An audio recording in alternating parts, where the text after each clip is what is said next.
wanna get it crunk in the club. Crunk in the club with a crunk in the club, crunk in the club, crunk in the club, crunk in the club with a get it crunk with a couple hundred thugs.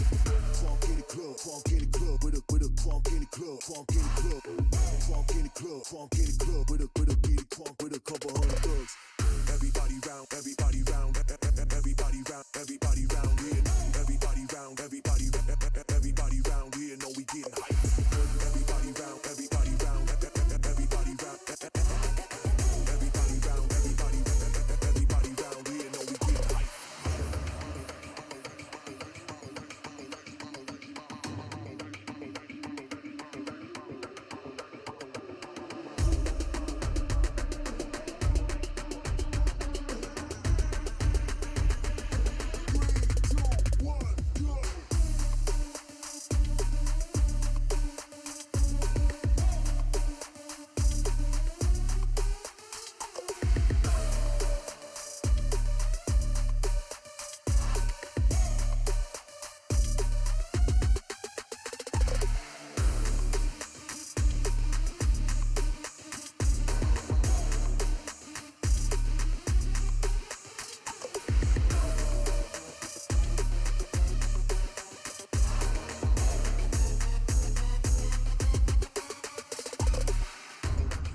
We wanna get it crunk in the club with a crunk in the club, crunk in the club, crunk in the club, crunk in the club with a get it crunk with a couple hundred thugs.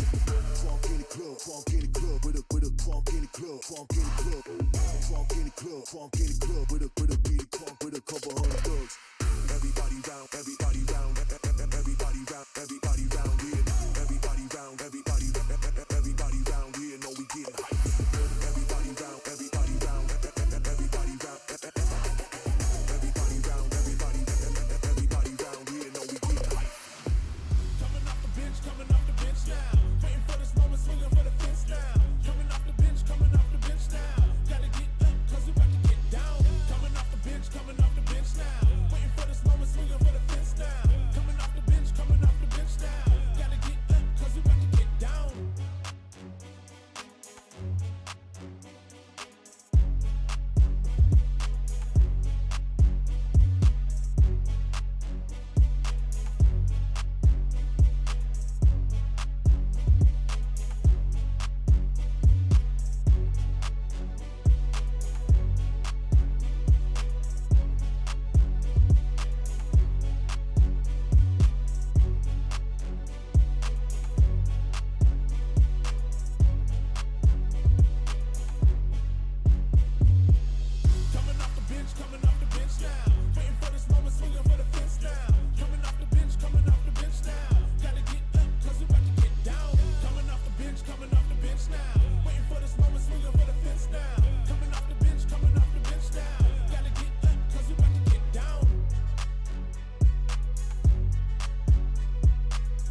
We back again. Tell your mother, brother, sister, and your friends.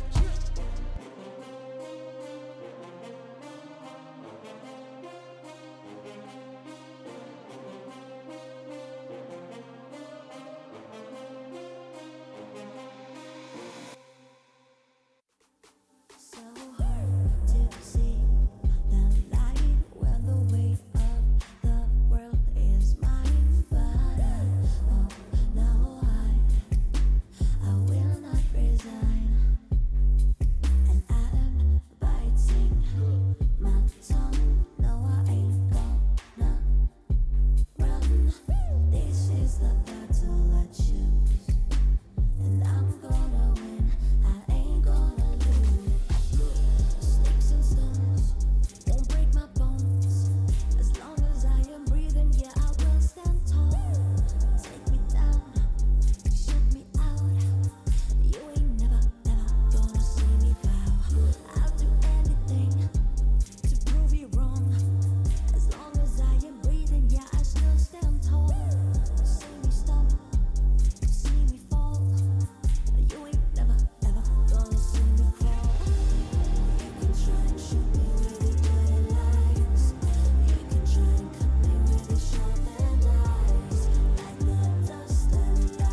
Get money.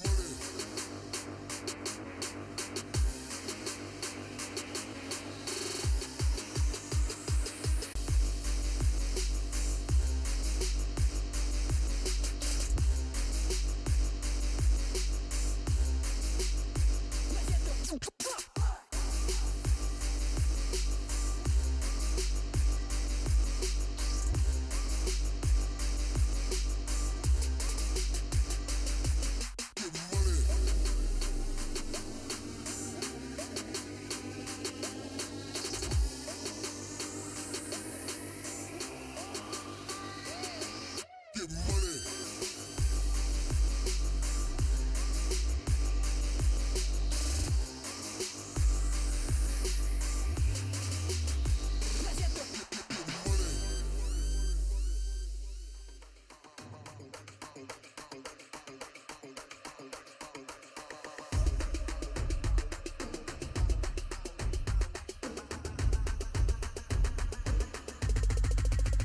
We wanna get it crunk in the club, crunk in the club, with a crunk in the club, crunk in the club, crunk in the club, crunk in the club, with a get it crunk with a couple hundred thugs.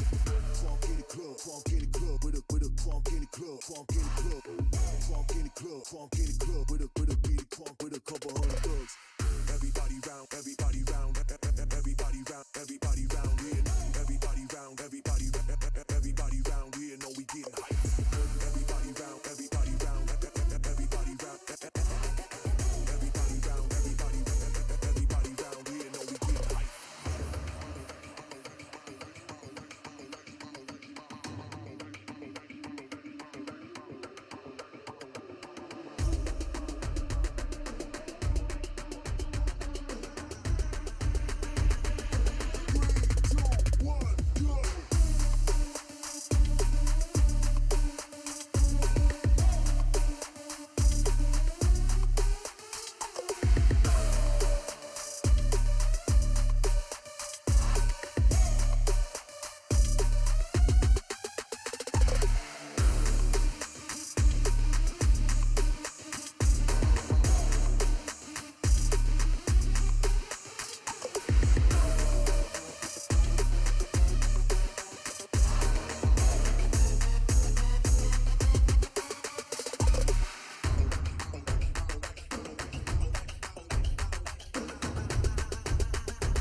We wanna get it crunk in the club, crunk in the club, with a crunk in the club, crunk in the club, crunk in the club, crunk in the club, with a get it crunk with a couple hundred thugs.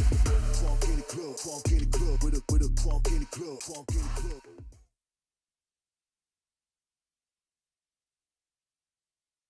Welcome. This is a VCT, a Game Changers APAC, and today is a very, very exciting day. I'm Tashbunny alongside Xeaora, and we're casters for today. Hello, everyone, and again, this is going to be the second stage of all of our overall series, the Open Overtime, and of course, Okay, so today we have a two interesting matches for you guys. Both will be best of fives. So this is a very interesting thing because if you look at the the schedule for today, we have a team X10 Sapphire, a team that's always made it to the top 3, now fighting for their lives to make it to the elite. And then you also have another team as well, Nigma Galaxy Female, who has just made a comeback. And they too are fighting for survival. Both of these teams, both are very big names here in the Game Changer stage.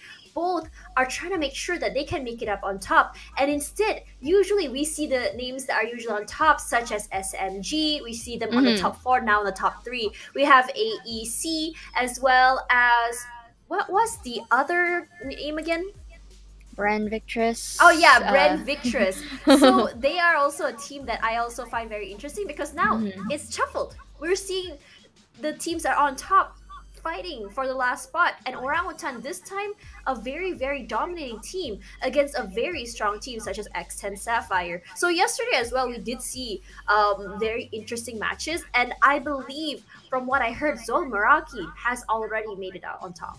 Definitely, they are already qualified for the elite yesterday as they have won a 3-1 scoreline against L Strix, who we will be seeing later on into our matches for today. Again, and for this specific day, we will be having two best of three games to see for the lower bracket seed. But before anything else, let's look at the calendar of events real quick here, Tash. We are done with the stage one of the Game Changer APAC series, starting from Open 1 to Open 4, which happened previously. Now we are here at Open Overtime to identify the teams who can qualify for the elite. And of course, we have Stage 3, which is Last Chance, which is going to happen in around August rather. And of course, that is basically their last chance to really show their stuff to qualify for our final stage, which is the VCT Game Changers APAC Series Elite, which will happen on the first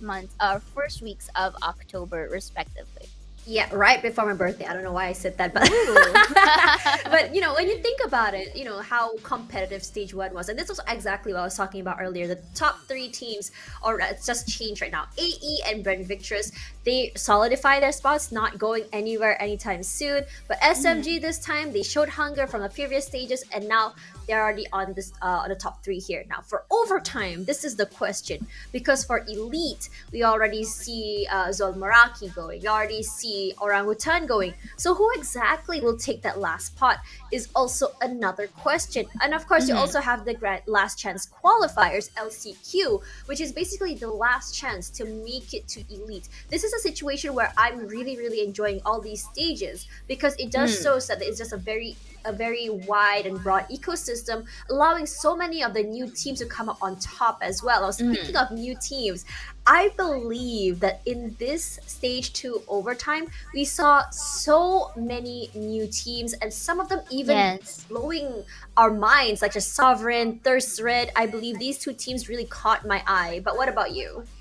To me, of course, especially from yesterday, we did see some fresh names in the likes of Zol Meraki and, of course, Elstrix, who were as well in the upper side of our brackets from earlier, and now Zol Meraki was able to proceed. Also, I would like to highlight as well the comeback of the veterans, which is Nigma Galaxy, who we will be witnessing for today. I mean, they came back on the Open 4, and now they are fighting for their lives here, now that we do see the brackets of overtime. So right now, this is a bit of an update right here for the qualification match. Orangutan was able to get 3-0 here against I'm still Sapphire. shocked. Yeah, I'm still exactly. shocked about that. Exactly. 11-1 comeback on Ascent. Truly. I was And just like, there's no way. There's no way. But you know what? Apparently, Orangutan made it happen, and now they have their spot on the elite, followed by L Streak and of course Zolmaraki's match from yesterday, which was a 3-1 scoreline in favor of Zolmaraki. It was a very close fight, but Zolmaraki was able to really thrive and get that spot going. And of course, the ladder, or the losing team for this upper bracket, is now in towards our lower bracket semifinals. Will be fighting for their life. And of course, Tash, as we say it right now, these are the teams already remaining into our lower bracket qualifications or semifinals here, and we will be witnessing a lot more of action. You did say that X10, really surprising how they kind of, went to really tone down by much. And I think this has been a trend since Open 4. And now with the appearance of Nigma Galaxy, what are your expectations for this? So for Nigma Galaxy, we've seen how they perform previously, and they've been a pretty solid team. And they're not necessarily a team that I would say has like my favorite choice of agents and how they utilize it. But in terms of that, though, I'm really excited to say that one of my fellow panelists during VCT APAC previously, Trix, will be subbing in for one of their players today. And I think she did play the other day as well. So previously she was their coach and now playing. So I have a lot of expectations for her, given as well last night we had a very controversial match, which you can see on my Twitter if you end up going. But if you look on the other side of X10, for X10, I don't believe that they have degraded in terms of play at all. I believe that in terms of how they play, it's still consistent. It's still the way that you usually want to think about X10 playing. But I think that's the problem, the stagnation, the no switching to another page, to another chapter and how they play, and everyone pretty much already memorizing or knowing what exactly is going on in their playbook. Now, speaking of that, X10 Sapphire, we have Alyssa, Baby TZ, Ginny, Muffin, as well as Polly. So when you see these players, out of all of them, the one that really stood out to me when I first cast it to them on Thursday was Baby TZ. She's a great sentinel, knows really, really how to hold an area. She likes to play those sneaky deaky plays and always makes it out on top. Now, for the likes of Muffin, in terms of her jet plays, I love it. It's very, very aggressive, very, very fast, but at some points it can be quite predictable. So I'm really hoping for a change in this. And in terms of a change, I was actually quite surprised for them the other day as well when they opted for a no duelist lineup on Icebox. And we all know that Icebox is a map that really, really rewards aggressive gameplay. Without a duelist, you kind of lose out on that ability to take space and ability to clear out the back angles. I mean, yes, you can kind of say that Chamber can be a duelist, but he lacks that space-taking potential. Indeed, I agree with you on those sentiments right there. And of course, with no duelist lineup can only go so much and can only be fitting into situational maps other than Icebox. But right now, of course, Nigma Galaxy Female here, the Queens also have, came back since Open 4. We do have Aluka, Aya, Gwen, Hannah, and of course Trix. We've been seeing them a lot in terms of even various tournaments here, and they got the stuff. They know what they're doing right here, and right now we are going to witness them once again to fight for this potential spot that they can earn for the elites. And of course, it's not really much of a question for Enigma Galaxy in terms of individual game style. All of them have the capability to be versatile and to really change their roles if needed be, if the map or the situation needs it. So I love this kind of overall team composition from Nigma Galaxy, simply because you don't know who gets to be the duelist, who gets to be the sentinel or the initiators, because they have a lot of pools of agents that they can play with. And the good thing about it is they have multiple, of course, duelists at play. They also have multiple controllers, so you can't really identify, or there's a lot of mystery that's happening here for Enigma Galaxy. Especially, it's their comeback. They weren't able to go into the previous Open, but when they did go to Open 4, they were making a statement. So right now here at overtime, yes, they kind of went down into our lower brackets, but this is also their good chance to maybe take advantage of the stakes that they do have right now. But would X10 have something to say about it, Tash? Okay, so when you look at both teams, I think both teams kind of have a little bit of a struggle sometimes. Both teams are great teams. On days that they are really, really good, they really, really can perform. But sometimes they have their off days, and I believe that a lot of teams do have this as well. It's a matter of which team can handle those off days better than the rest. Now, we've seen some situations where an almost 11-1 comeback from Orangutan to X10 on Ascent, and as for Nigma Galaxy Female, we saw them kind of struggle a little bit in the previous, I believe, stage where they were going 13-0, because I think that was right before they had the roster shuffle. And now this roster shuffle has happened for Nigma Galaxy. We have new players come in as well. The question is, have they sort of found the chemistry? Have they found out how exactly to work with each other and how exactly to utilize one another, which is also another question, because as we remember, Trix is subbing in for one of their main players today. So I'm really curious to see how exactly they played this. But now let's have a look at the map picks here. It's going to be Icebox, Breeze, and Bind, and the bans are going to be Fracture, Haven, Ascent, and Split. For Ascent, I believe it might be because they have an idea that X10 is very at home on that map, but surprisingly, it's not a map that they got a win on Thursday. All right, and of course, very interesting as well with the map selection here coming in for both sides of the team. Nigma Galaxy, again, we did mention, because they've just returned from Open 4, they do have a bit of a less exposure, at least here into our tournaments, having the Icebox. But take note, this is their pick for the side of NGX, winning it three times over 6 overall plays that they have done. For the side of X10 as well, at least in terms of Icebox, let's not go far beyond. Let's go with Icebox in general here.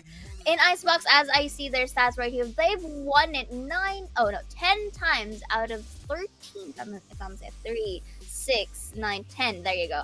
13 times. So yeah, I'm not good at math. You gotta help me right here. Just got out from a surgery, okay? Everything's still blurry. Aw, I hope you're okay. Yes, I am okay. Don't worry. But going back here, at least for X10, just looking at their stats in the likes of Icebox, they're quite balanced here. They're quite fundamental. They do have a certain amount of mastery, and we have been casting their games here as well. So having an interesting lineup, as you have mentioned, not having a duelist, this is quite pretty interesting. Again, this specific map is really thrives with those compositions that really go with aggression. And not having that duelist, as you've mentioned here, can be quite a little bit iffy, but I feel like X10 may have something up on their mind during that time. So maybe it was unfortunate that it really didn't go into their way. So that is also a learning curve for them moving forward. But with that said, no duelist line, do you think it's still going to escalate here into our best of threes? Because you have to take note, Tash, this is their last chance for both sides of the teams to proceed to our brackets. Okay, so previously when you saw Nigma Galaxy play, we saw players like Aluka, she goes for Arena, which is not necessarily a pick you see usually tournament times, but you saw a change in how they played earlier, I believe it was yesterday. So they're a little bit more, I would say, they have an idea how they want to play it compared to before where they kind of like relied on their comfort picks, which I really, really prefer to see more. Now, when you look at X10, when you pick an unconventional lineup, there's a lot of win conditions that you have to meet in order to make that particular lineup work. You have to get those picks. You have to be able to run those setups. So if you are in a position where you are stopped over and over again, which is a situation we saw on their play before on Thursday against Orangutan, you will lose that win condition. And when you lose that win condition, everything just falls apart. And this is why I always say, if you are wanting to play, it's better for you to pick a composition where you don't have to fulfill all of these win conditions. Or if you're going to go for these sort of compositions, you have to be a little bit more creative, be a little bit more unpredictable. That unpredictability is not what we saw from X10 Sapphire. So I really hope that from the last match they played on Thursday, they kind of have figured it out. Truly. And at least for both of our teams, you did mention that, of course, Nigma Galaxy has very much interesting variations of how they do their tactics. That's the reason why they're still a force to reckon with. It's as if there's a time wherein they do create some strategies that is very much polished and very much predictable, but yet it gets the job done. And there are times where it's as if it's a glass cannon that you don't really expect. So because of that mystery, they can really juggle along with those mind games. And you did mention as well when we were off stream in terms of X-Shen, there's no really much question in terms of individual skill play, but I think there is a certain amount of disconnect with the teams, hence they're quite faltering down in towards a slope. But then again, maybe if they do find their footing once again as a team, if they were able to synergize once again, we will be able to see the X10 Sapphire that we all know and love. But then you also, Tash, highlighted their individual playstyles, again highlighting Baby TZ, very much good with the Sentinel. There's no question to that, and has a capability to actually give space to the team despite being on the back line. So you have to take note of that as well. Yeah, I really like how she plays that. It's not your usual way of playing in the back. It's very aggressive, very in your face, very playing in corners, very rat-like play, and I love it because we rarely see that. And the only player I actually really see that utilize this sort of play is from Chloe from Orangutan, which is just why that I like this sort of like very aggressive, high risk, high reward plays. And this is the kind of plays that I love to see, same way that I see from Maxi, from Bleed, Pith as well, I believe. So now when you look at the other side of the coin, I do not doubt that X10S, when they play together as a team, they're pretty great. They have pretty good crossfires. They have those lineups, or at least their plays together down pat. But I said before, sometimes when you are too predictable in how you play, it can pose a problem. And on top of that, it feels like when that disconnect happens, when they're not able to get in position at the same time, this is where your individual skill really, really has to shine. And they have to find a way to not have to worry too much about the teammates. Play for yourself rather, instead of having to worry about having your teammate to back you up. So this is what I'm just trying to highlight here, because there are some mistakes coming on. Because in the beginning of Ascent, we saw that there is this bandage situation happening. Like say Ginny running out with an ability and getting shot down. You see Baby TZ really stepping it up to the pace, really making sure that she can actually how do I say it, make up for the mistake happening from the teammate. And I want to see more of that, because you got to be there from each other. Indeed. And of course, in here, it's not really just about your individual style. Yes, you can be able to pop off, but that is in situational cases. You did mention that every story needs a new chapter, and if X10 Crit just sticks to where they're comfortable at and not really try something that is out of the box, sooner or later it's going to become a setback for them, because of how readable that they will be moving forward. So right now, let's go on into the agent picks real quick here. It's almost as if it's mirrored, if I'm not mistaken. No, it's not. There's no duelist lineup once again for the side of X10 Crit. They do have the Viper and the Killjoy to work with here. It's the for same Baby lineup TZ. as Thursday. Yeah. Indeed. And for the side of Nigma Galaxy, again, they will be sticking to their guns. I have seen them have this exact lineup from previously, and they were able to really conquer them off. So looking at this, I do understand that there's a variety in terms of how they take, or how they really answer to a specific map in terms of agent compositions and conditions. But you did mention, I mean, we also like highlighted earlier, this specific map really caters to those who are aggressive. Having this kind of lineup, to say the least, for X10 Crit, they need to thrive, or they need to get as much points here, especially for their defender side, because I feel like their composition leans to this specific side. Once we go to the second half, I feel like it's going to be a little bit more settled down or toned down, or we won't be, or at least for me, I won't be expecting any much rush push here, simply because they don't have that entry or that mobility to enter. So one great thing about X10S's lineup is that it will do so much better on defense than attack, which is the idea that they're going for. But you see the chip damage already coming through his tricks. Will be the one on the Sage here. If you see both teams' compositions, they have at least the staples for the team on there. You have the Sage, you have the Sova, and you have the Viper. So those are, I would say, the staples. Now for Chamber, why it's so great is because that you can cover such a big ground for such a long area. B main, mid. If you want to play under tunnel or right in front of tunnel, you can as well.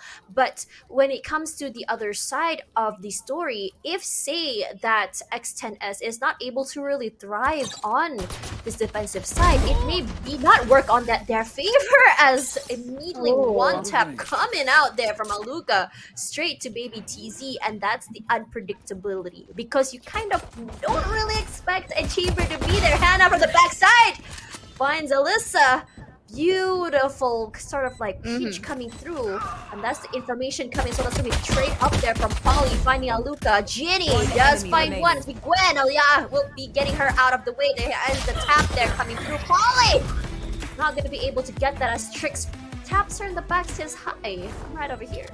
That was actually a very good take for the side of Enigma Galaxy. They were able to really isolate the fights. They were able to play for peaks, and they dwindled down the manpower for X10 Crit before they can even have the chance to get into the side. Although Polly was there in hopes to attempt to really diffuse it, again, there is the number advantage, and there is, the general idea that her location is quite telegraphed at that point. So in towards that fiasco from earlier, it's quite it's quite in the condition wherein Nigma placed them in the positions wherein they're already pre-aimed, as you have seen from the replay from earlier. So I guess the best bet here for the side of Eccentric, this is still the pistol. So again, it's quite expected for Enigma Galaxy to win the second round because of the better weaponry that they will possess here. And for the third, it is expected that it's quite a closer one. But let's not look too far,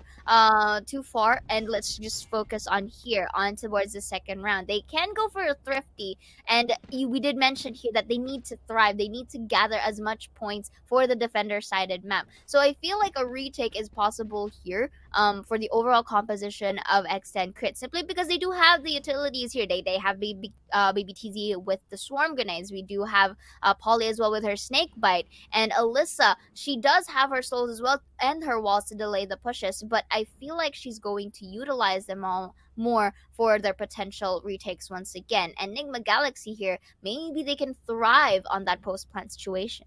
Yeah, for Nigma, just because of how they can just get those picks even before they get onto site, which is honestly what their goal is going to be. So long as they get one pick on the site, that's already utility and one man down. Already one man down. But when you think about it, if you see how Nigma Galaxy played earlier for attack, they love playing the default play. They love getting that information. They kind of they just spread out, and they're more of like, it's okay if to play for yourself so long as you're communicating to us where exactly these players are, what you are seeing, because you saw Hannah just come up to you and immediately catch Alyssa off guard. So this is a situation that I think X10 Sapphire really needs to remember, because once you get a kill, you're gonna have to quickly reposition, because how Nigma Galaxy female reacts to this information is very, very crucial, because how they move, how they rotate is pretty fast. I'm pretty sure they already learned from round number 1.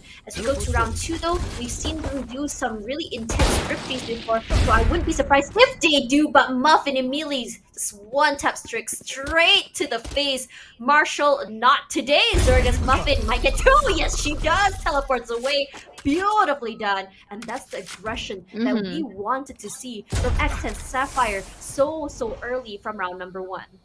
Indeed, and of course right now they really have no choice but to push along with this B side, but this could be very much advantageous for X10 Crit now. They do have the manpower here, and with not so much of guns for the side of Enigma Galaxy, at least, and of course they're just 3 here, and basically they may be quite triple peak here at this point, but look, that's looking at that corner, it's not actually looking at well, they take the right click, maybe tease for a kill of her own, here's that yellow container, and just to get that off, a thrifty round, and getting these guns up in store, X10 was able to get their first point.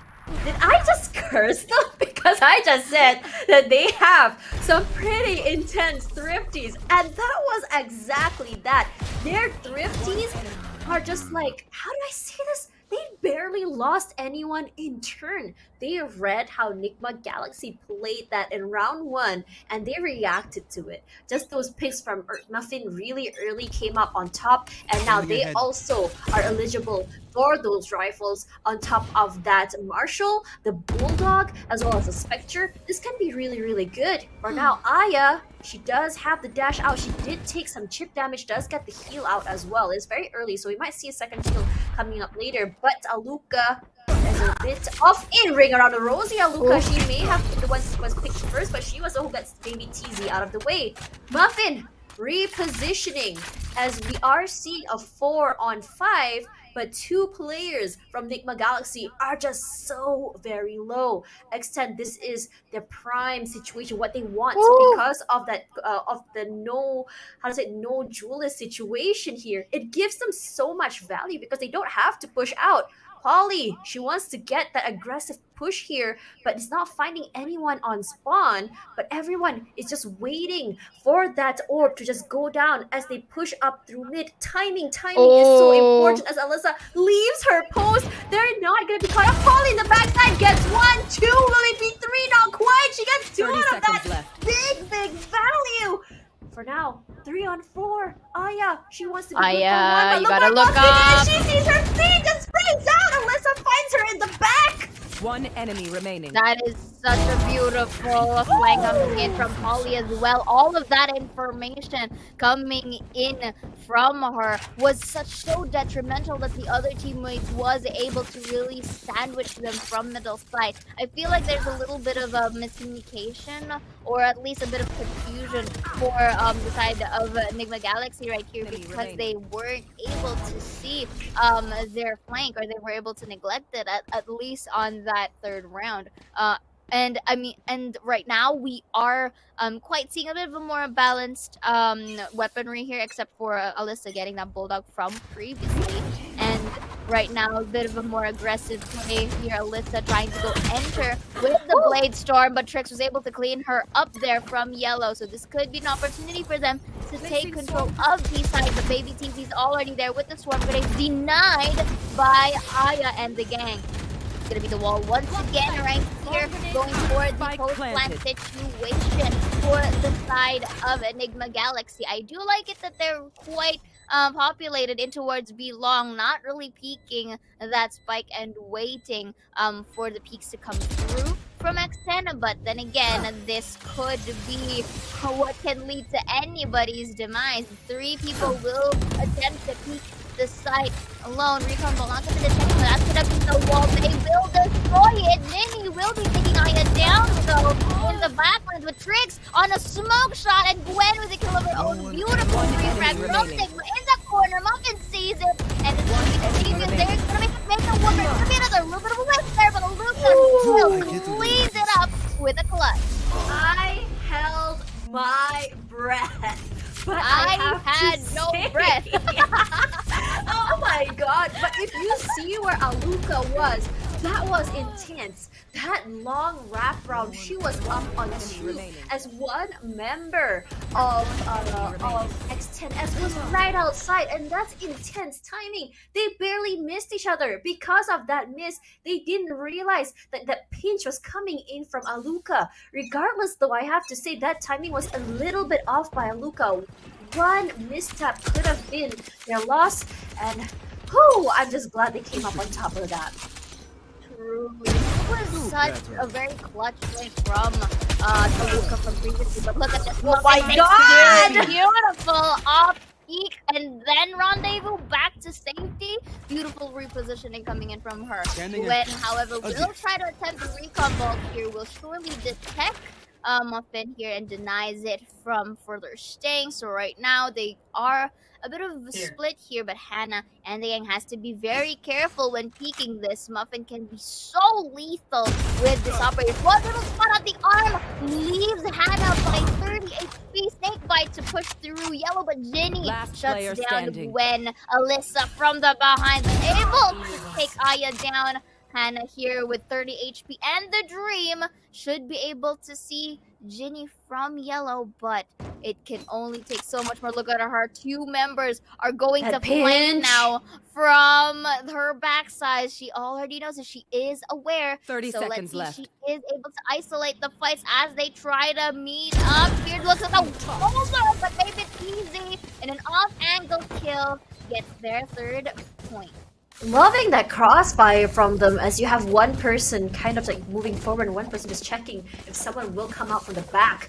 They did not lose anyone that round, but just that idea that I'm confused about from Nigma Galaxy here is, why do they keep trying to challenge the op again and again?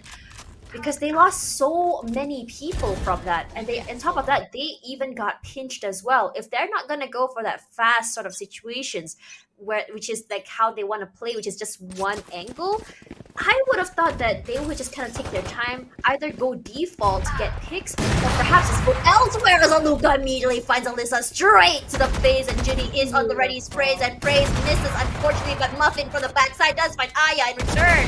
For now, Ginny, is she good for 1? Yes, she is. Good for 2. Actually, Aluka does her out, but Muffin finds Aluka at the back. Hana with the frenzy. That's got some value as maybe TZ sealed it up. They lose 3, but it doesn't really matter because the round is what we want. Beautiful, and I feel like it is going to show more here for the side of X10 Crit that they can be able to really thrive in towards this map without the usage of the duelist. So let's look at the quick replay right here. This will crossfire by Ginny and Muffin. Aluka for the trade respectively, but Aluka can only take so far as double peeking as it seems. And for the other members to just clean up the crew is such a beautiful take as well. And even if let's say in towards that fight, Polly is taken down, we still do have baby TZ also going on the way towards Hut. So right now, different approach here for the side of Nigma Galaxy as they try to attempt a B side take from under two, which is quite good. Viper spit 2P placed also the walls. This is an extra security purpose for them, but that's gonna be under. Oh my god, Jimmy shot down. Baby TZ not going to falter either. I think they got it down. Coming out from the Viper spit though, leading toward the mine. Polly takes down Hannah and only Aluka and the Dream. Now looking at the corner, baby TZ is ready for her, and the picture right now looks like Eccentric is slowly taking their footing down the ground. I feel like I can hear Sleepy TV's voice just play in my head. Check your corners. Yeah, you gotta hear. You gotta hear him. Yeah.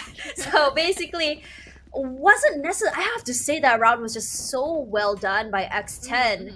Just the fact that Ginny was able to get so much value from that early Hunter's Fury as well, and how X10 played that was just so good. You just get those pinches and just immediately move off of that information. It felt like only one round was needed for them to really utilize all of that information. They did not see the gun barrel from Muffin. Muffin loves playing this, but Luca will be the one for the wide swing. Gets her out of the way as Aya. She does get tagged here, but it doesn't really matter to her because speed is what she wants. Ginny not wanting to peek back. The wall does come out. Snakebite just to clear out the backside here. Ginny not giving up that space, will reposition to the other side here as we see Nigma Galaxy. I'm not sure if they're hesitating or just waiting for those utilities to just die out. Aya not getting a lot of information from that, does not realize there's one over on the other side. On the side of her will be playing the whip game for a little bit. She does take some chip damage, does not realize that Ginny is still, Ginny's good for 2 and 3! But Alyssa as well. Look at Hannah out of the way, and it's all down to Aluka. Aluka has not still gotten any value from that operator, does not get detained either, playing at the side. But look at who's at the back. It's gonna be Polly. We know that she's good at the lurks. We know that she's good at the backstabs. But I think Aluka, her Aluka senses are tingling, probably have heard those footsteps as she decides to just let her go away. She does have an op. She doesn't really... She can choose to save it if she wants to, but for now, no one will be peeking. She's running out of time. She can't seem to reach that spike on time, and the turret will be telling everyone where exactly she is. Alyssa immediately quick reflexes. And 3-0 for this round brings us to a 6-2. Liking how Alyssa really expected the coming of Aluka from there. If you notice that she was crouched out, she knows that there's gonna be an op into her speed, especially when she took down that turret. It's basically the giveaway. But Ginny in towards that replay earlier really capitalized on that corner, which again Nigma Galaxy has failed to look. And I feel like you have mentioned this earlier that at the back of their minds, check your corners. But then again, you can't really blame them, at least in towards that situation, because the time a lot of is distraction. Ticking. Yeah, Indeed, there was a lot of utilities in front that you just kind of forget. That's where the tunnel vision is coming through. We did see Trix kind of try to remedy that, but the flick from Ginny was just insane. Forced to win right here, but not going to get anyone here. So Aya and others tried to attempt to actually get in towards this side, but a little bit of a split push here, maybe just making some amount of noise or presence just to force out a rotate. But Muffin in towards mid, already ready for this. Misses the shot, but already knows where she's lurking at. I really like that double swing from them, but the slow swing I was really expecting at least good for one might be from Aluka here. Yes, she is. Immediately repositions. Then might want to check to your other side here as Muffin finally gets that value from the operator. You do see that toxic orb come through as Ginny finds Hannah. Sprays from Aya. Does get a little bit of damage there. Muffin, another one finds Aya. And for now, it's only Gwen. Gwen just waiting for time here. Good for one. Is she good for two? At least get some picks. But no, the Muffin with 3K in her pocket. Beautiful jiggle peek, and of course the double peek compositions from Xeaora. They were able to again not be too reactive onto the noise that has been made of Nigma Galaxy in towards A side. Look at the quick replay over here, and Muffin, despite the sticky situation, she was able to really get her shots down alongside Ginny, who's been very much aggressive for the team. Although Gwen was able to take some kills of her own, it just is too much, especially in terms of manpower. And right now we're seeing it. We're starting to see actually the X10 that we are really familiar with. They thrive in this map. They dominate here in this icebox, and it's showing. I just hope that it really goes beyond for them if ever we do go on the next half. But for Nigma Galaxy, they have yet to find that kryptonite against them, and I feel like that's it. Deny the flanking capabilities from Polly, because Polly has been very much detrimental in terms of the information gathering here to where Nigma Galaxy is at. So right now here, we're seeing a little bit of a slow pace push. Ginny already knows one is the kitchen, and under two, Melissa with the rest is towards a stop. And it's the pack, but Gwen right here shuts Ginny down, who's been very much popping up for the team, detecting Muffin as well towards yellow. There's a from Hannah with Snake, but Spike has been planted though. Sees the drone right here. Hannah with a little bit of an advantage there. Beautiful peek as well. And right now, the making it big as Strict. Take three. People are gonna win. It's fun, make it a double. Is it gonna be a triple here? She does have a 1v3 clutch possibility if she is able to isolate the fights. But the team, let's see how are they going to go here. Crossfire. Quite the thing. Hannah with the tracker, but Aluka ends it with a toward force. One thing that's so great about Nigma Galaxy is that their post-plant defense has been absolutely phenomenal. Those three-way angles that they take care of was just so good. But this is what I wanted to see from them. Just going around and taking up space. But Hannah, this one, challenging that off with that wide swing was just so good, and tricks just popping off. We might just be seeing their confidence coming back, particularly in this round.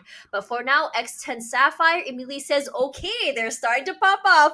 They found the momentum. We gotta cut that down. We gotta just take a timeout, really figure out what exactly that they did in that round to prevent them from allowing to come back on this one. So for now, let's talk a little bit about what happened, or at least what's going on from Nigma Galaxy here. So what's going on here is the fact that Trix was saying, okay, I am just going to be the anti-flank. I'm going to see if Polly will be pushing out. And she got a lot of value out of that. Aya, through kitchen, does get some value out of it. The only problem with Aya just now was that she did not immediately reposition. But it didn't really matter because there was a res on res coming through. So it was an equalizer for both teams. But the picks coming through from Aluka as well as Gwen coming onto that has just been phenomenal. When Nigma Galaxy plays for those spaces, plays to find information, we find that in those situations, it greatly rewards them.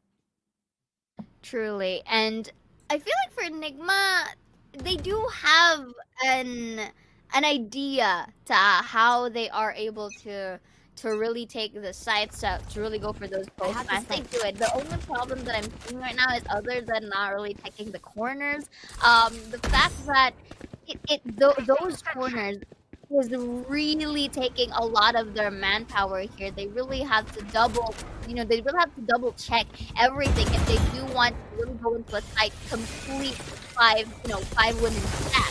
So right now they're going to try and attempt a real 8 takes this time, because it has been a while, because they've been so true. And here with a lot of utility here, but use Polly. He can't really go out as much in this quarter, so it requires the like Lady Easy to kind of crossfire for her. So right now, again, this is the problem. They've been creating a lot of noise. They've been creating a lot of utilities here, but the question, the hesitation here to actually go in and push is, I think that's what's holding Nigma Galaxy back. And because of this, yeah.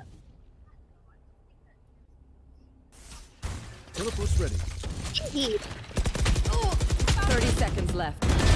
No more Sova.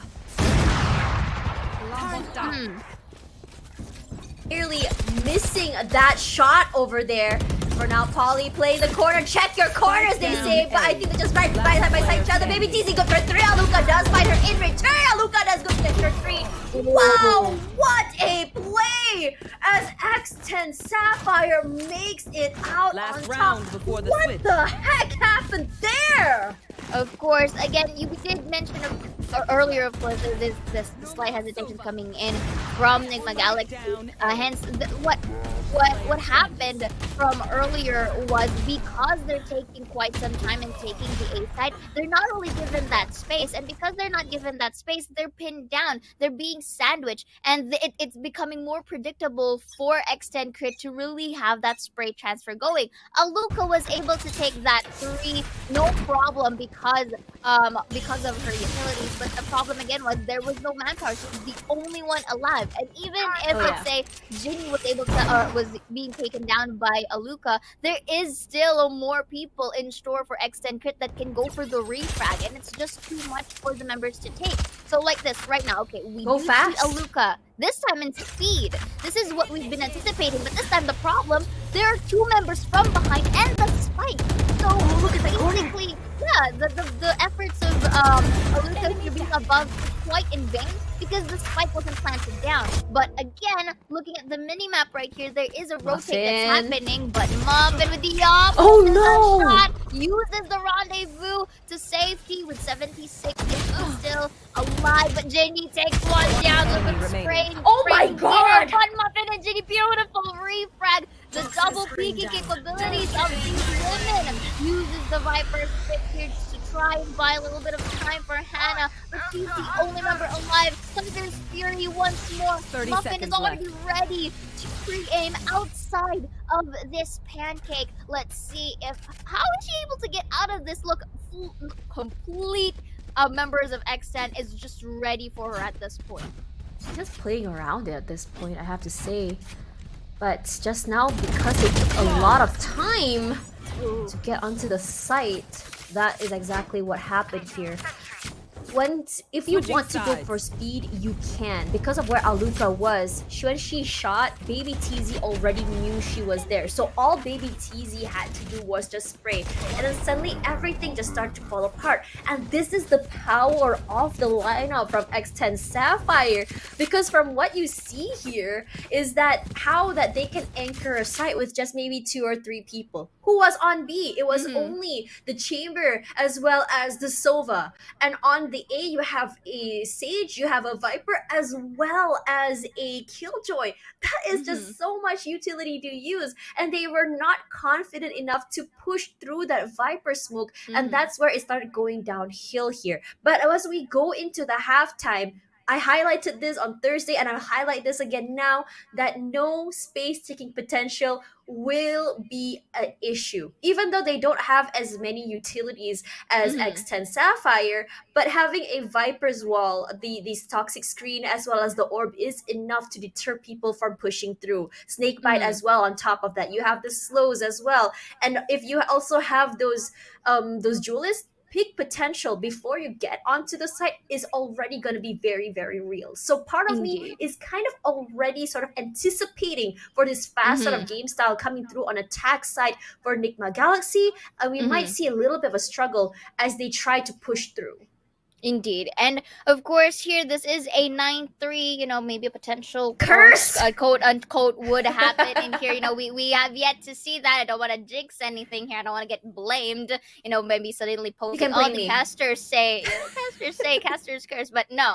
I feel like here for Nigma Galaxy, however, this could be an opportunity for them as well to really utilize their kits. But here for Extend, we did mention Extend Sapphire rather. We did mention earlier that they needed to really take advantage of the defender sided as much as possible. But because they don't really have that duelist or that solid duelist to really get that mobility going, to really get that entry points from a site, so they were able to utilize it. They already have 9 points into their name. All they have to do is just really work their way with what they have into the compositions that they have. And I think number one that can be detrimental for them is the utility usage. If ever we do see the likes of, Baby TZ placing the turret for their flanks, or we also have here the likes of Muffin with the chamber, we've been seeing her pop off here. And notice how our main duelist here suddenly becomes an initiator with the likes of chamber. They really know their stuff. Aluka used to be Reyna. Muffin used to be,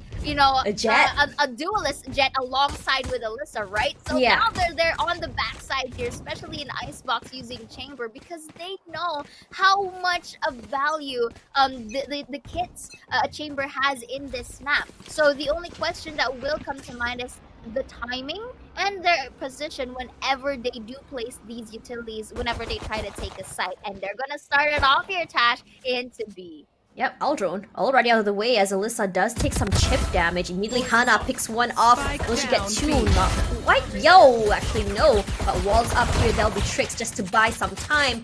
Personally, I would love to see that wall used for post plant. Regardless, it's okay because we do still have a recon there for Ginny. It's one lady down for one lady, or one girl at least for Say. Still playing for time here as X10S, and that is what I was saying in terms of not being able to take up space. And that's the idea Trix had as well. It's just like, they're not going to be able to dash on the side. I might just put my wall here. Now, coming back to what I wanted to see that wall used for, is that if, say, they want to defuse, especially on pistol rounds, is that wall can really buy a lot of time as Quinn, she eats up a lot of damage there, has to reposition herself. It's Aya just waiting for someone to push onto A site here. Looks like that is exactly what's going to be happening. There is dash already expended here as Recon Ball doesn't play put out the way. Aluka just praying and praying. They're good for one as Polly gets 3 already. And Baby TZ will trade out. Only Tricks for now 1 versus 3 situation. They do hear her switch out gun, but she's only getting some chip damage as she still wins out against Muffin. So 2 more to worry about, and they do hear her footsteps. She sees Baby TZ up on top there with the jump. It jumps down, immediately sprays out. She does get 2. It's a one-on-one. Tricks, you are insane, but there's still 1 more person to worry about. And Tricks, she gets 3. Tricks, what is going on?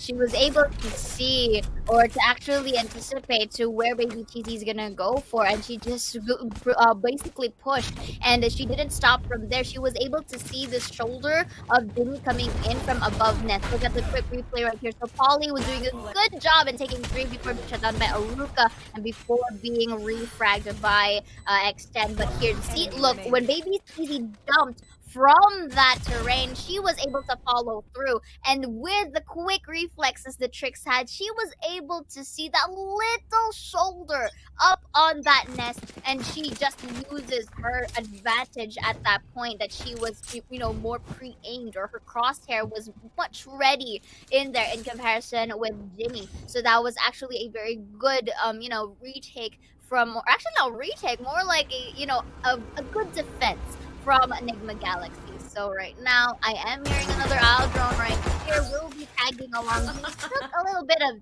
time to take down that Aldrone, but right now, at least we do, Nigma Galaxy knows, or they do have a concrete idea to where X10 Crit is initially going. Oh, that was so close! Oh, that's the peek timing. from a look on the road. Oh, they know she's there. Will she see Baby TZ from below? Oh, the shoulder. Oh. So close. It was so close for her. Stop the drop start!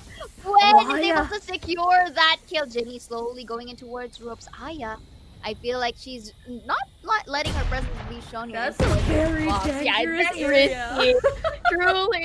Aluka with the tap, however, but the wall goes down. Jenny takes the quick one, meeting Gwen with the trade, however, does know where Jenny is that. So a little bit of a 2v3 situation here. Aldron to tag Gwen, and they are going to force a little bit of regress right here with the weapon. Oh my god, still Ginny! takes 3 with a classic. That's going to the recon ball remaining. denied, but Trix is there for the trade and Hannah to clean it up. What the heck, Ginny? You're getting so much value from a furry gun, and those aren't even right clicks. Let's look at it again. Look at this. She gets one, turns around, gets 2, and she just repositions. She was almost good for 3, but not before she outguns a Spectre with a classic. I don't know about you, but if I were to outgun someone with a better gun than me, with a classic, I would be having a huge ego boost right now. Indeed, and of course that's also a really good, like, a little bit of a morale boost as well, because it's quite understandable that they will be able to lose that since they don't really have better guns. But this time on the rifles, both are quite balanced, and this is a bonus technically for Nigma Galaxy. I feel like they will be able to get these shots going. But right now, Trick with that sentence angling, gets the wall up. Normally for post plant, but then again she was able to deny that recon bolt as well, and delays some amount of push. Liking this a little bit of a push there, and denied by the wall. The spike is going to be planted. Swarm grenade is to be placed as well. They are now conditioned for the post plant right here for the side of X10 right now. Tash and all of these exciting actions and more spots out to one. Will they be able to spot out here? Yes, beautiful Sapphire from Aya and Drake. Alyssa with the trade, however, spots out and flying Aya only for Hannah to be pushing them off. Polly with the trade in towards this corner. Not sure if they are able enemy to check remaining. this out. Hannah, however, shuts her down from the behind. And just like that, ABC can only go so far. And Nigma Galaxy actually wins their bonus. I have to say that because of that great post retake was just so good from them, and on top of that, they were just so ready, and they got so much value out of that too. You can see that X10 probably, I would say that they were a little bit predictable. They weren't ready in terms of timing to really retake, because if you see baby TZ's timing in terms of her rotates was not syncing up with her teammates as they were pushed up forward by Nigma Galaxy. And this aggression for Nigma Galaxy really gave them so much value. And this is why I was saying that playing aggressive on this map can really give you a lot of how do I say this? A lot of returns of investment in how you want to play. Because just now, if you saw Trix, all she had was a stinger, and she was able to get so much value from it just from the sprays. You don't know, and one thing that I think a lot of people really, they're like, okay, we saw a nerf on the stinger, we don't want to buy a stinger anymore. It's so random, it's so hard to play, but when you get lucky with those sprays from far away, you can get kills. If you play those really close, cheeky corners, you can get kills as well. And that's exactly what Trix did. Indeed. I mean, at least for this is actually a good call for timeout for the side of X10, because they did already have the advantage from earlier into the defender side. Now, again, this is where we're starting to see a little bit of a more tone down here, or a little bit of a laid back situation. Because of their lineups as well, it's quite evident that we're seeing a bit of not of an aggressive push, because they don't have the mobility to do so. I mean, of course, a chamber can only go so far. They don't really have a jet or the likes of what, a Raze or a Reyna here to really get that end going for them. That's the advantage for them to do it. So here we do see again a similar strategy from the Bangladesh Recon Bolt, not going to detect anyone. No Beautiful charges shutdown of intel from Trix once again. So here we go once more, a little bit of a wall here for the side of Polly. That's great. Now beautiful reposition as well, but this time Trix can destroy the wall a bit much earlier.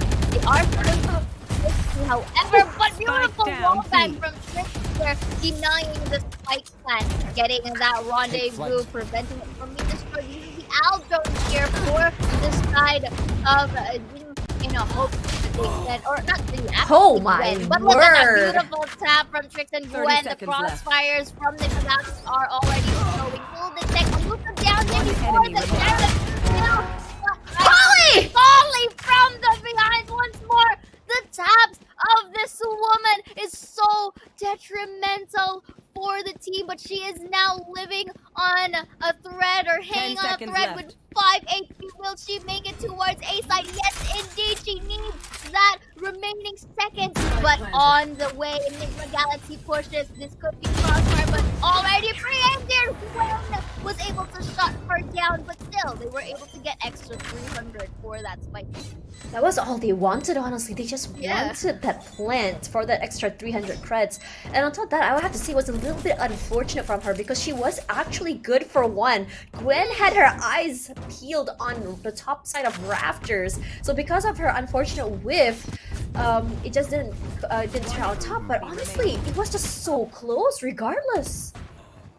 It could have been a 1v2 clutch if ever she just, had her crosshair a little bit downward towards City. And I do agree with you on that. If she was mainly focused more on that entrance in comparison with the Raptors, that could have been a different story. The 1v1 situation could have been at play. But the stakes are quite stacked on her simply because she only had 5 HP to work with, and that was basically a rush plant. Because when I say a rush plant, she planted down the spike, and there was such little time for her to reposition for that post-plant situation. So again, a Viper Spit here is going to be placed on towards A, delaying any potential. Waluka! Spike down. Oh, Attackers that beautiful spray. She got 2 out of that. It's gonna be a trade. No, it's not. Ginny takes her out of the way. Still lost 2 though. Not a good situation to be in. Walls are up just to buy some time as Gwen. She is prepping herself with the shock dart just to make sure that no one pushes through. But Ginny is just so very low. Shock dart to clear out that corner, but unfortunately no one is there as the spike will be making its way through the very long corridors of B main. Taking their time here to clear out those corners with the outro. Look at how stretched out the other members of Nigma Galaxy Female are. They're all just playing for their own as they're trying to play for information. The idea that they had was last seen mid, but no one is on B. Aya pushing out from inside of seconds tube here, and I think they're going to be having a free plant on B as no one has been moving yet. But now we are actually seeing that rotation come through as they start to smell something fishy here. And Aya trying to catch someone mid-rotation. Aya, no one is there, but immediately Hunter's Fury does come out. Is it good for one? Yes, it is. It's gonna be Aluka taken out of the way. 30 HP left for Ginny, but she's still got one. So I think that is what she needs. It is going to be 1 for Muffin, 2 for Muffin, actually. Let's make it 3, can we? Yes, it will. Defuse from Hannah. She is gonna just stick it. She gets it. Clutches it. Gonna go down, but doesn't really matter because we don't even know that she was in there. This is the anticlimactic way to actually win the game. I mean, win the round, but look at the quick replay, shall we? Aluka with the beautiful barbecue there, collateral from Spawn, but Jenny goes for the trade. A little bit of taking time here, Muffin takes, but I was about to question why would they peek her 1 by 1, but then again, the positions says otherwise. But Trix was able to be, sneak plus 100, was able to defuse the spike with the utility of that smoke. So again, they were able to cancel out that audio cue, and that was more than enough for them to really get that round. You don't necessarily have to get all those kills, but you gotta get that round to reflect as a score. Muffin, however, opens us up with a beautiful off kill here, and we'll just see how Nigma Galaxy is going to respond to this because they kind of lack, one person here as at the very early phases of this round. You really need Aluka for that anti-flank, especially from Polly. But I think they still can be aware so long as Hannah, or at least another member, probably might be Gwen, just watch the backside here. But for now, they're just really taking their time as they put 2 on A and 2 on B. This wall will give them all their information. We see the other 2 members of Nigma Galaxy Female just make a beeline onto site, Trix, she just jumps down. She's good for one. Gonna be traded out by Ginny. But immediately, we have Gwen here with the Hunter's Fury just to get some chip damage. Not just chip damage, she gets a kill on that too, as Hannah will get one, but Aya will be the one getting picked off by Muffin. Gwen using the owl drone just to get some info here. Just tag one as that snake bite will just kind of deter them from moving forward. 14 seconds left. We see Ginny running forward, making a beeline. Hannah, all she has to do is swing, and Ginny is good for that. And immediately Muffin, she gets one more, and they win it. X10, 10-8. They kind of like solidify that edge they have, or lead that they have from before.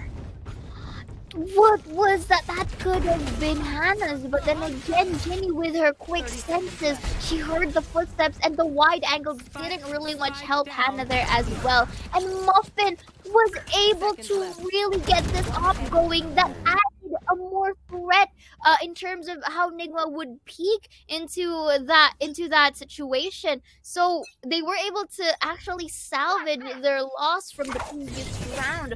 So right now here we're seeing another quite of an interesting take here for Nigma. A little bit of an aggressive take, only to be greeted by the turret. Knowing Baby TZ, however, she is rather watching the flank here already from Nigma. So getting the orb, there are a lot of X10 from the B site quite holding their ground, but in towards A site, someone might be meeting up anytime soon right here. That's gonna be Aluka. Will she spot out Baby TZ? Oh, she doesn't. Oh, that is timing. so stealthy for Baby TZ. But look at this. Okay, Wait, we they might. The approaching spots out the over with a crowd still from her, but with a cost of a half of her health. That's that once more Spike from the blade planted. from Aluka takes Baby TZ down from A side. Now they're going under two here. Muffin once more. Somebody here, but will be taking Trix down, not giving it time to boost the shot, but use the rendezvous. Hannah with a scare attack gets one, not another, and he goes for the refrag with a beautiful cloudburst. Oh, Aya. But Polly takes it down, and Muffin for the cleanup. This time, the timeout actually quite worked for them. This is a very good thing, because if you think about it, again, Nigma Gallus, that was an eco round for them. There was a lot of gun diff. Regardless of that gun diff, they still managed to, I think, pick out 2 members of X10 Sapphire in the end. So I wouldn't necessarily say that it was a wasted round altogether. Regardless, now they're both on equal grounds once again. And I have to say, this comeback from Nigma Galaxy female has been phenomenal. It's not necessarily the cleanest, like so many rounds in a row, but regardless of that, that timeout from X10S gave them 2, but immediately that Viper's Pit will deter them from going into the main. And now we see the rotation come through here as they kind of figure out, do we want to come in from under tube through mid, or do we want to go straight for A? Because they already have figured out that we have a Viper on B, so it is likely that we may find a Wild Sage on A, and that'll be Trix. She's already waiting. She has these angles down pat here, and she might be walling this side instead. So when you wall off that side, it puts them in a situation where they have to funnel themselves to the left side, which means there's more angles they have to watch out for. It's a little bit open than coming in from the left side of A. Placing swarm Indeed. grenade. So again, once more, they are going to attempt an A take this time around for a bit of scene. Beautiful spray Spike down down from A. Strix, denying the spike plant. Also with the slow right here, but they were able to get the spike. So rotate is possible, but Baby TZ will get a little bit of damage there from the shock dart. And they're still committed on towards A, but Aluka may be eyeing out for the middle side in hopes of, you know, left. spotting out someone who tries Oh, that otherwise. mid-rotation, Aluka! Footsteps, Aluka, this will be your chance, but misses her shot right here, regresses and goes back. But there's gonna be the push from Ginny, but spots out the gun into the smoke. Ginny takes one, went for that spray trade, with only 10 seconds 10 on the seconds clock left. right here. Uses the Viper spin, that's gonna be the Oh my God! Polly sees Hannah before she could even plant the spike. The reflex, this is uncanny. Aya with a trade on her own. Spots out Baby TZ as well. Gwen with the frag into the below, and Muffin with only enough to work with still finds value, but Trix secures this game for the 9th point. A little bit of chaotic, but still managed to get the job done. Oh my god. So I was playing a round of Valorant with Trix last night, and she someone told me get this? something very interesting. Yeah. When your teammate is planting spike, you don't have to go so far away. You have to help watch me. And I asked her, where exactly do I have to stand? And she said, you don't have to stand anywhere, just stand right beside me. And that's exactly what she did. Protect the planter.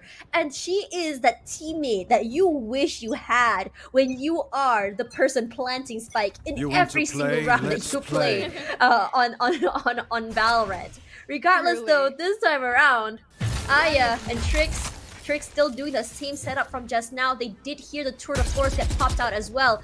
And with that Aldrone spotting her out and she spotting that Aldrone, both of them have all the information they need.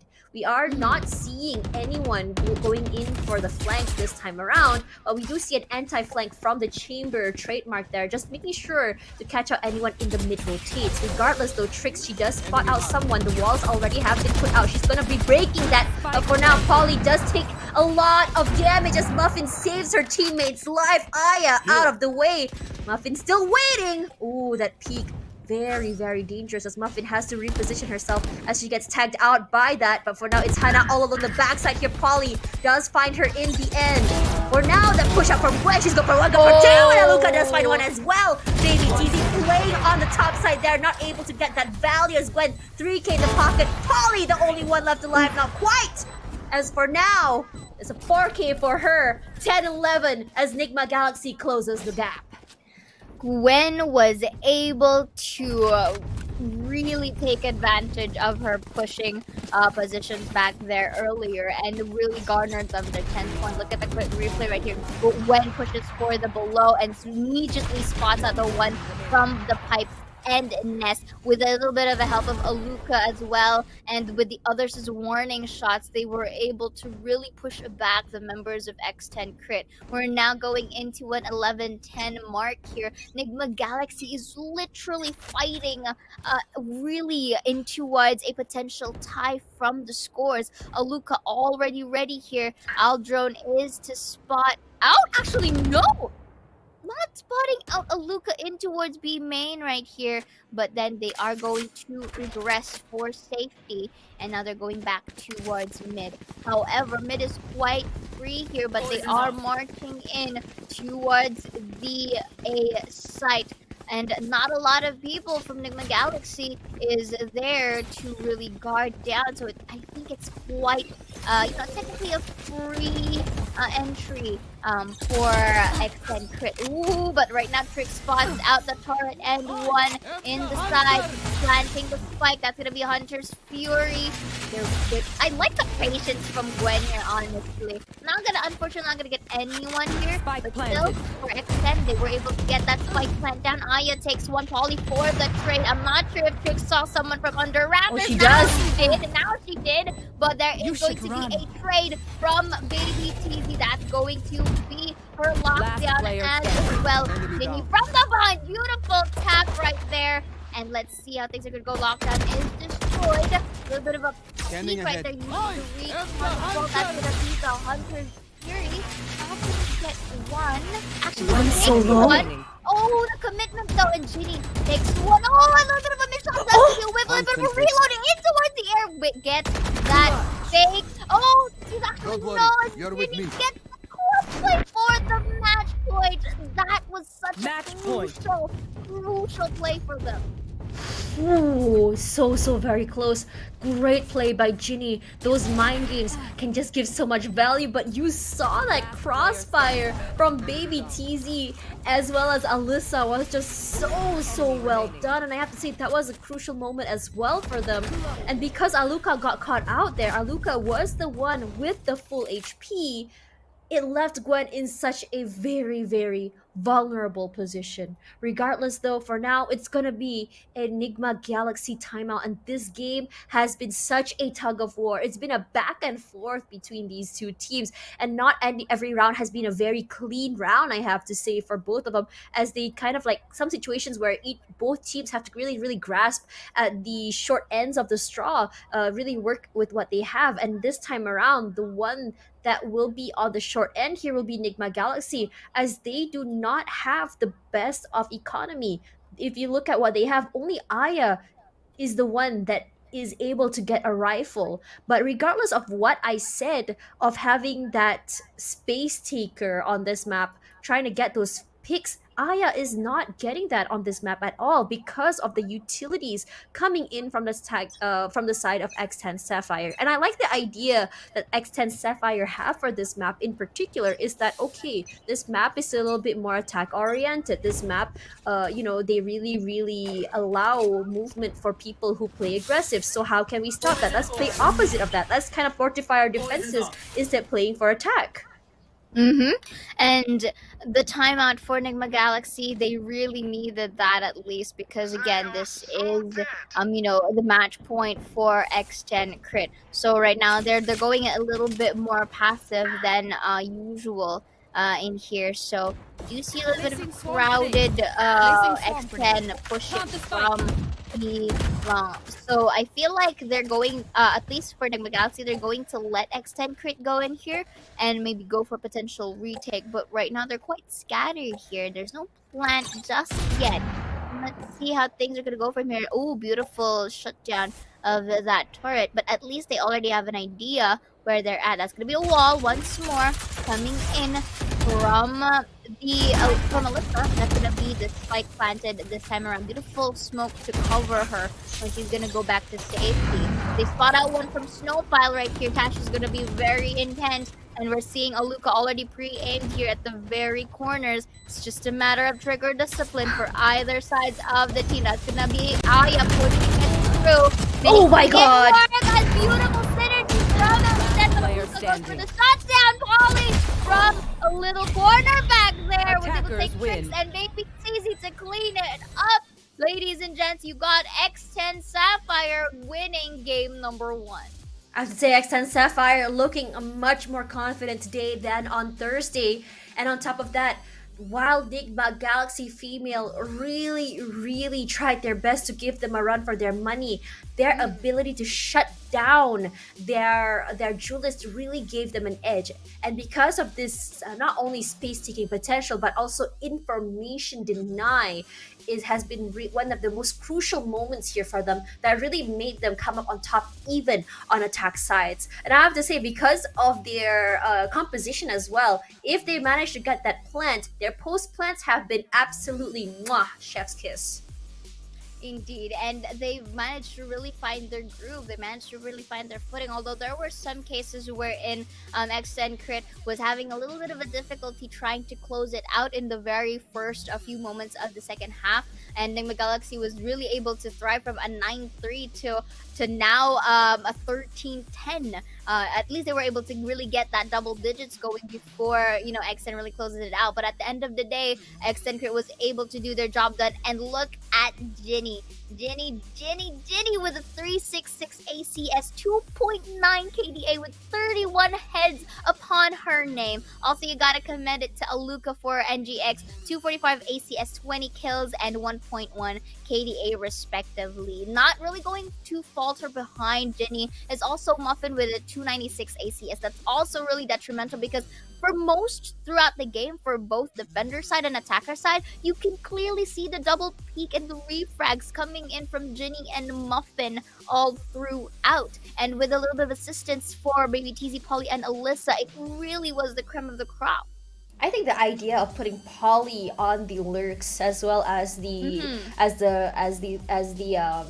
flanks as well has been absolutely great, because what she has to do as a Viper is just set up her traps, set up everything, and then just play from the back. She's able to just take up so much space, and because of the fact that the trademarks that was put down from Aluka was not necessarily found, or they're just really creative of their rotations, it's really given them so much value. And a lot of situations as well, Aluka picked up first is because the idea that X10S knows where Aluka might be playing, because instead of a trademark, Aluka puts herself there to catch people on the mid rotations, to catch people as they're coming in first. But in terms of speed, I have to give it to X10S. X10S a little bit faster on that first contact, and in a lot of situations when you think that she might come up on top, that double swing often catches her off guard, where she's just like, oh no, I was hoping for one person, but there's now two heads aimed right at me.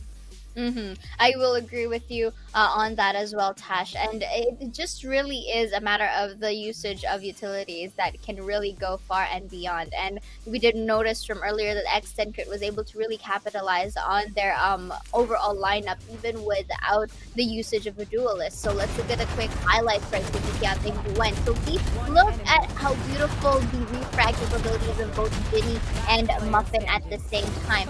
If either one of them is being taken down, the other is bound to get that kill into really avenge their fallen comrade. And here on towards the second one, it is quite evident as well for Nigma Galaxy to not really check their corners. They were able to identify that in the later parts of the game, but then again, those corners are very much detrimental and really took a lot of their manpower here.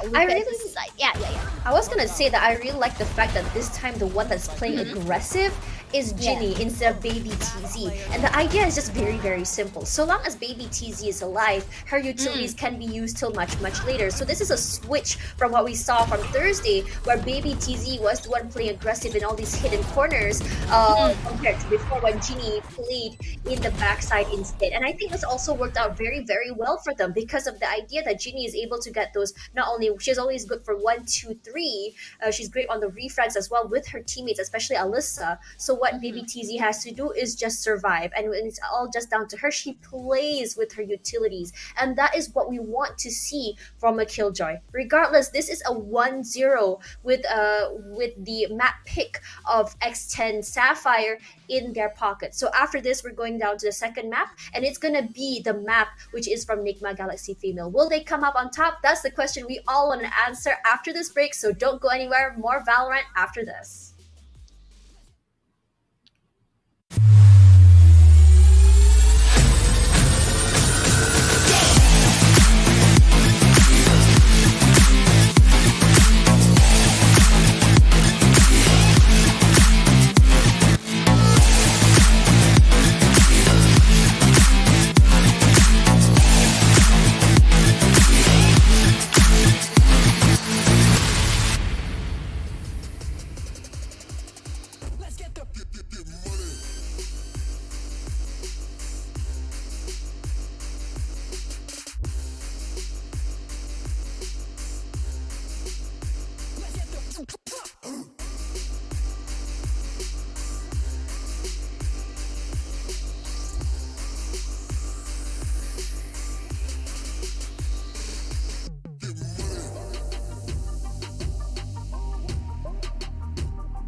Wanna get it crunk in the club with a crunk in the club, crunk in the club, crunk in the club, crunk in the club with a get it crunk with a couple hundred thugs.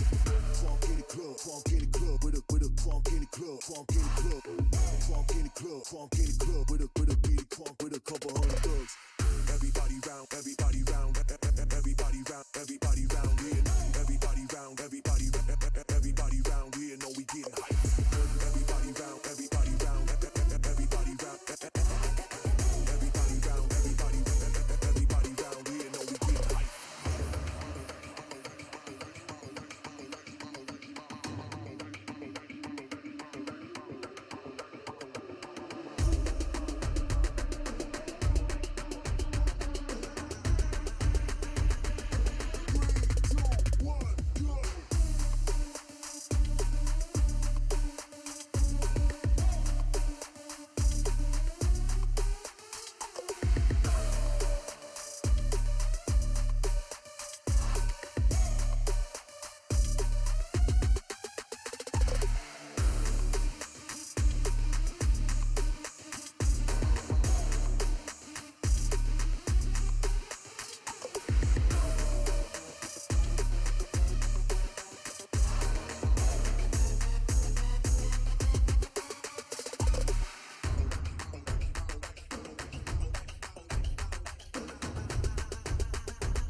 We wanna get it crunk in the club, crunk in the club with a crunk in the club, crunk in the club, crunk in the club, crunk in the club with a get it crunk with a couple hundred thugs. Crunk in the club with a crunk in the club, crunk in the club, crunk in the club, crunk in the club with a get it crunk with a couple hundred thugs. Everybody round, everybody round, everybody round, everybody round here. Everybody round, everybody round here. Know we getting hype. Everybody round, everybody round, everybody round, everybody round, everybody round here. Know we getting hype. Coming off the bench now. Waiting for this moment, swinging for the fence now. Coming off the bench now. Gotta get up, cause we about to get down. Coming off the bench now. Waiting for this moment, swinging for the fence now. Coming off the bench now. Gotta get up, cause we about to get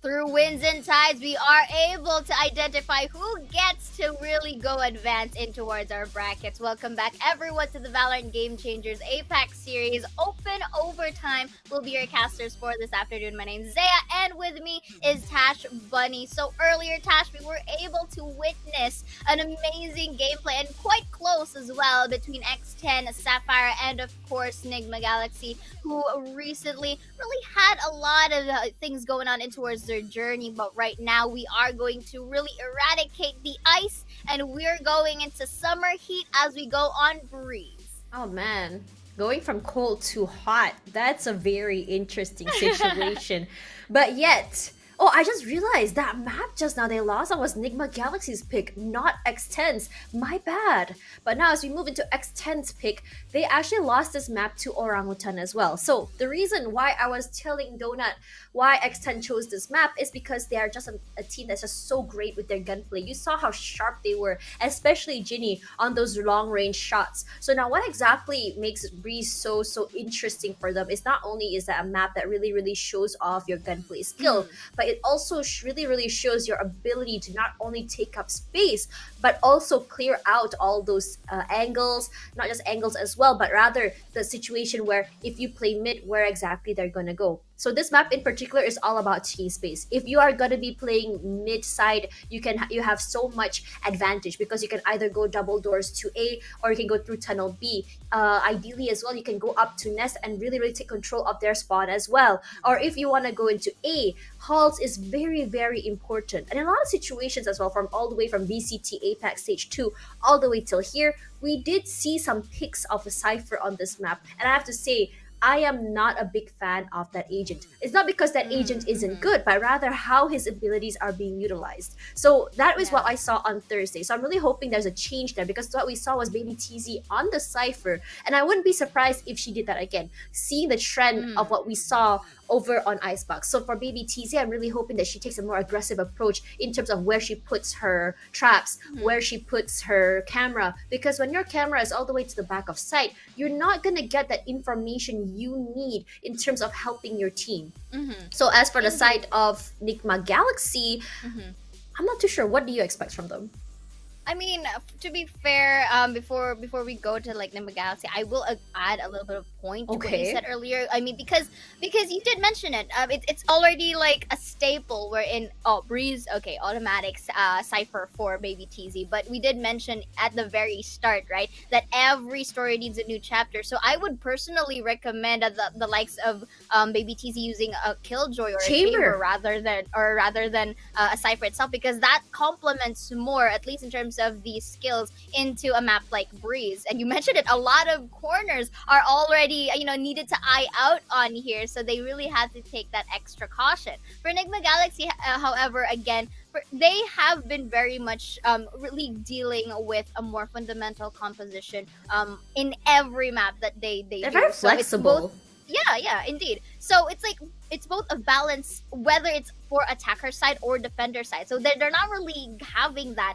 They're kind of disregarding that fact. They're just mainly focused more on the overall composition that is going to complement with their playstyle. Recently, at least for the side of Icebox, they were quite laid back here. That it was quite not as aggressive as we expected them to the previous performances that they have. But at least for Breach, there is a lot of room for that. You have a big mid area which you can have the likes of a Jet for whoever's going to use it from Nigma Galaxy, right? You also have the utilities coming in from a Viper. I'm pretty sure it's going to be a staple as well, that the Viper is going to be present in Breeze. So there's a lot of options for Nigma Galaxy. The only thing that I would want to give concern them is to check those corners.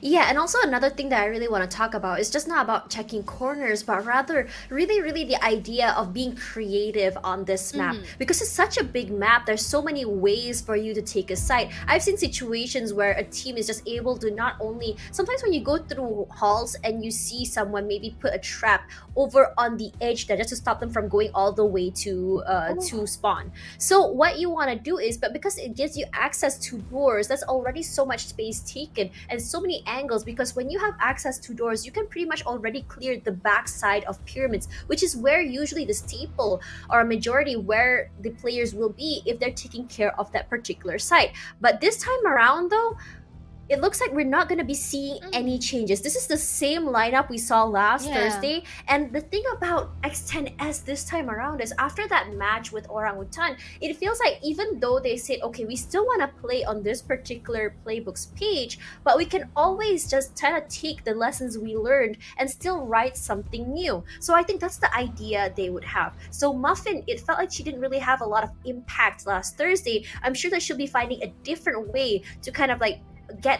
not only get space but also get those picks that she wants. Meanwhile, a Reyna pick. Usually we see a Luca on the Reyna, and it happens quite a lot, especially when I cast it with you the last time, and we were all questioning that Reyna pick, because Reyna is an agent that is not only very selfish, but but she likes to play on her own. So when you're in this situation, is the idea that Trix have is to just play on her own, get as many picks as possible. And what's great about Reyna is that so long as she gets those picks, she can either use her dismiss to get the information that she wants and move out of the way safely, or she can get the overheal to make sure that in terms of survivability, she can survive a lot longer. Because on the team of Nigma Galaxy, they don't have healing like they have from their Sky.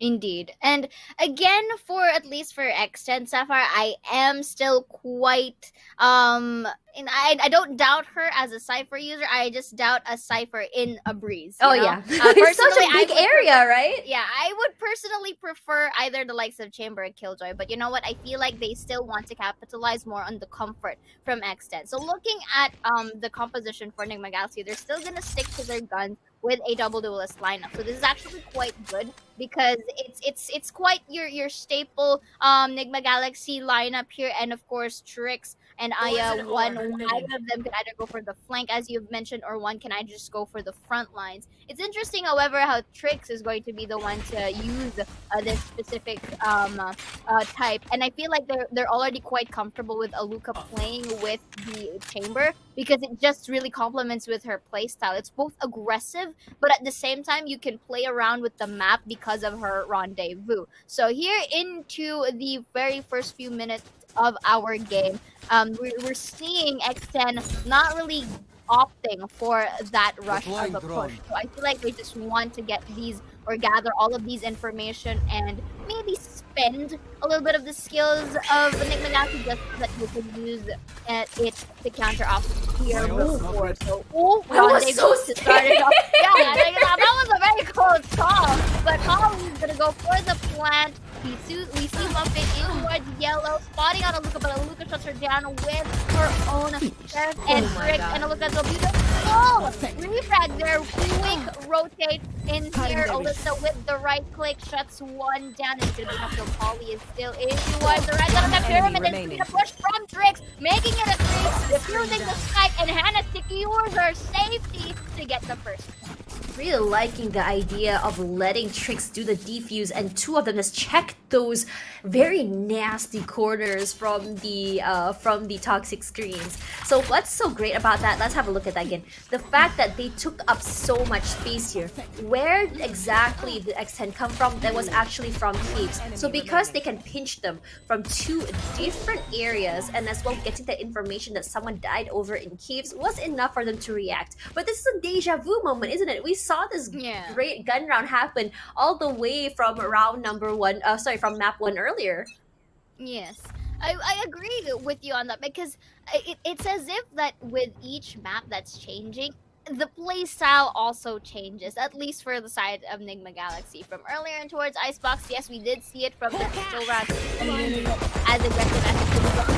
Like more confident, at least inside of X10, but Aluka with a trade of a ghost is gonna double here. A little bit of a whip there forces her to retract with 18 HP and the dream, but she was able to dwindle down the health of Ginny down by 10.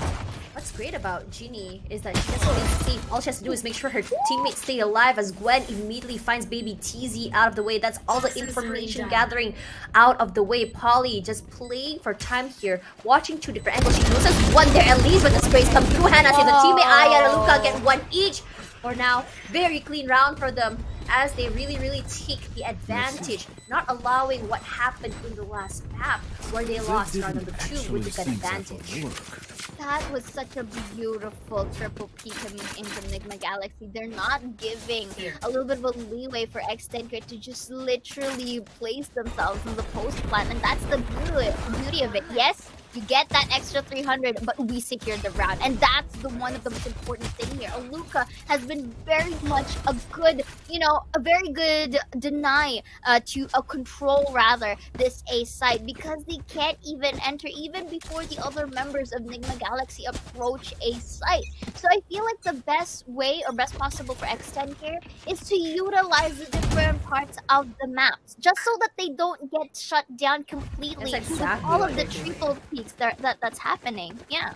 Yep, this time they're taking up mid here and simply they take advantage of double doors. Muffin immediately finds Aluka's hit. Hannah does trade it out in return. Hannah's still very much alive. Hannah for 2. Baby TZ trades her out. For now, Ginny running for that spike as Polly and Baby TZ get one each, but they didn't realize that Trix was in the backside. For now, Gwen with the shock darts trying to clear out those corners here as Trix plays from double doors, making sure that no one gets even remotely close to the spike. She does get a gun upgrade as well. It's gonna be the Vandal for her. For now, no such thing as gun diff. The only person without a rifle will be Gwen. Baby TZ pushing out here. She knows that Gwen was over that. She swings out and Baby TZ gets that value from that as Trix. She does have the Empress immediately. The Lear comes out. That Cage is trying to push forward here, playing with the corners, but Ginny as well as her teammate were already watching the same angle. Not quite a lot for her to do if you're in that situation. That was actually also the Cage that maybe TD triggered as well was also useful to act as a terrain just so that they can hide, and it didn't really give Strix enough time to really go for for a better peak. And because Strix was forced to get that wide angle, if you see there was just Ginny securing that kill as well, so that is just all the more really good utility usage as well for X10 Crit. They were able to deny any further winning streak that is to come from Nigma Galaxy. Personally, I would say that Strix, she didn't really have to push toward that. She can just watch an angle. But perhaps she was trying to make sure that she doesn't get backstabbed. That's why she pushed through. But for now, Polly, is she good for one? No, but she is. She is actually is. As Ginny gets one more. 11 HP left though, as Wet is just shooting, spraying and praying through the smokes, not quite getting that value.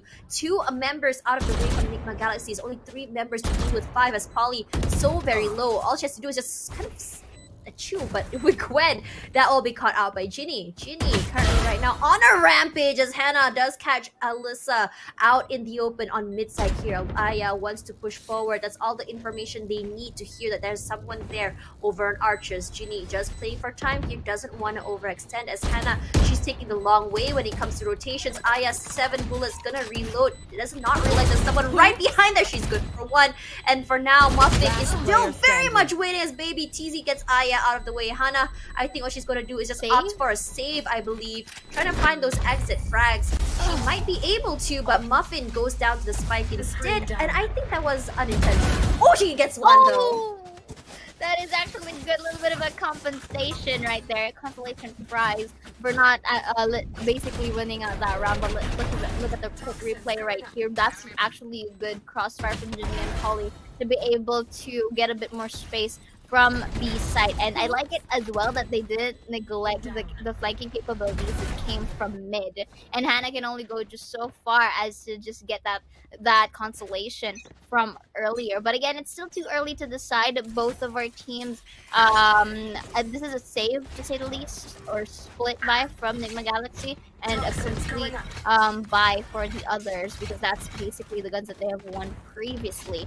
So right now we are taking a little bit of a stack Nigma Galaxy on towards a site. I feel like they did anticipate that some presence is gonna lurk in here, but this is a good opportunity as well for X10 Crit to use what the utilities, yeah, and the map as well that they have right now. That's gonna be the speakers from Jin. Oh my god, she still gets it. Yeah. Yeah, and Alyssa with the trades of their own 3 versus 3 to equalize the board. The recon bolt though was able to detect Hannah and the rest of the gang still pushing in towards left of the pyramid. Was able to remember there's a flash, beautifully double from Ginny. Spots out Gwen in corner and securing the 3rd point. I'm sorry. That was just very chaotic. If you saw that just now, the flash came through and we saw them still push out, but regardless, look at how she got those kills right before the teleport. But Muffin was just on a rampage. But one thing that's great exactly about X10S was that you have like a sort of like stacked sandwich going on here. One close, one back on the other side, and one further in the back, which makes it so hard to really pinpoint where that refrags or the crossfires will be coming through. But immediately you're going to be seeing on A site that that Viper's pick come through just to deny the entrance, at least from A main. But remember, mid very much takeable or doable for them, because where exactly they've put that orb was on nest, which means that if anyone were to play maybe tour de force or even an up, that's not gonna be happening.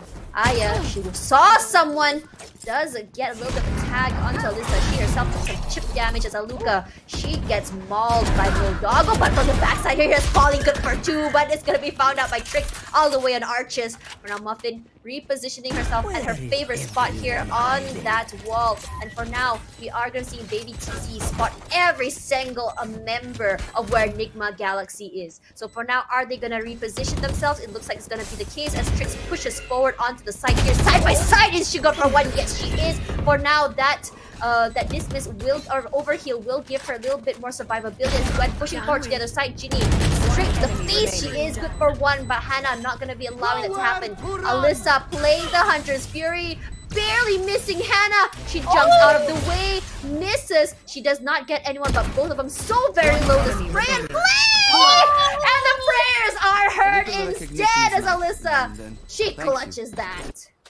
Beautiful spray transfer coming in. That's not even a spray, it's actually a tap for both of them, and it just so happens to really get those bullets down the drain. That was such a flawless or smooth way to really get that clutch going. Polly did so well in really opening up into near the arches there. Ginny and the gang as well tried their best to really contain.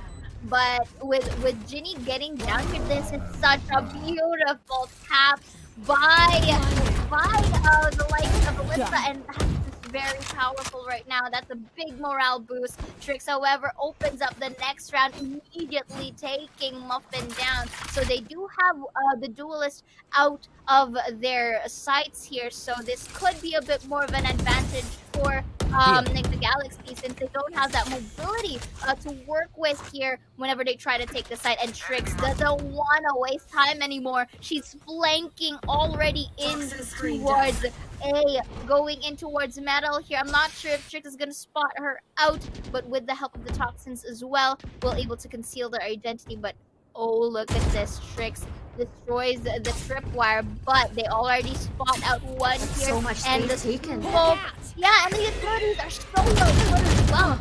These are identity check, but Oh my god. Went for the trade, but Polly with the one Hannah from below pyramid takes Baby TC down as well and replaces her gun too with 38 HP and the dream Spike for planted. the side of Polly and Ginny here from the backside. Snake bite here to try and get a little bit more angle. That's going to be the leer. Polly's in a bit of a situation here, but Hannah secures that track spots out Ginny in stairs. They do have an idea to where she is right now. So both of them are flashed with the whip going through. Ginny isolates the fight, taking Hannah down. That's going to be a fake defuse. But Aluka is there to push her out, to clean up the crew, getting the third. Very, very clean round from Nigma Galaxy. Much better than before. What Trix did was absolutely phenomenal. Taking out that tripwire gave them so much advantage in terms of taking up space. But I have to say, the idea of them putting that orb a little bit to the back, I'm not a big fan of that. Just the fact that they are allowing them access to the door. And this is why I really want to see a more aggressive sort of play in terms of where they want to put those traps, not allowing them access to take up that space. Regardless, they really managed to play that retake very, very well. It worked out in their favor, 3-4, and we see Nigma Galaxy just sort of like equalizing the round, just catching up in terms of points. If they can still manage this momentum, this might be a good thing for them. As for this round, Aluka is good for one out before Muffin just knifes her out of the way. Ginny, she has a Sheriff in hand, and she has got a lot of value from it, but it's not going to be this time round, as Ginny will be caught out by Aya. The spike does get dropped as Muffin finds Trix all the way in tunnels. Whips that 5 HP for Aya as Hannah. Oh, she's playing the flanky flank. She's coming through in the back. This time around, it's gonna be her as Aya tries to get those picks here. And Hannah from the back finds the Bikizi. Aya finds Alyssa, and Gwen immediately finds Muffin. And it's a very clean round again. That's 2 in a row for them, bringing them up to 4. Securing this round bit by bit in a more polished manner for the side of Nigma Galaxy. You really gotta attend or commend rather their adaptability. Aya, however, was able to take one Ginny down, and for Muffin, there were some moments of Blade Storm takes there before she could be completely shut down by Gwen and company. I feel, at least in the previous round, it's more of the manpower of Nigma Galaxy that was able to really get that round going. Now both of our teams are tied. It's as if it was a reset. We'll line up once more for Polly to try and conceal any amount of vision towards middle area. They're trying to utilize this area here. They want yeah, they want all of these presents, but look at the right, a beautiful dash here from Aya to save herself, and here just going in, and they know that they are already in B side, but this is interesting for Nigma Galaxy. They're not neglecting They're A, making a but it's wormhole. yeah, everything is just chaotic at this point, but Aya was able to secure one down before Ginny, equalizes the mana power, and right now the other members of Nigma Galaxy are already rotating to their way. Polly did not That's deny the flank from Trick, and he takes one down. Ooh, liking how Gwen was able to really tap Ginny down there, but Polly is on a roll in the flank, really denying every nook and Last cranny player from standing. Nigma Galaxy. Alyssa with a headshot here takes Gwen down, and I feel like Aluka can go for the save instead. She can go with that exit frags and try and save this off, because it's quite very useful as well for the defender sided, although we do see baby TZ as well in towards the arches, maybe trying to really hunt her down, denying this op, but it's quite a secure round for X10 Crit. I have to say that how X10S played that was just so very good. And how they played the post plant, it was like, again, that tiered sandwich or tiered Indonesian cake. It's in layers. How you have one person all the way in the back. For now, I don't think that Ginny's gonna find any value, so does Aluka. But coming back to my cake theory, I'm kind of hungry. It is lunchtime after all. So the cake theory. Why would you take cake in lunchtime though? I'm an adult. I do what I want. Dessert first. But coming back to that cake theory, look at exactly where they are. You put Polly all the way at the end, Ginny at the entrance, and all the way to the back of Scythe. We have one person taking care of arches and one person taking care of tunnels. In this situation, because you have every single site covered, you can not only pass out the information but also catch people off guard, and this is something that they learned because they don't want Hannah to play that flank that they did from earlier. This is honestly learning from your mistakes and just kind of like adjusting on the fly, which is something that we didn't see earlier. But speaking of that, Polly will find Aya with that entry frags, and Muffin finds Hannah. Tricks immediately finds Polly from the hit. She does have 2 HP left as she had to use a dismiss to actually reposition herself. Baby TZ pushing up right now. They did not realize as Muffin gets Gwen out of the way. Baby TZ, this is a very, very scary angle, and you can hear the soul of Sleepy TV yelling, check your corners! But for now, Tricks, it's just her and Aluka. 2 HP is very scary as a tip damage can just bring her down. Ginny is pretty much primed and ready for her, just waiting for her to push out. All she needs is just a whiff, and that will be her through the wall bang. Immediately actually throws that guiding light to the backside, and immediately she knows Aluka is in the back here. Aluka, you can either save that op once again, or you can decide to get some value out of it. She's stuck right now as everyone is primed onto her. But Ginny, they'll be getting the kill. Round 10 goes to them, and it's a very clean round as they only lose Polly. Nigma Galaxy does have the tendency to slightly, push, but at the same time not overextend, and it's very evident for Trix's presence over here. Unfortunately, however, I feel like Xen Crit is slowly learning how to really get their footing down, and really turning everything into their favor. So the main thing, or the main concern that I'm starting to see for Nigma Galaxy here is that I feel like they're not quite used to being a passive approach. Like despite being defenders, which is quite the essential way to go. Agree. I feel like they want to just really go ham and be aggressive. Because look, they're present. They're trying to extend themselves towards mid already, and that's very interesting for a defender side. But at the same time, you can't really blame them because you really want to get those points. And here, I just like it though. However, the extend pick is just utilizing the mid side. It's giving them the opportunity to play these mind games. But Hannah shuts her down in a brink of an eye there in towards pyramid. But they should be able to know that Hannah is here, and there you go. The double kick as well. Placing the case. As you have mentioned here, that I think we're gonna go Pandan here. Absolutely. Right click there, but how long is the touchdown? Baby TV's from the pyramid to the left side of the map. The quick angle chip. She's Last round in the half. That was beautiful. You know what's really insane was the fact that the other day Baby TZ tweeted out that she had such a very, very bad performance. And I remember I told her, honestly, it wasn't bad performance. It was just honestly outplays at that point. You're not doing anything wrong. And this is the situation where I thought that we saw from last Thursday from Baby TZ is exactly her in general and how well she can be in just holding on or holding down a site as a sentinel. Regardless though, we are seeing another pandan flavored layered cake come through as Aluka immediately finds Muffin. And to bring back the point you said earlier about Nigma Galaxy playing on the aggressive, I think what they want is thus those peak potentials early. But sometimes I really want to remind people that it's okay to play defensive. It's okay to play for retakes because you don't necessarily. It's just the fact that when you have strength in numbers, it gives you so much advantage. Spike already down as Alyssa takes a lot of chip damage, 50 HP gone, and her shields are absolutely shredded. Has to give that space. Aya comes through here, has to dash out, and Hannah finds her in the end with that Spectre. That's 2 players down. This defensive play is working out so well as Trix immediately finds Polly. Baby TD will trade out with Gwen, but Aluka and Trix get 1 each. And this is the clean round for them, I have to say. And this sort of just wait for your team and play together is what we want to see from Nigma Galaxy.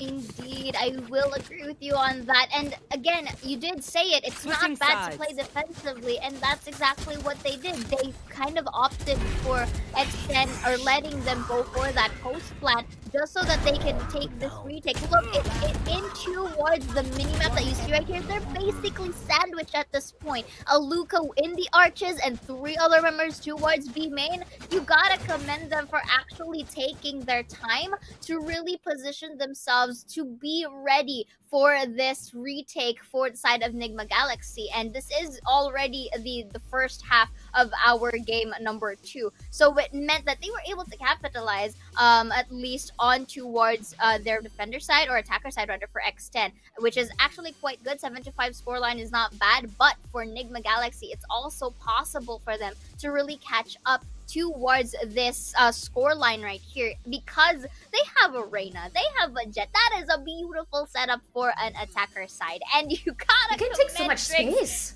Yeah, it not just space but also entry and the flank there. This is the variation that we've been talking about earlier, Tash, and I'm just really excited to see how Nigma Galaxy are going to play this through because if in the defensive side they are already that aggressive, what much more in the attacker side where you are required to be aggressive.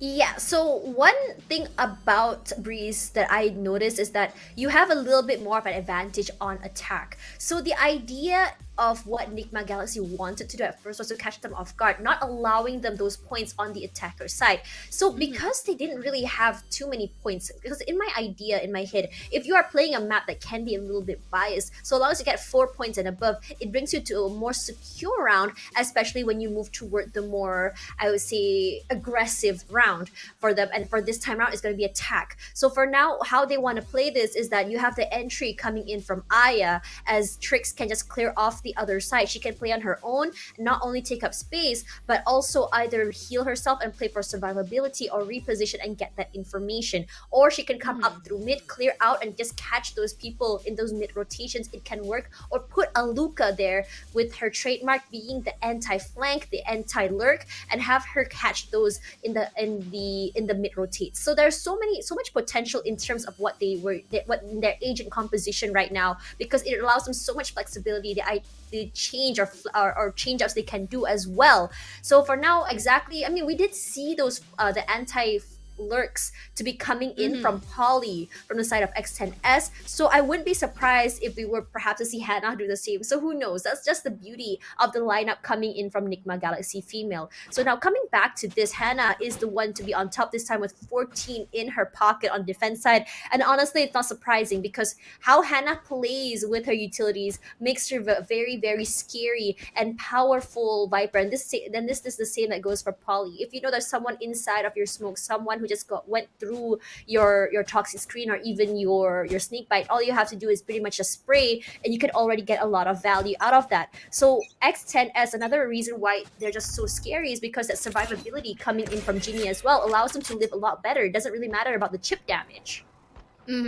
And in hindsight to that, I just really hope that X10 is able to really find a better or a more polished way to really defend these sites, because yes, although their overall composition is really made for the said site, I'm still quite concerned for Baby Teasy's Cypher here, because yes, the skills are quite okay, at least in how she uses it, but the problem is the tripwire in the cage, it can only go so far. What if Baby Teasy was the first one to get first blood? What is your source of utilities now? What's your source of intel this time around?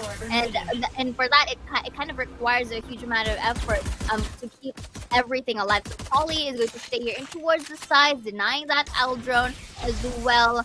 Will be putting it down the smoke. Indeed, she repositions just before she was able to put the smoke down. That's gonna be the clear. But that's that's beautiful. Go for the trade. Muffin for the refrag. However, Aluka takes advantage of Ginny being off angled to Muffin. Will be refragging her falling comrade, making it all into a now 2v2, which is actually a very good discipline for X10 crit, but I'm not sure if they still see Gwen here at stake. That trap make it one, not gonna be another, but does dwindle her health by half. Now they do sandwich her from between, goes above and beyond yellow, and takes the right click for Aluka to take 3k. This is a bit mean, but I was really hoping for Aluka to jump down and knife. Oh, you. I feel like it's something that you would do. Oh, yeah. I mean, we did see Kachao do it twice. Okay. Truly. Well, we say that if you have a moment to knife, why don't you take the leap, right? I think Aluka probably changed her mind because she decided to play safe instead. Regardless, that was a very clean round. You actually saw so much space taken, but I'm really liking that proactive sort of play coming in from Muffin as well. She was already pretty much stationed at mid just to catch if anyone wants to play off mid or take up more space. But the idea from Nigma Galaxy was we don't have to take up space on mid. All we have to do is just wait if someone were to push up through halls. And when no one pushed up through halls, what they do, they just immediately went through doors instead. So because they had so much space, that was exactly what I was saying. Because when you have access to doors, you can clean up so much area in the back of site. And not just in the backside as well, but of course you gotta go in towards the front lines as well. And again, the usage of utility is very much vital, and in terms of really getting this map going. And so far for the side of the attackers for Nigma Galaxy, they haven't completely take use of the middle site. I feel like it's more of a conditioning progress for the side of Nigma Galaxy that, okay, if we're not gonna be successful at A, might as well go with B. And maybe in the later times they would see mid as fit, but right now Trix and Aya is just capitalizing on the west. Oh my god. Right click, but there's the shutdown that is gonna happen. Alyssa with the classic takes Aya down, but they are quite pinned into a manpower disadvantage here for X10 Sapphire. Indeed, and only, that they're quite injured here. Ginny can go for the heal, but it's only Alyssa that can go with a complete one. There's a saying for that. Yeah, what? What's the saying for that? Ginny will say, I crawl so that Alyssa can run. Oh, wow. Okay. Let's see exactly if what they it do is. crawl. Let's see if they do that. But you know what? Right now, Nigma Galaxy secures the spike that is planted on towards. I'm not sure if they do. Wait, Ginny over here. Oh my god! Shots out Ginny here, and Ginny, she had the reflexes going. It's just that Aluka was in a good position right now, so Alyssa checks behind, but Aluka takes that Spectre and cleans it up for the crew, equalizing our board tap. That was sneaky. Aluka, that was hella sneaky, I have to say. But I like the fact that Nigma Galaxy were just saying we have the advantage in terms of guns. So what are we doing playing defensive? Let's just push out. That can work out so well for them. And look at this, because they had that gun advantage, they pushed out, they catch them off guard. And this is what we want to see, this proactive play. And I'm really liking that Nigma Galaxy did that. Regardless, that's 2 rounds for them. And this, as in the words of the wise YOLO Lee says, this is where the trial is, isn't it? Because that's where they don't have in terms of guns. Because we have Muffin with the AWP and 4 other rifles compared to the team of Nigma Galaxy.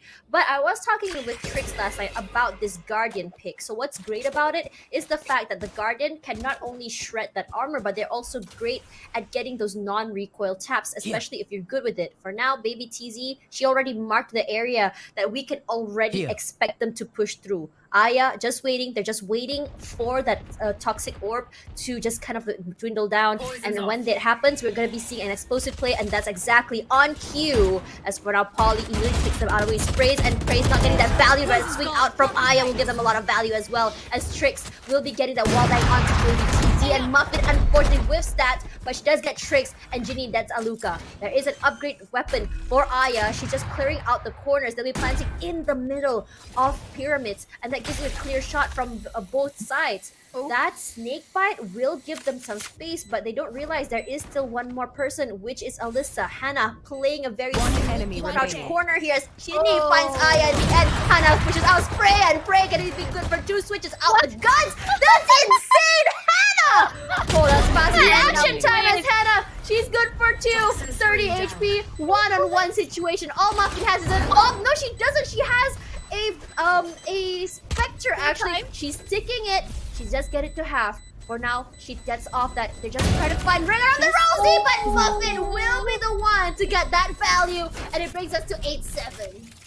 That could have been like for Hannah buying time, but did you see how suave she was when switching from a Spectre, jumps out of the water and just get that Vandal going? That was so smooth. I can't even do that. I'm panicking if I do can that. imagine See, her look at that, look fingers. at that. Her fingers are just like. Their speed. They don't. I wish I had blue switches right now, just so I can emulate to you guys how I feel the like panic clicking would sound like. So speed, and I really love that coming in. I feel like Hannah is playing rhythm games, but you know, yeah. but you know what? Also, it's a rhythm game. They say that rhythm games are what makes, you know, your hands really more reactive, and I feel like Hannah does that on the sides. But again, going back into our game here, Tash, this is actually a good call for either of the teams, or specifically for X10 Crit to go for the timeout, because technically, if they do win, I mean, this is technically their match point map. If they do win this out, they get to, you know, proceed. So they would really want to capitalize this advantage as much as possible. But seeing how Nigma Galaxy is slowly catching up, because this is attacker side, because the overall team composition of Nigma Galaxy just favors well with the current side that they have, it's really much of a requirement, or it's really much mandatory for them to really rethink every strategy that they do, or reset, or try to find something new, just so that they can really catch Nigma Galaxy off guard. The only concern that I do have now at the moment is, at least for the second half, it's been quite chaotic for the retakes here. So we're quite expecting more of a composed and polished take in towards this defender side that they have. Man, that early peak from Muffin gave them so much value. You never really expect someone to just push out like that with an op, and that's exactly what Muffin was expecting. And from now, I think Nigma Galaxy has to be aware that Muffin is a person who fears nobody. She will push out. Defense? What? You're still at spawn. No, it doesn't really matter to me. Battle of the ops. This is what we're expecting. Let's see who ops who. Both of them. Unfortunately. Okay, no one misses that round. We'll give them a draw. But for now, we are seeing the Lear come through. It's gonna be a fast move onto the site here, as Polly is gonna be putting her wall up. For now, gonna be slowly making their way onto Scythe here. That smoke is 30 giving them seconds so left. much value just to make sure that they can't really get that information. Baby planted. TZ, is she gonna push through? There is that hesitation coming through. The decay is coming out here. As Trix, she does spot her out. All she had, Snoop, unfortunately not able to heal out. Snakebite as well. Not able to do that. That's a spray from Ginny and Muffin. Insane. Hannah does get flashed out here. They have a general idea where she is. Repositioning, but Ginny, that reaction to the information is enough to give her an idea where to spray out. Definitely, and I feel like this time Extend Crit is able to, again, we saw from the previous rounds, at least towards this half, that it's been quite chaotic for the first two first rounds of the second half for the side of Extend Crit on how they are able to try and attempt the retakes. But right now it has been more polished. They're now forcing the members of Nigma Galaxy to use whatever resources that they can have, just so that if ever a retake is, or just so if the post plant rather is going to happen, they have their utilities as our You want to support here, play? just so that Let's they can play. against them. And I'm liking it because it denies reposition from them. That's gonna be beautiful. Spike Again, down, a mid. move up from Muffin. This is what we see from the Oh previous my blocked off the shoulder nasty. by a pixel. Cash, and we see one. Is it gonna be another here? That's gonna be a push for make a through, but there's not gonna be a kill. Actually, there is now a strict tap one up the floor. The player Trick standing. but Alyssa takes one, but Aluka goes with a tour de force here in towards the other sides. Now it's just down to Aluka with her skills, with her shots, but Muffin is already there, free aim, but Aluka wins the off fight, and we are seeing Alyssa here just to get that refrag going with the 3K, 7 to 10. We are seeing this Tash slowly but surely Need a Extend drop. Crit Thanks. is quite in the advantage here. I think one of the biggest problems is the fact that Spike. Nigma Galaxy is not able to really pinpoint where exactly Muffin and her operator is going to be, because earlier in their last round she was actually at elbow. So what they did was, we'll stand further back, not allowing her to get us from there. But that reposition from Muffin just catches them off guard, and not only that, they got two. It was to the point that Alyssa wasn't able to move. She was stuck there. Regardless, Empress popped, but there is the Hunter's Fury coming in from Alyssa. She does get a little bit of HP from Aya, not quite able to get the takedown, but it was sprays from Trix that finds Muffin in the end. But Polly from the backside gets the trade out, but Polly eats so much utility. Two members left from X10S versus a three-man situation here, as Hannah does get tagged. Baby TZ playing Last player sneaky from the standing. backside. Aluka does find Alyssa. It's only Baby TZ all alone. They heard her shots. They know where exactly she is, as Aluka finds her in the end, and they bring them back to an 8-10. And I have to say, this tug of war is not ending anytime soon. I feel like I'm the cursed one here, because whenever I say that, okay, Extend Crit is popping up our advantage, suddenly we find it not happening. I And don't Nigma think Galaxy- it's that.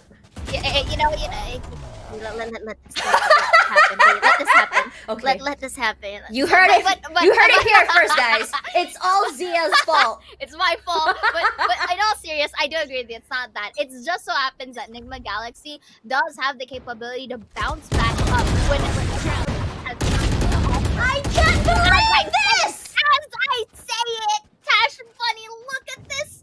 The trades from across the board forces out a very low Trix, but it's player technically a standing. 2v2, but now a 3v1. How quick does this round go? A minute is not yet over. It's not yet even a minute.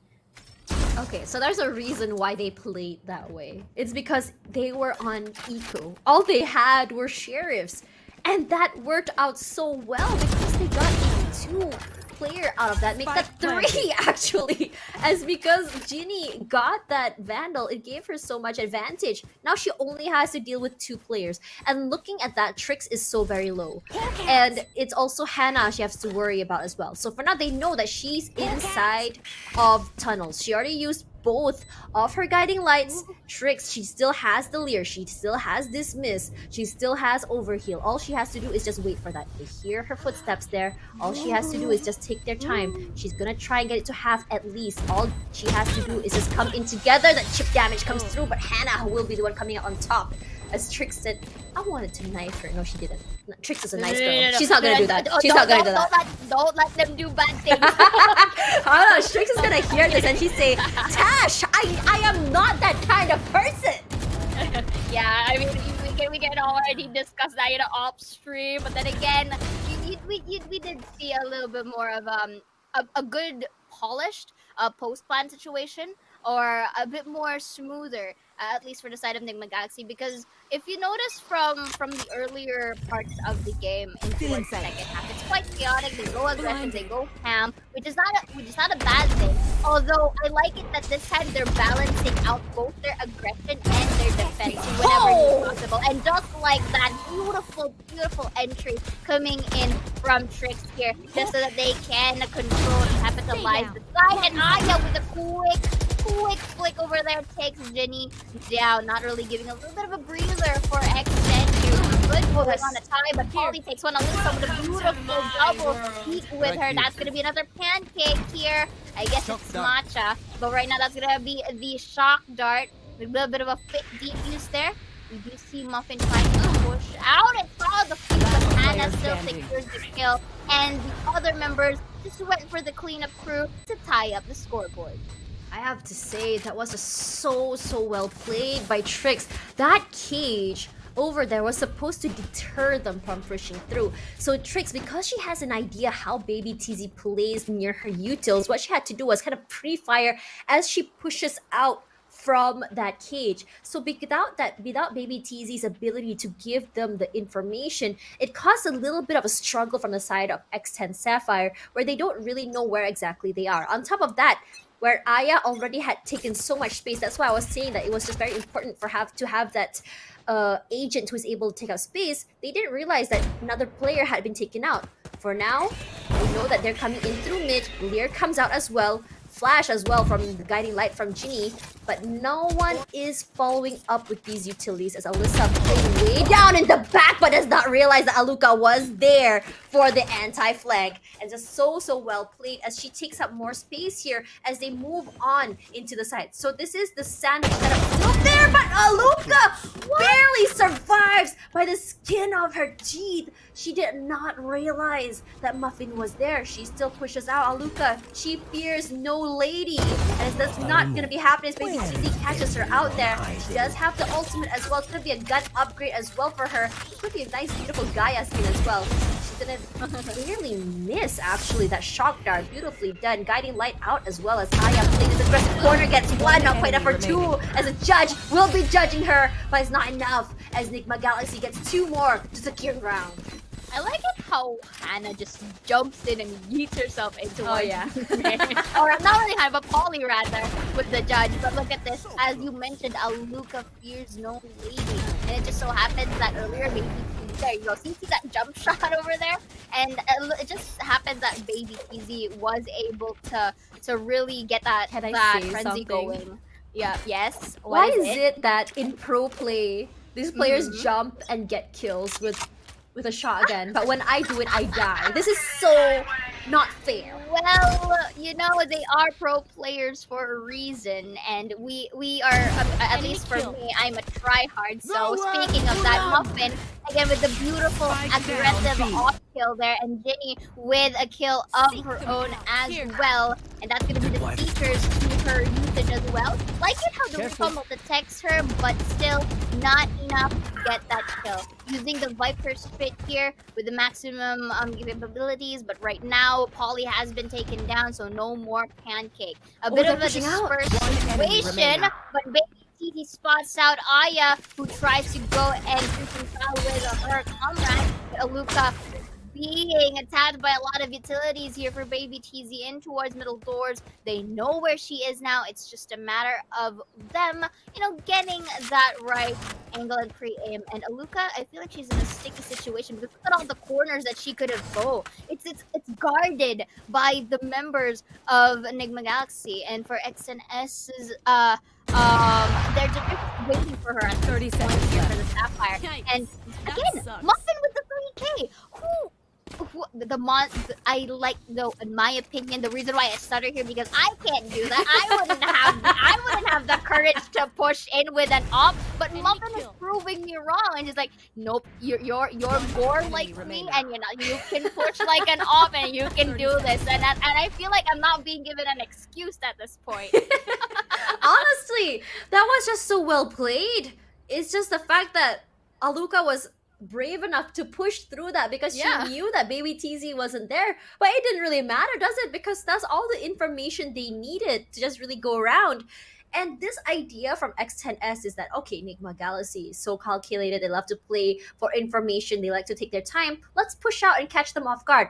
And in a lot of situations, they get so much value from those aggressive pushes. Doesn't matter if it's eco or not. We can see this confidence coming back from X10 Sapphire, where they're just not only getting a lot of value, but also even if it's a trade 1-for-1 for them, it's like, okay, that's some of their utilities out of the way. That gives us so much advantage because they're not able to really secure their post plan. And not just securing their post plans as well, but the fact that X10 Sapphire is also, even on the defensive side, they're also using the overall of the map. Oh, They're yeah. not just sticking into one place. They're not just sticking into their sites. If they have the opportunity to flank, they will do so. And I like it this time that Baby TZ is proving me wrong in terms of the Cypher pick, because her Cypher cages and her fires are very Tricks? Look at that! Enemy kill. With that in the Through the spike being blind! weird. I can't believe this! Oh, that was beautiful. And again, going back to the gameplay, Polly will be the hand of course, but I think Ben was caught out one.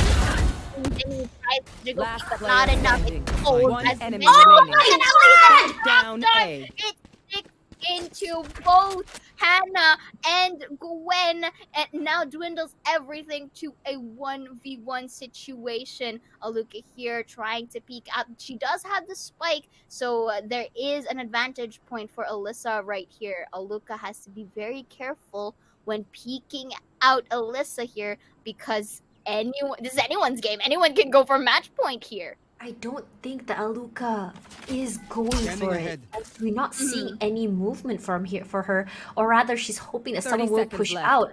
But this is a very smart move from Alyssa. She has secured the spike. She does have to push in, and as time Yeah. goes around here, timing is crucial.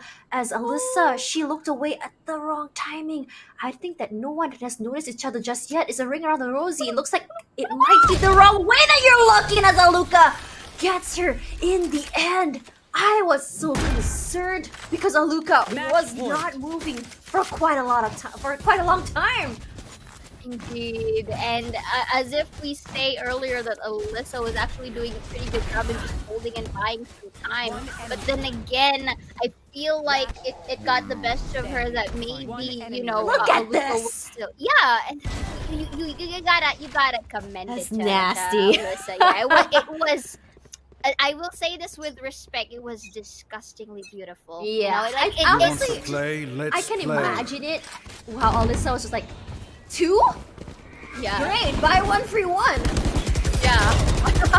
Like the discounted, price on sale. But right now, I feel like Spike no one is down, actually B. going for discounts, and the Last player X10 standing. Sapphire dwindles everything we're going into into Aya's overtime. hands here. Where we might be going to overtime here, and Aya being surrounded by a lot of people who does not know ones and arches. Ladies and gents, and all preferred orientations, we're going to overtime. Switching sides. Honestly, Overtime. This tug of war will not stop anytime soon because True. I honestly at this point thought that Nigma Galaxy would be able to close the game, but the fact of the point is Nigma Galaxy is just not able to get their strats going because of this aggressive playstyle from X10 Sapphire. This was what I was questioning last Thursday when we saw a more reserved X10 Sapphire, and I'm just wondering why this reserved playstyle? Why are they more defensive? But I guess they really learned and they said, you know what? Bring back the aggressive X10 crit from previous stages and introduce X10 crit's playstyle to X10 Sapphire. And I believe that this is the beautiful way of them to introduce it and make a whole new page for their playbook. Mm-hmm. And here at this point, well, I feel like they did live into the open overtime name. They really made it into overtime, and I can understand because again, this technically this is match point for X10 Sapphire. If they do make it this out, of course they will be the one advancing in towards their brackets. But in terms of Nigma Galaxy, it's literally proof at this point that they don't want to go down without a fight, and they're literally pushing for it. So right now we are going to see the likes of Nigma Galaxy in towards the defender side at first, and we are going to see some Sapphires once again into the attacker side. And this is interesting as well because just looking at how many rounds that we have witnessed from early on, it's quite a pattern. We do see 3 consecutive wins on one side, and then there's another consecutive wins on the other. So we can't really. It's still yet to say who really does have the advantage point here. So what do you think, Tashbunny? At least for X10 Sapphire, what do they need to do just to try to really wrap this up? Honestly, just play aggressive. Don't be scared. Yo. And honestly, that's Yo. what Muffin has been doing. And it's given her so much value. Muffin already on the site. Look at that. Haluka will be punishing her for that. And that's one problem out of the way. 4 on 5 as slowly they make their way onto the site. They're just waiting for that toxic stream to go down as baby TZ beautifully finds Haluka through that. It's a trade on trade. Spike down Aya, A. Marlissa, and Jenny for tricks. For now, Aya, 70 HP, still relatively healthy. Cam does get caught out here, immediately just finds Polly. Aya not moving just yet. She is holding on to the spike with her dear life. As baby TZ, she's just making sure to see if she's able to catch her pop hits. Not happening anytime soon because she's not able to come even close. 2 members there as Genie will be the one. Did not realize that Panda and Cake is still very much there. As baby 30 TZ, seconds she wants to left. push forward. There is Hannah and Gwen left. They're behind bricks and the other member on the other side. With beautiful Player crossfires. Gwen does find one and Genie will get a trade. No, yes she does. It's a 3 in her pocket as Gwen wraps it up. They're not going down without a fight. They want to go. Let's go up to 20 rounds. I don't care, but we want to bring this home. Match That was point. very close though for Ginny. Really, as I saw earlier, Gwen was down to 30 HP. Oh, yeah. That could have worked for Ginny if that was a headshot at least, or a bit above the chest area where she targeted here. But then again, that was. Yeah, the crouch for Gwen basically also saved her life right there, just so that Nigma Galaxy can get this 13th point. So right now we're going to switch the sides once more. We're in, the Oh, this is Sapphires. Muffin's favorite round. Yeah, I feel like she's gonna be aggressive again with this operator. See, operator is already in her hand right now, so I just really love the aggression. But it's quite interesting that the aggression is coming from the defender side and not attackers. Well, basically because more of the foundation of their composition is defender sided. For now, baby TZ, she's playing that corner that she loves very well. Trix just waiting for that orb to go down. And this is what Nigma Galaxy is great at. They know how to just take their time and just to sort of wait down for all of that. Lear comes out right now. I don't know if they're very aware that there is a rare baby TZ play that corner. They did flush her out. She is forced to reposition herself. Another Lear comes out as well as Alyssa does find Trix in return. Gwen with only 43 HP left. She's pushing forward and she's going to try and get those hits, but it's going to be TZ first, and Aluka and Aya get 1 each. There's only 2 members left versus 3, but Ginny is good for 1. She can heal her teammate if she needs to. Aluka just waiting, trying to get some information here. As Ginny playing from double doors, Muffin is gonna go for the up. Unfortunately, not connecting her shot. She tries again, but that reposition coming from Hannah is absolutely crucial. As Ginny, she throws a shot from double doors. They know where exactly she is. Flash does come out as well, giving her all the information she needs. That crossfire doing so well. Hannah does find her. You hear the beep beep coming through as Muffin pushes forward to the side here, and Hannah gets it! Attackers win. 14-12, and we're going to be seeing a 1-1 score here from Nigma Galaxy Female. They literally said we're going to take this to game number 3, and they did. Nigma Galaxy Female really bested it out here in Breeze, and this is their map pick as well, and they have done wonders here, Tashbunny. And those games were so intense, we couldn't even tell at that point who gets the upper hand with all of those consecutive streaks from either side of the team. And they really did their stuff. They did everything in their power for them to really get into the scoreline that we have right now. But then again, really kudos to both sides. It was super close. Where in X10 Sapphire, they did have the moment wherein it was supposed to be them wrapping up in the bag, but Nigma Galaxy just says no. We are getting to bind. Yeah, Bind, I think it's going to be a very, very close one. We've seen both teams really, really perform on this map. But for now, let's have a look at the stats here. As you see, Aluka taking the MVP for the winner side, and for the SVP, or rather MVP for the loser side here, will be Polly. So it's going to be a 26 kill in the bag for Aluka with a 266 combat score and 2.1 KDA. Very almost similar to Polly with 21 in her bag with 257 and 1.5 KDA. So for now, this is a very, very close match, and it's because of the unpredictability coming in from both teams. When it comes to unpredictability, you really gotta give it to Muffin. Her very aggressive plays and repositioning has given her so much value in those early frags, especially on the defensive side. Meanwhile, from the side of Nigma Galaxy, the point of having Aluka as that anti-flank, as the anti-lure, has been giving them wonders, because you really catch people off guard, and it's not going to be, and we saw that happening on Icebox as well. It's not the trademark that is catching anyone on the mid lurks. In the mid lurks, I was going to say flank and lurk, and it came flirk. Wow. But anyways, coming into that, when you put an actual gun instead of a trademark, you get that value as well as that information. So the idea of Nigma Galaxy Female is play off information. It works out so very well.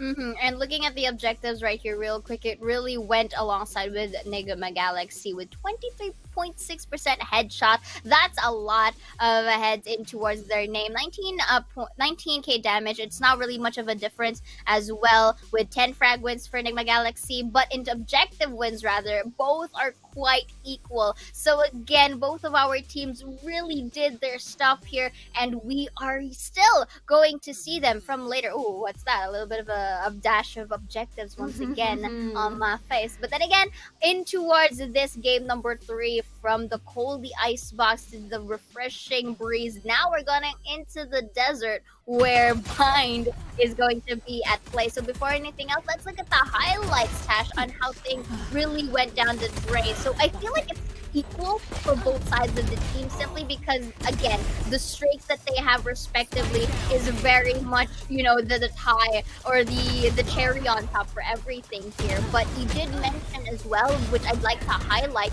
that Muffin, with her verticality in terms of her weapon usage and her aggressive being the Chet, is very much, one for the Sapphires. For Nigma Galaxy, however, it was a very interesting twist for Nigma Galaxy, with having tricks as Reina and as well as Hannah just really popping off with her utility usage alongside Gwen. Yeah, on top of that, Polly is just on a whole different level as well. How she plays with her utils has been absolutely phenomenal. She knows how to play those corners, those situations where you don't expect a Viper to be. She will be right there playing those aggressive corners. Seeing the aggression coming in from both teams has just been so fun to see, especially from Muffin as well as Trix. Trix is not necessarily the most, not Trix, but rather Reina is not necessarily the most lurk sort of agent I would see. Usually I see her in the front lines, but for Trix, she's very flexible. She knows how to play it for the anti-lurks away. She knows how to play it lurk, and she knows how to come in from different angles. So regardless, this sort of creative plays coming in from both teams have been fun to see, and I'm really curious to know what exactly are they going to do on Bind. When we come back later to map number 3 of the VCT Game Changers APAC, I'm Tashbunny as well as Xeaora. We'll see you in a little while.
We wanna get it crunk in the club, crunk in the club, with a crunk in the club, crunk in the club, crunk in the club, crunk in the club, with a get it crunk with a couple hundred thugs.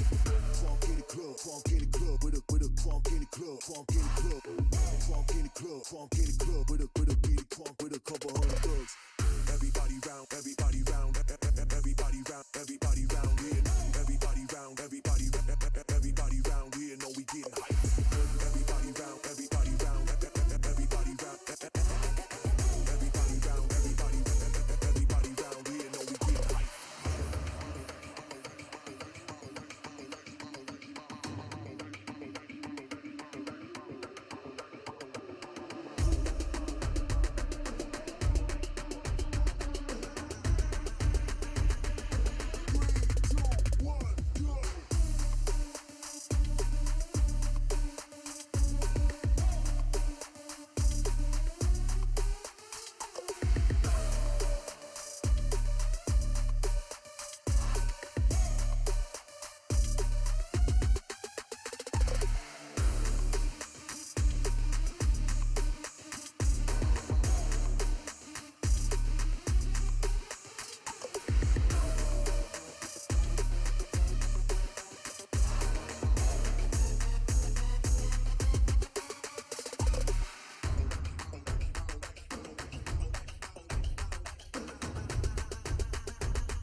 of the day, or rather the first series of the day, and we've seen two matches that are absolutely close between X10 Sapphire against Nigma Galaxy Female. I'm Tashbunny alongside Xeaora. This is the VCT Game Changers APAC Stage 2 Open Overtime. And honestly, this is one of those situations where I have no clue who will be going over to the next stage or who will be going home. Indeed. I mean, with both of the games that we've witnessed from earlier, it's really quite hard to determine who's who. But then again, let's go to the quick map roster that we have. So earlier on Icebox, X10 Sapphire was able to win it out with a 10-13 scoreline, and then on the Summery Breeze, we do see an overtime that has happened, to which Nigma Galaxy was able to conquer. The decider map is going to be Bind, to which Nigma Galaxy banned out Ascent and Split for the side of X10 Sapphire. So right now we are going to see who gets to have the upper hand in this decider map, because looking at the quick stats right here, X10 isn't really having much of a great day with their bind, to say the least, at least for the stages, because they out of 5 games, they were only able to win it twice. And for the side of Nigma Galaxy, their bind plays or their bind performances, out of 4 games, they were able to win it thrice. But then again, this is just, a stats wise. I mean, we have been seeing a lot of teammates that really defy numbers. Yeah. So when you come back to numbers, it's just a piece of paper. Sometimes it's just like in the moment. There's so many things that happen. There's so many things that happen in a match that can really, really change the course of a game here. And in this time, it's gonna be Nigma Galaxy. So when you think about Bind, it doesn't necessarily have a mid area to take. So it's more about just playing those sites and who can actually get control of those teleports. When it comes to teleports, you can either play inside and get those picks, or you can just kind of fake through it, which is why a lot of teams, some of them, they just don't want to deal with it. They just kind of like throw it out all the way, or some teams, they really, really want to abuse it. Regardless of how they want to play it though, this map is, I would say, it's a bit tricky to play, especially on attack, because it's a lot of chokes.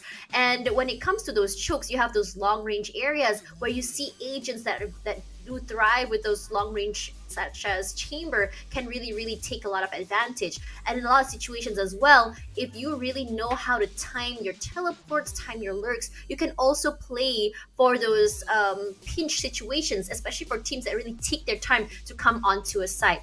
Regardless, for now, what do you think might happen? And what, if you had a choice to have an agent lineup for this map, what is it going to be? Well, I am, especially in the specific map such as Bind, I'm really eyeing out for the likes of Brimstone, Breach.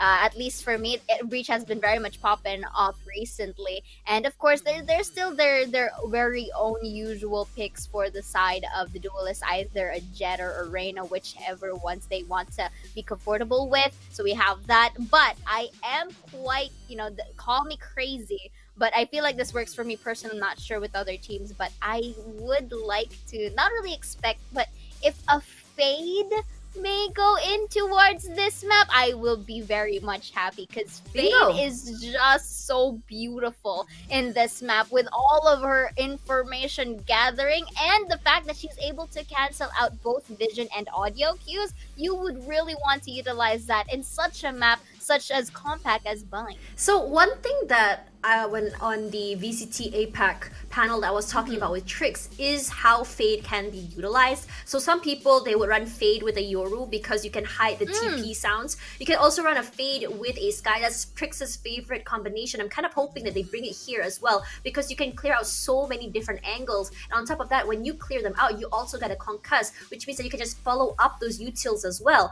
And on top of that, sometimes you can see a very oppressive sort of situation with a Sova and even a Fade for that hard recon, hard intel versus soft intel. So regardless, what you can do is once you want to play a Fade, you kind of have to match it with someone else because you can get so much value, especially if you run your Prowler with another person in the backside, because you are able to get that shield as well as catch people off guard. Or maybe you can kind of connect your Haunt with a Prowler, or even your Nightfall and Prowler if you want to. But we've seen some Indonesian teams over on VCT APAC run a very interesting combo where they play Fade in a very aggressive duelist way, which can also get a lot of payout. But regardless of that, I still think that playing it with your teammate can give you a lot more value. But no Fades in this lineup, as we see a more standard sort of play here. And I think this is a very interesting thing where you actually are seeing a Brimstone and your Breach on the one end. Ooh, I actually am quite interested with how these teams really go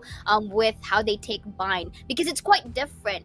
We saw earlier from the likes of X10 Sapphire, they are going to go with they do have flashers. They have a lot actually. They have two in fact. We have Breach and Scythe. Yeah. There's also the concuss that comes from both of them as well. So really, it's really a good tandem. But I like it how there's a vast difference in how both of our teams take this, because it's a completely different lineup in comparison with Nigma Galaxy. Yes, you do have Gwen with the Sova once again. They are still gonna run with a double duelist lineup with Aluka, not with a chamber, but now with a raise. So that is interesting. And Hannah, instead of a Viper, will be sticking out with an Omen in this very few parts of the game. And we're going to start it off right now here, Tash. A little bit of a chip damage there as he has acquired, but Muffin is whittled down to 2.5 at this point. And Muffin is also using a raise, and which is what I like, because Raise's satchels just really work well, surprisingly,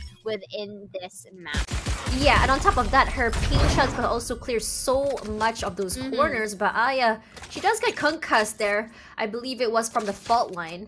So that's already used up. And this slow sort of situation for attack for X10 is not very well, because they had actually utilized a lot of utils already without getting some value out of it. For now, this is the rush through coming as well, as Alyssa as well as her teammate is going to push through that Hannah smoke. Muffin, 45 HP left. She will be the one moving forward there. She wants to move to the backside, but it's kind of hard to see when you have two of these smokes on one end. She's want to watch this area here as Hannah, they didn't even realize that she actually is inside of Lamp. So for now, it's going to be Gwen. She is good for one. Aya with the crossfire does get one end as well. Aya, oh my god, she is aggressive. Fast reaction time there is Ollie.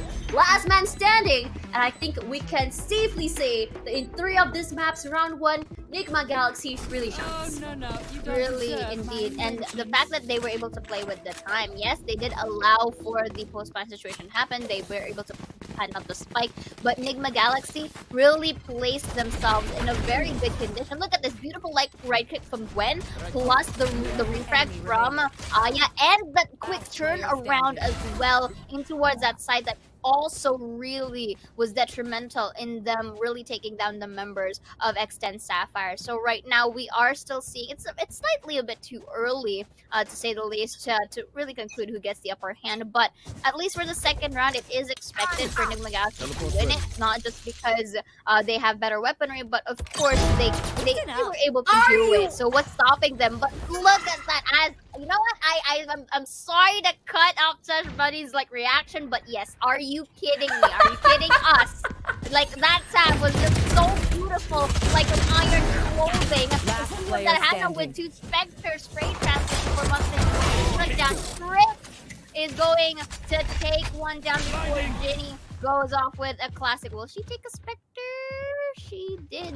And there you go. And now the hunt is there. Aluka once more with her magical taps. Is it going to push through? No. There's going to be a teleport that's going to happen. And look at how the 3 Musketeers just really go far beyond in towards the spawn. But, ooh, looks like Aluka stays in towards B. They weren't sure if it was a fake teleport or not. Spike plant. But for now, it's going to be a really far rotate there. She takes a lot of space here as Aya just secures it.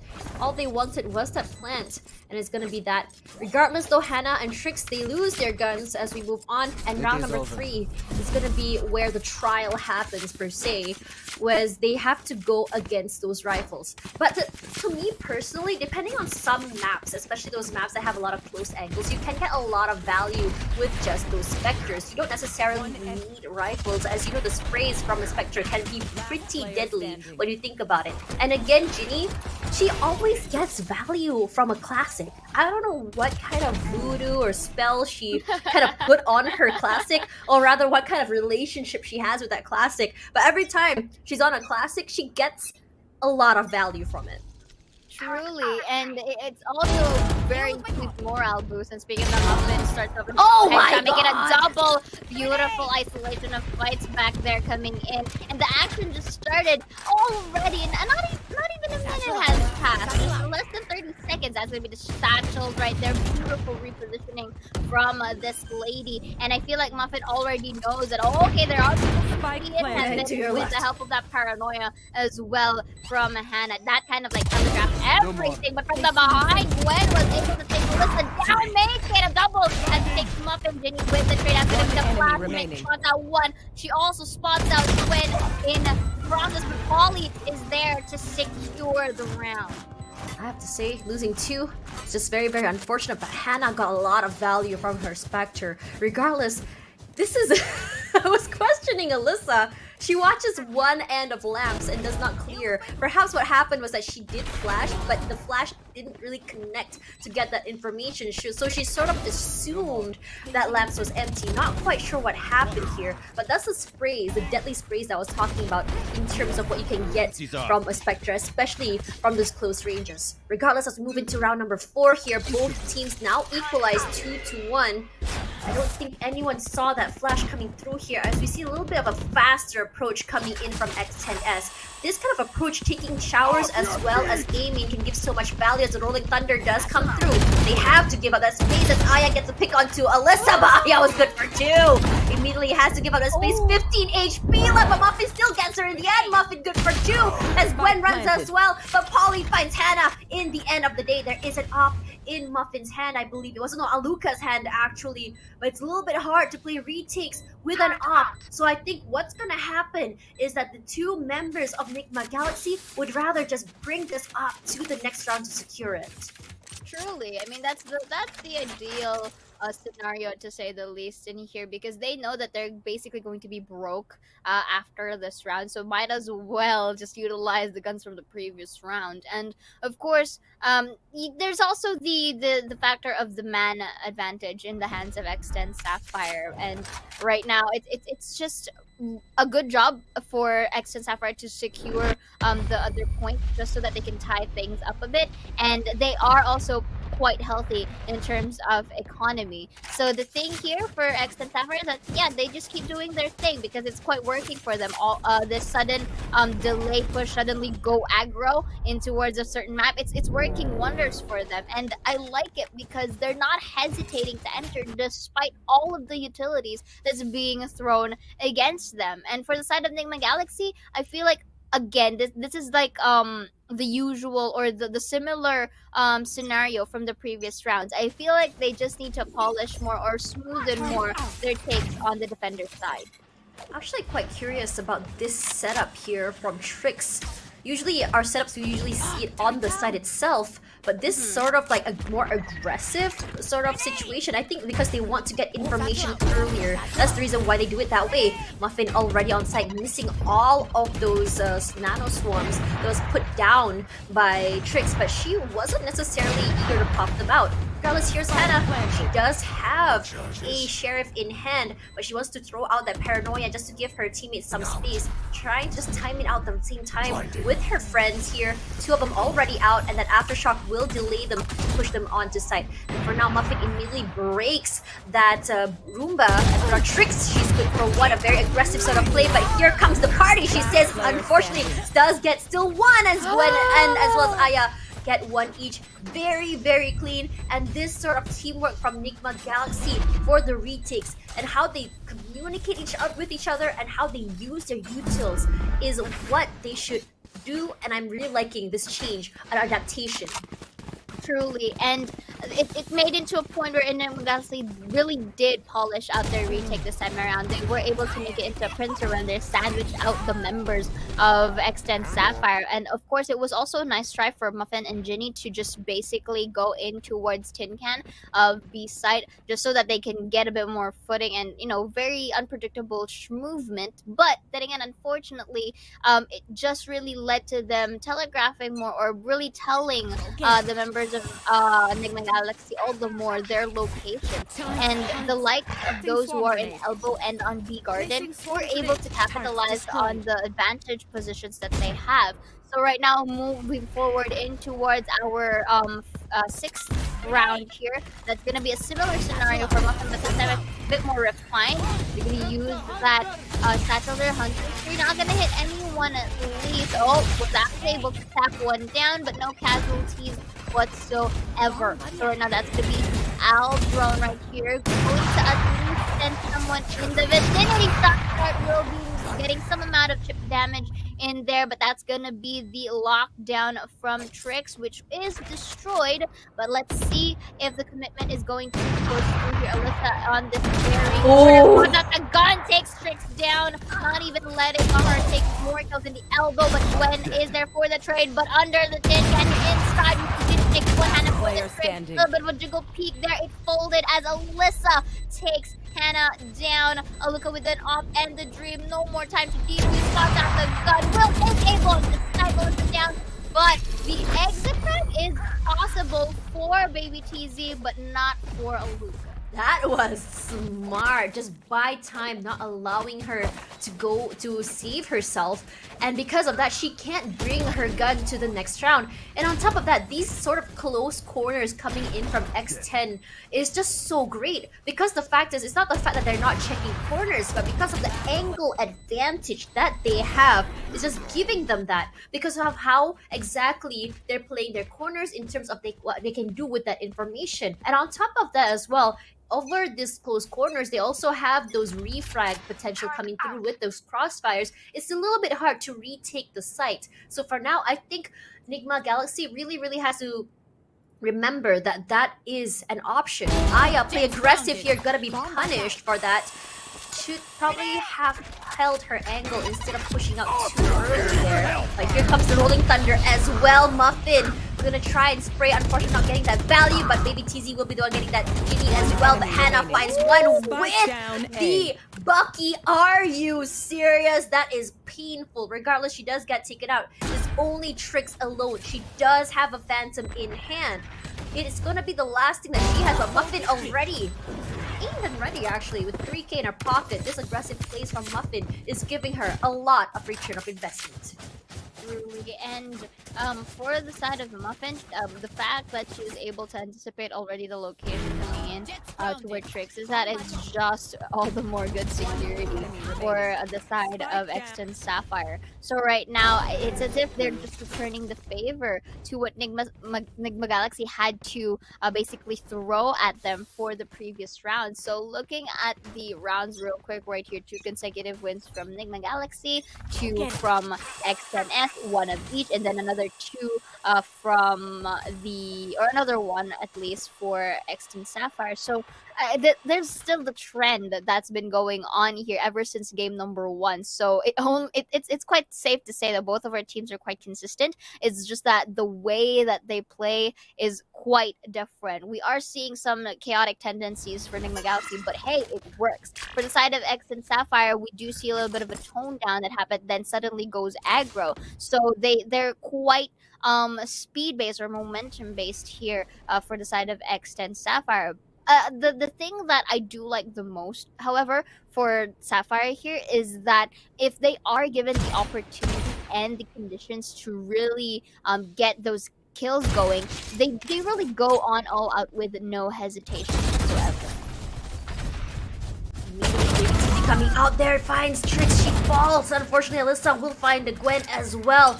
They're getting the B side so very well. We know those pick potentials. The post plant is just so good. Aya does find an upgrade here as Hannah wants to get that one pick straight to the head. And Hannah and Aluka get one each. For now, Spike does fall down here as Baby TZ. She does have a rifle in hand. They're down by men. And in terms of that, enemy look at the remaining. upgrades coming through as Aya immediately finds Baby TZ. Genie good for 1. Is she good for 2? Not quite enough.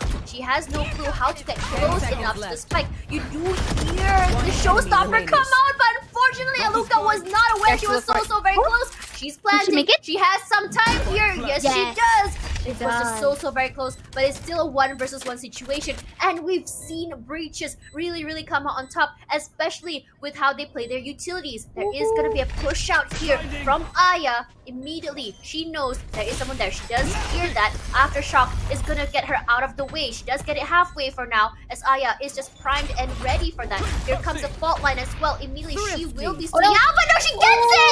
Thrifty for her! And the sprays come out. She is just alive by the skin of her teeth. 4-4. Such a close round. Pros don't fake, fake don't froze, they say. And it was just really demonstrated by Aya here looking at the quick replay. We do see Aluka and Hannah getting those taps across the floor. Aya being very much trigger discipline, really utilizes that the inch of the space on the smoke. Ginny, however, was able to dwindle everything down to a 1v1, preventing that showstopper as well. But I felt like she kind of took a little bit of time into dishing want to out play? her Let's skill, play. or even not this time. I felt like if she pushed us the first time, that could have been a different thing.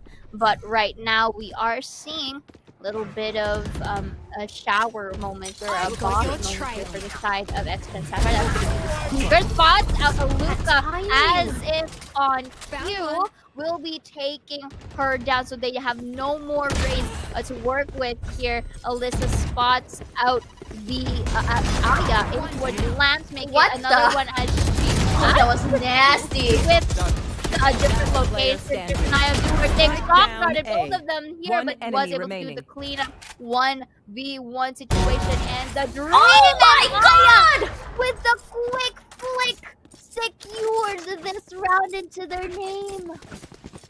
I just want to say something. Well, 2 things. Number 1, Aya, what the heck was that? And number 2, that smoke was a paid actor. Player standing. Timing was just way too sus. That was just so on time. But I think it might exactly is, because if you remember, in terms of pro players, they remember all the timings of their utilities down to a T. So perhaps it was already scripted. Who knows at this point? But X10S, they need a timeout. They need a breather. And if you think about every single time, what's so great about these 2 teams is the fact that they're always changing up how they play on the fly. With Nigma Galaxy a little bit more loose, chaotic, and you can actually tell that they're really having fun with it, compared to X10 Sapphire, who's a little bit more mechanical, each player a cog in a machine. So it's 2 different gameplays and styles, but both working out for each other. I mean, that at the end of the day is what's the objective for both sides of this teams, and I will agree with you on that. They really need to be a bit more connected here, for at least for the side of X10S, because what we have been seeing, yes, they are able to get those kills across the board, but we are noticing a bit of a late arrival onto some who Their is actually going for the timings. rotate. Yeah, the Yeah. timings as well, and the tendency happens wherein it's looking as if it was getting peaked 1 by 1. That's not the case. It just so happens that the timing for their arrival is not really on par, or they don't make it in time for them to actually, avenge their fallen comrade. And here in towards this side, since they are attackers, I think it's much vital if they are opting for a split push, not really much too far off the tree, just so that they can really secure those refrags, which they have been doing at least for the Oh my god, previous Muffin. game. So a little bit of tap there, down to 22 HP. Satchel to at least try and make Muffin the meat steal here. A little bit of a wall bang, not going to get anyone. Boombot.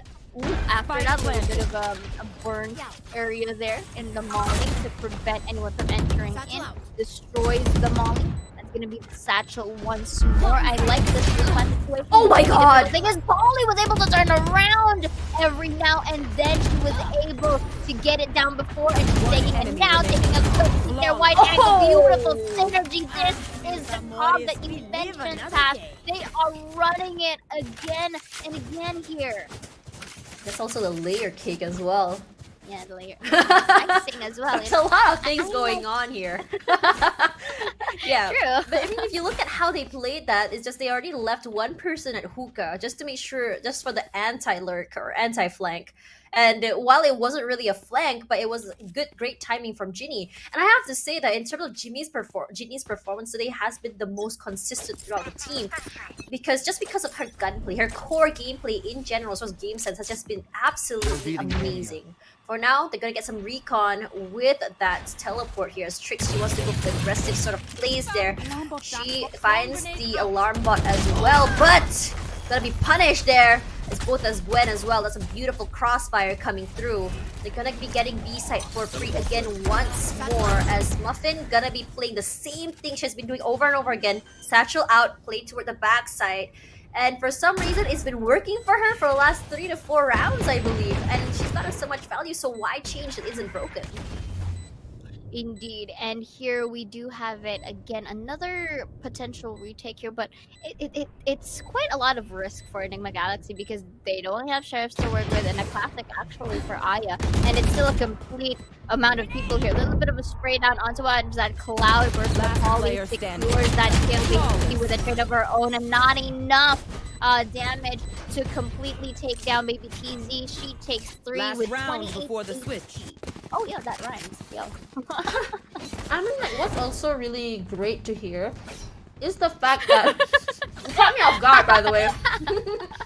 But what I'm trying to say is that the fact is that I was kind of hoping for Nigma Galaxy to play a little bit more aggressive with the fact that it was an eco round. We saw that come through for the side of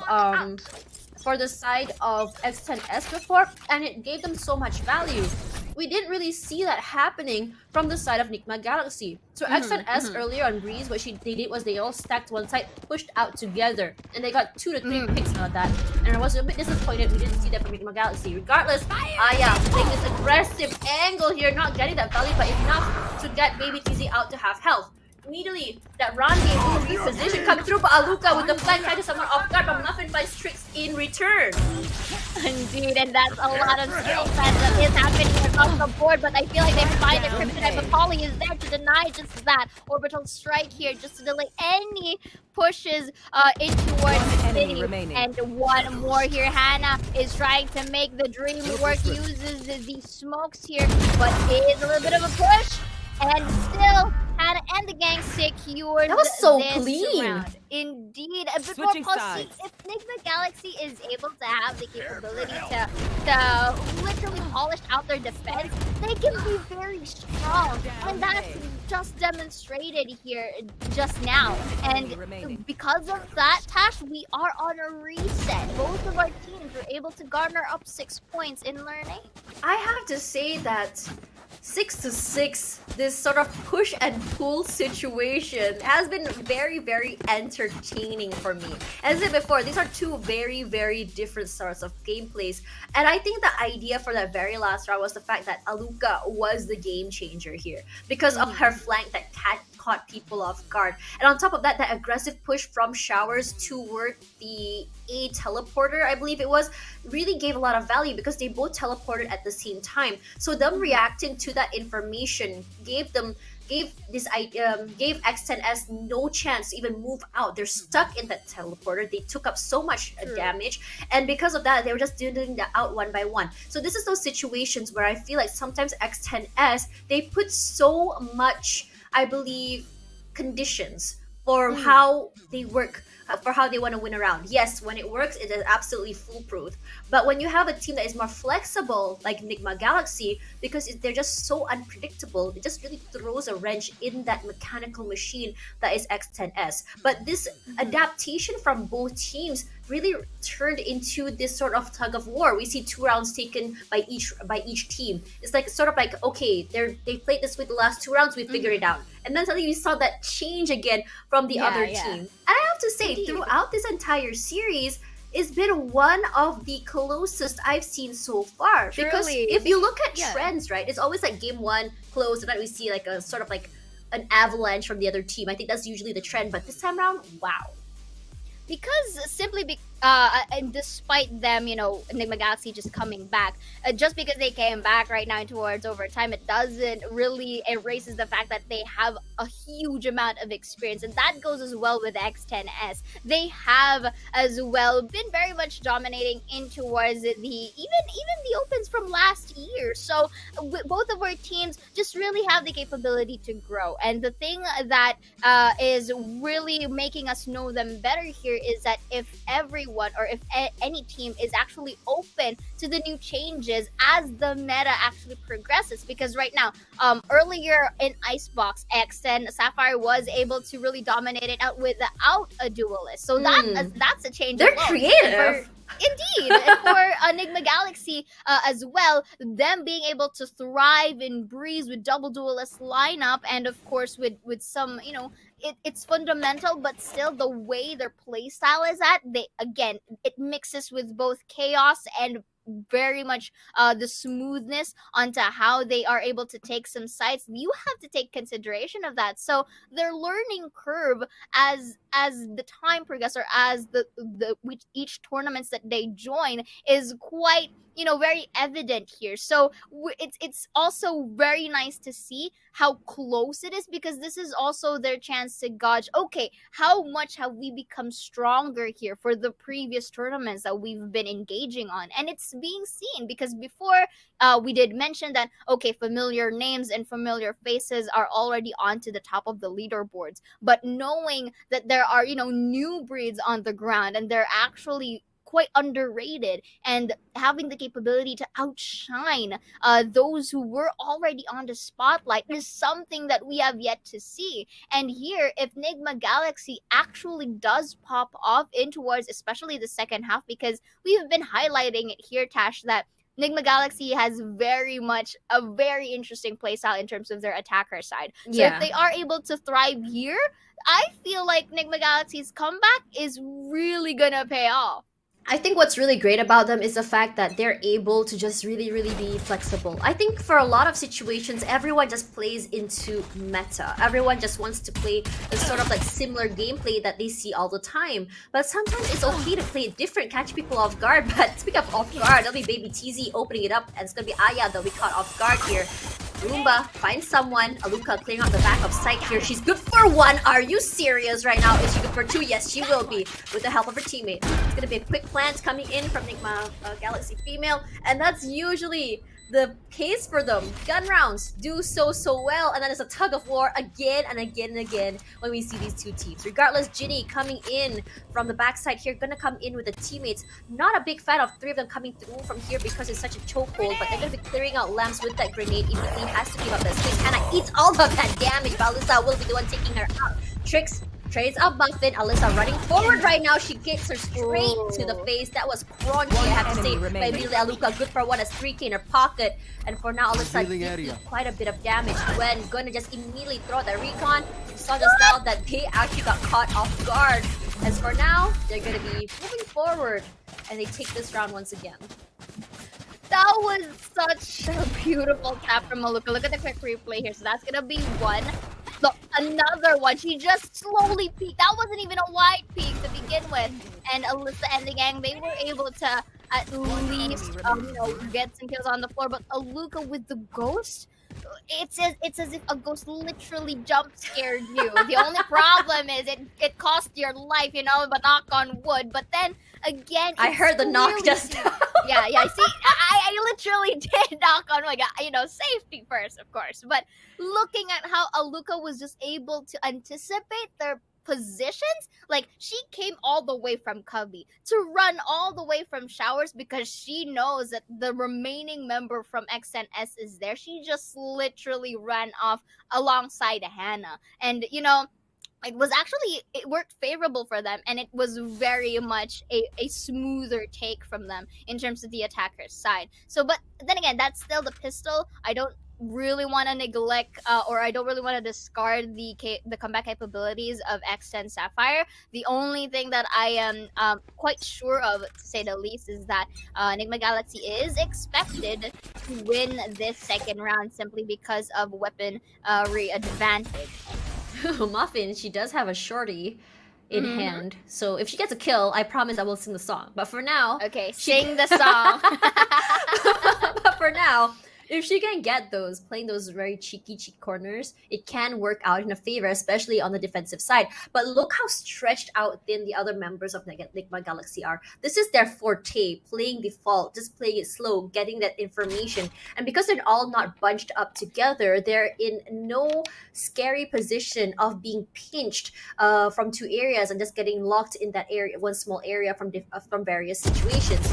Polly, though, will be the one to spot someone out, but unfortunately, she did not get a kill, but did whittle down Luca down to less than 50 HP. Aya already dashing out an updraft as well. She takes the back of Scythe. We know there's one person there coming in from Hookah, and suddenly, who is the attack and who is defense? I am confused. Where is everyone right now?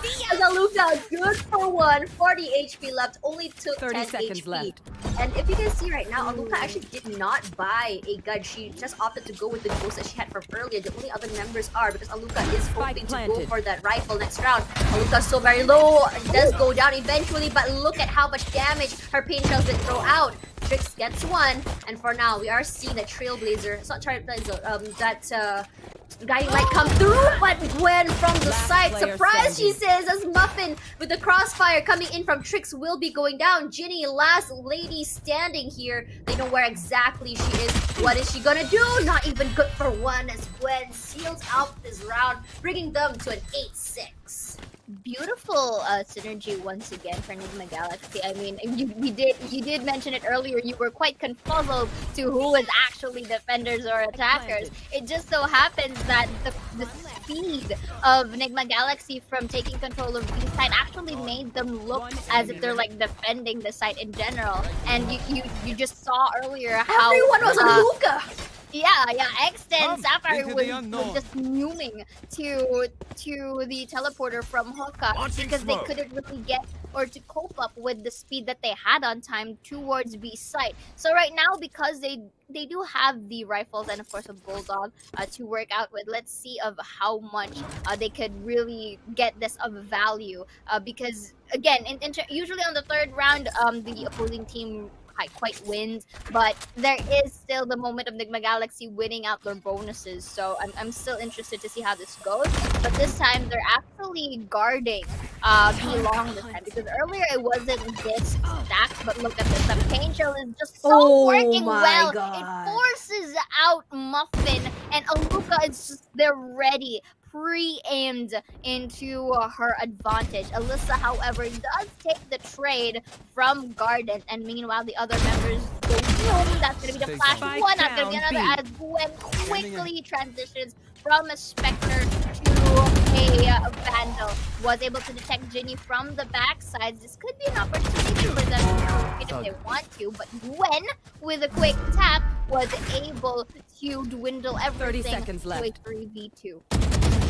Maybe TZ will be the one catching Aya mid-rotation, and now we're back in the equalizer with a 2v2. Slowly but surely, she will be making her way onto the site, but when she cancelled her plan, it's a bit confusing here, but Polly will be the one to find Trix in return. And now it's only Gwen to play that post plan. It's gonna be a very difficult situation as where she is right now is all the way in the back of site. I don't know if Gwen knows that Polly was, oh, she hurt her now, as Gwen, she has all the sight that she can see. For now she gets one, but beautifully played by Baby TZ, making sure that her teammate will not go down without a fight.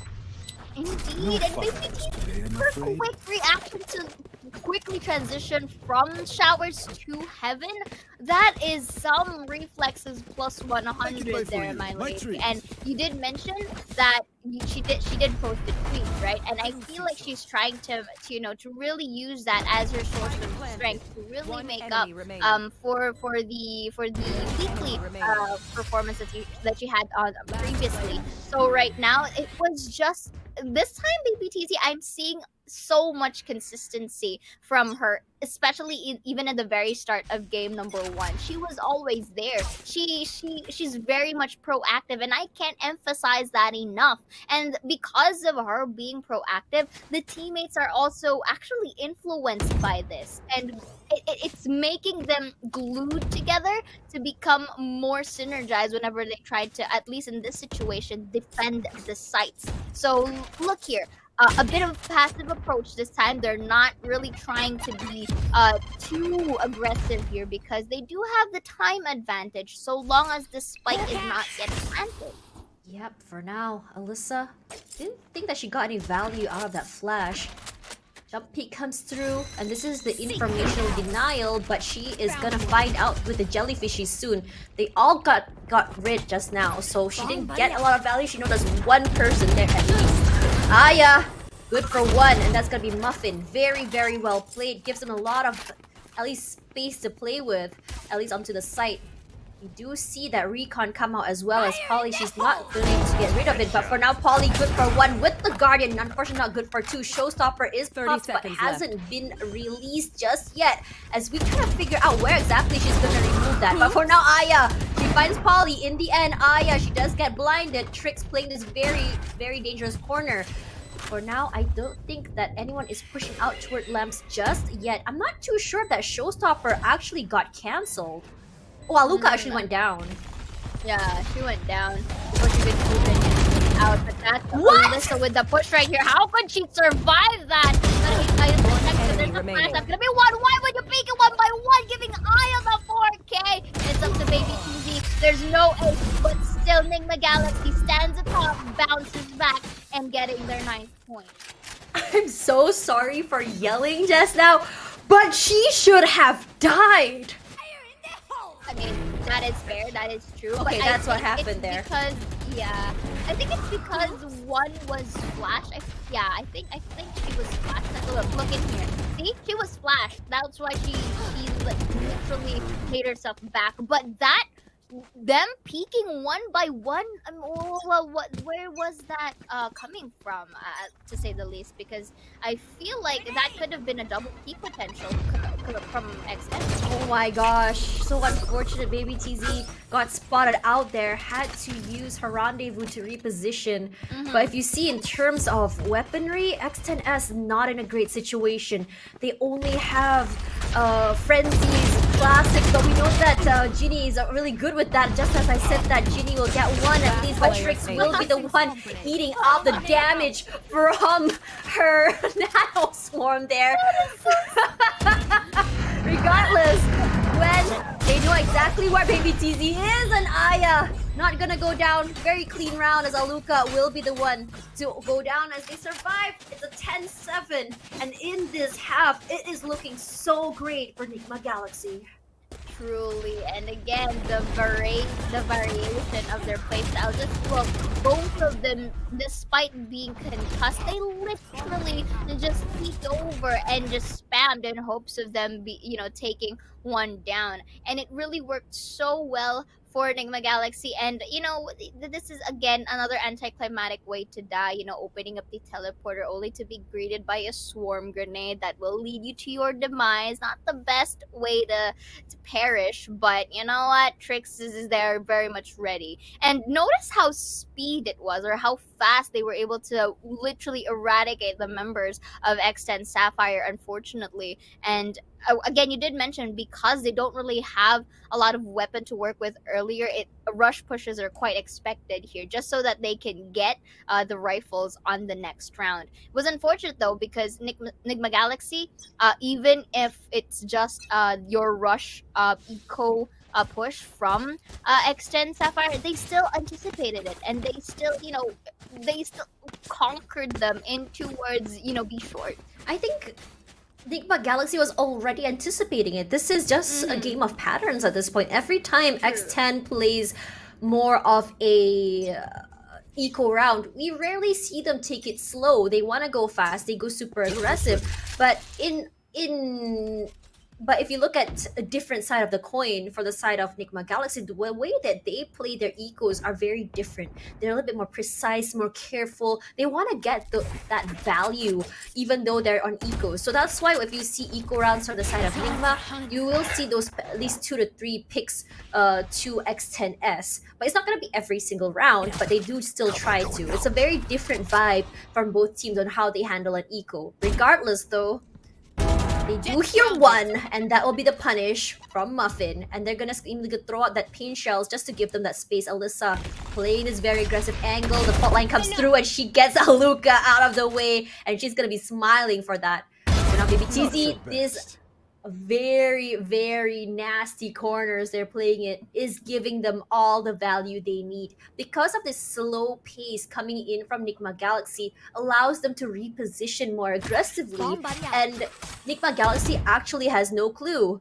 They immediately get rid of that Roomba there. But for now, Trix think he has to look the other way, my friend, and that's not happening. It's gonna be a trade-on trade as Polly and Muffin get one each. Clean round from X10 Sapphire.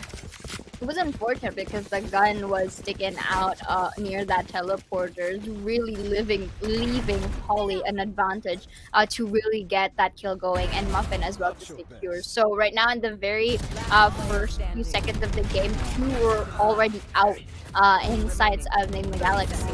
And right now, X10 Muffin, I feel like they were able to really take a chill pill. Maybe they just needed to go to the bathroom or something. That's why they called for a timeout, or they were able to reset to their mental state here, because that's also a factor that they need to consider, because it's very huge help into being tilt proof. But speaking of that, look at how Aluka's just taking one down. Oh, but it'll strike satchel her way out.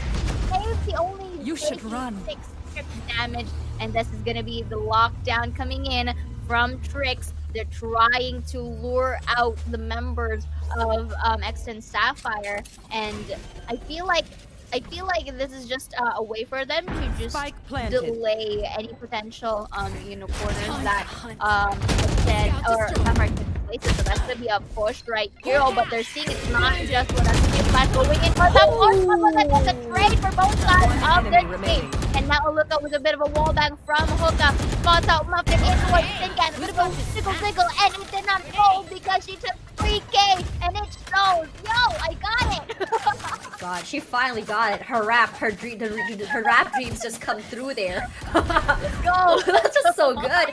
But I have to say, did you see how Nigma Galaxy had positioned themselves there? That was beautiful. It's 3 different crossfires they covered, and they did lose only 1 out of that. So it worked out so well in their favor. And the idea is, because this is honestly a 300 IQ sort of situation. When you put down that lockdown, where exactly can you expect it to be? It's definitely gonna be Hull. So they were just prepping for the fact that they're either gonna be coming out from CT directly or in the backside of Elbow. Trix, she already got the information that there are at least 1 or 2 over on the side of A main and immediately backs off. That's all they have to do here, honestly, when you think about it, because Nigma Galaxy is a team that thrives off information. Very 300 IQ, as opposed to X10S, who are more aggressive, who more want to kind of like force out these fights.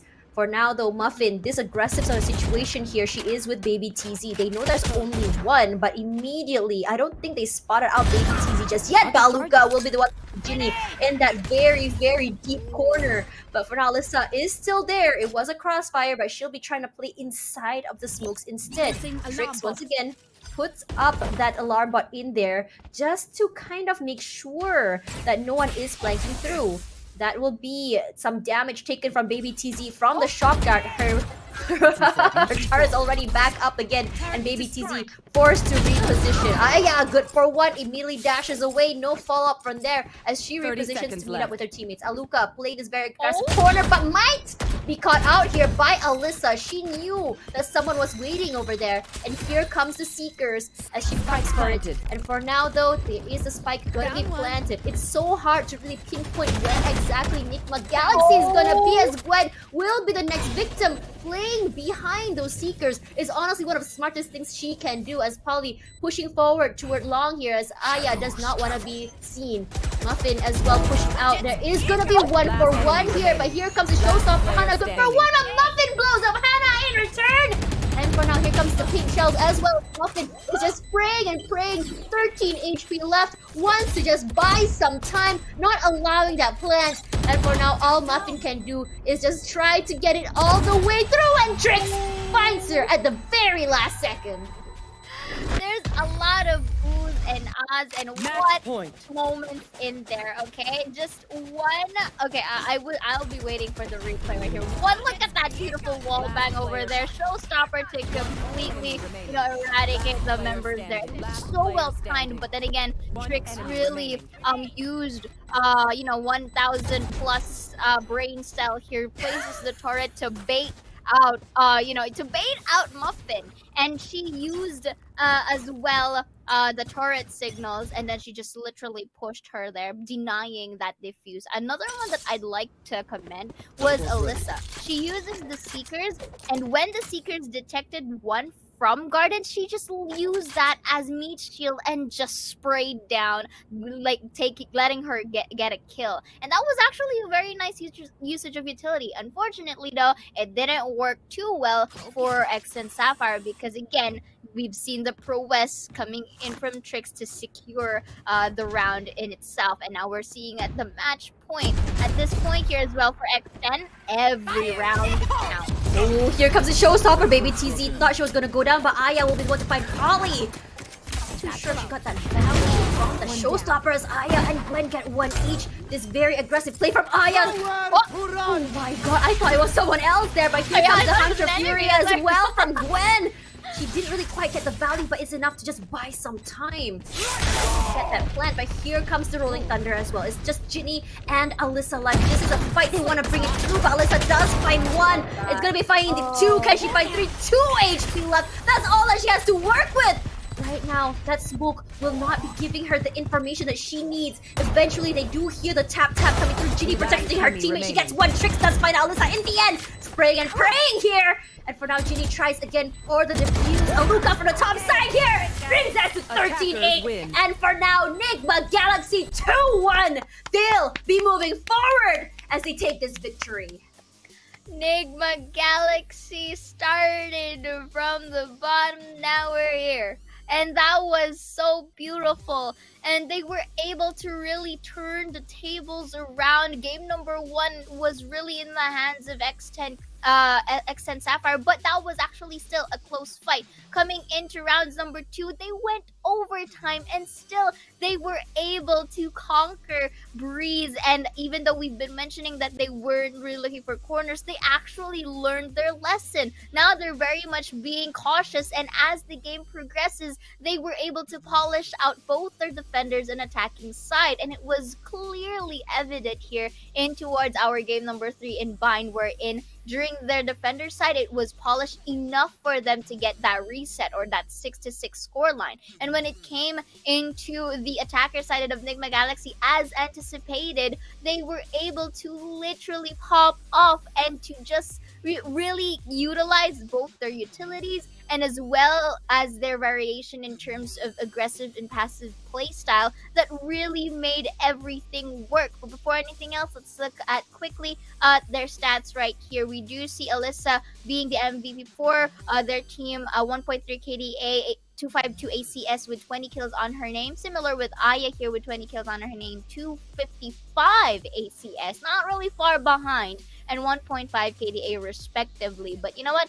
These are still numbers that we gotta consider, and Aya was just there completely giving so much space for her team. This is the power coming in from that double duelist, honestly, which is why we saw a tug of war on defense, which is why we saw a more aggressive sort of playstyle coming in from Nigma Galaxy, because they want to go for those picks. That's the power of having that double duelist, and we saw that tug of war happening on the first half. Now, when you go to the second half, that double duelist composition gave them so much value in terms of not only taking space, but that pick potential. When you have two duelists just rushing straight to the back of site every single time, taking down 2 to 3 people and not allowing you to retake the site, that is where the question marks start coming through from the side of X10S, which is why, again, I always talk about this headshot potential. X10S is very, very clean when it comes to those core gameplay, gunplay, headshot, just absolutely high. They can go up to 31% at certain times.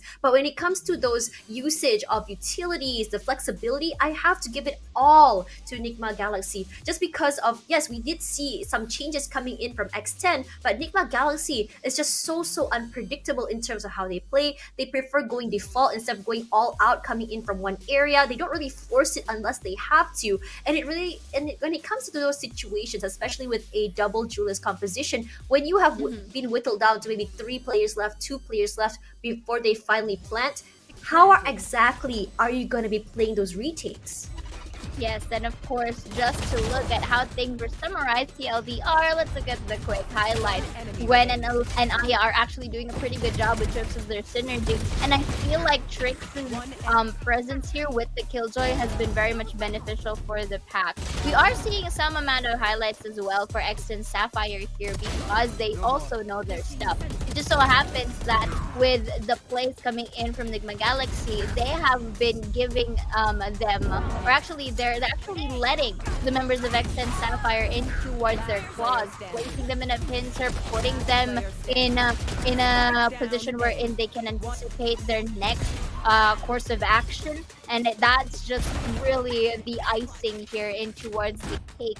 The Nigma Galaxy really took a bite, and right now, and Aya as well, with all of these spaces that she was able to give towards the team, it really worked wonders, and I'm really excited for more, especially when they proceed in towards our bracket. What a statement comeback coming in from Nigma Galaxy female. It wasn't necessarily the smoothest of rounds for them of how they want to go through this tournament, but they really wanted to say that this is what you saw back last year, and we want to show you why we deserve to be here. But after this, we still have one more series before we end the day. So guys, don't go anywhere. Which teams are this going to be?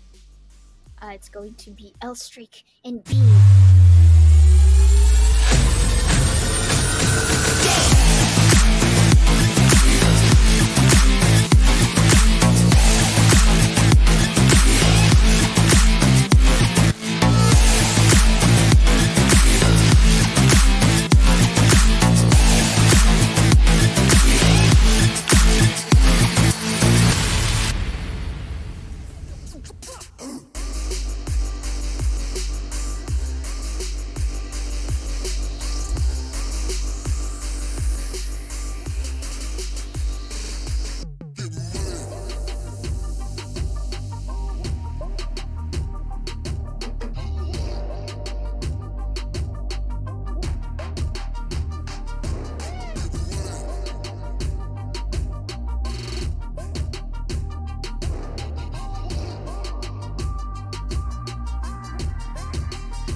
Wanna get it crunk in the club, crunk in the club, with a crunk in the club, crunk in the club, crunk in the club, crunk in the club with a get it crunk with a couple hundred thugs. Crunk in the club, crunk in the club with a crunk in the club, crunk in the club, crunk in the club, crunk in the club with a get it crunk with a couple hundred thugs. Everybody round, everybody round, everybody round, everybody round here. Everybody round, everybody round here. Know we getting hype. Everybody round, everybody round, everybody round, everybody round, everybody round here. Know we getting hype.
We wanna get it crunk in the club, crunk in the club with a crunk in the club, crunk in the club, crunk in the club, crunk in the club with a get it crunk with a couple hundred thugs. Crunk in the club, crunk in the club with a crunk in the club, crunk in the club, crunk in the club, crunk in the club with a get it crunk with a couple hundred thugs. Everybody round, everybody round, everybody round, everybody round here. Everybody round, everybody round here. Know we getting hype. Everybody round, everybody round, everybody round, everybody round, everybody round here. Know we getting hype. Coming off the bench now. Waiting for this moment, swinging for the fence now. Coming off the bench now. Gotta get up, cause we about to get down.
The matches is just about to begin here into our next set of best of 3 series, only here at the Valorant Game Changers APAC series open overtime, and we will be your casters for this afternoon. My name's Zaya, and with me is Tashbunny. So earlier you guys got to witness a very intense, complete 3 games in between Nigma Galaxy and X10 Sapphire, to which Nigma Galaxy was able to win it outright. Now, however, Tashbunny, this is going to be very interesting because these teams are quite new in towards our ears, having L Strix, who basically unfortunately lost a round against Zolmeraki from yesterday, but they do still have their life here, which is this one, their very last life of defense here to fight for the qualifier spot versus BIGG Scythe, who's also been a very underrated team.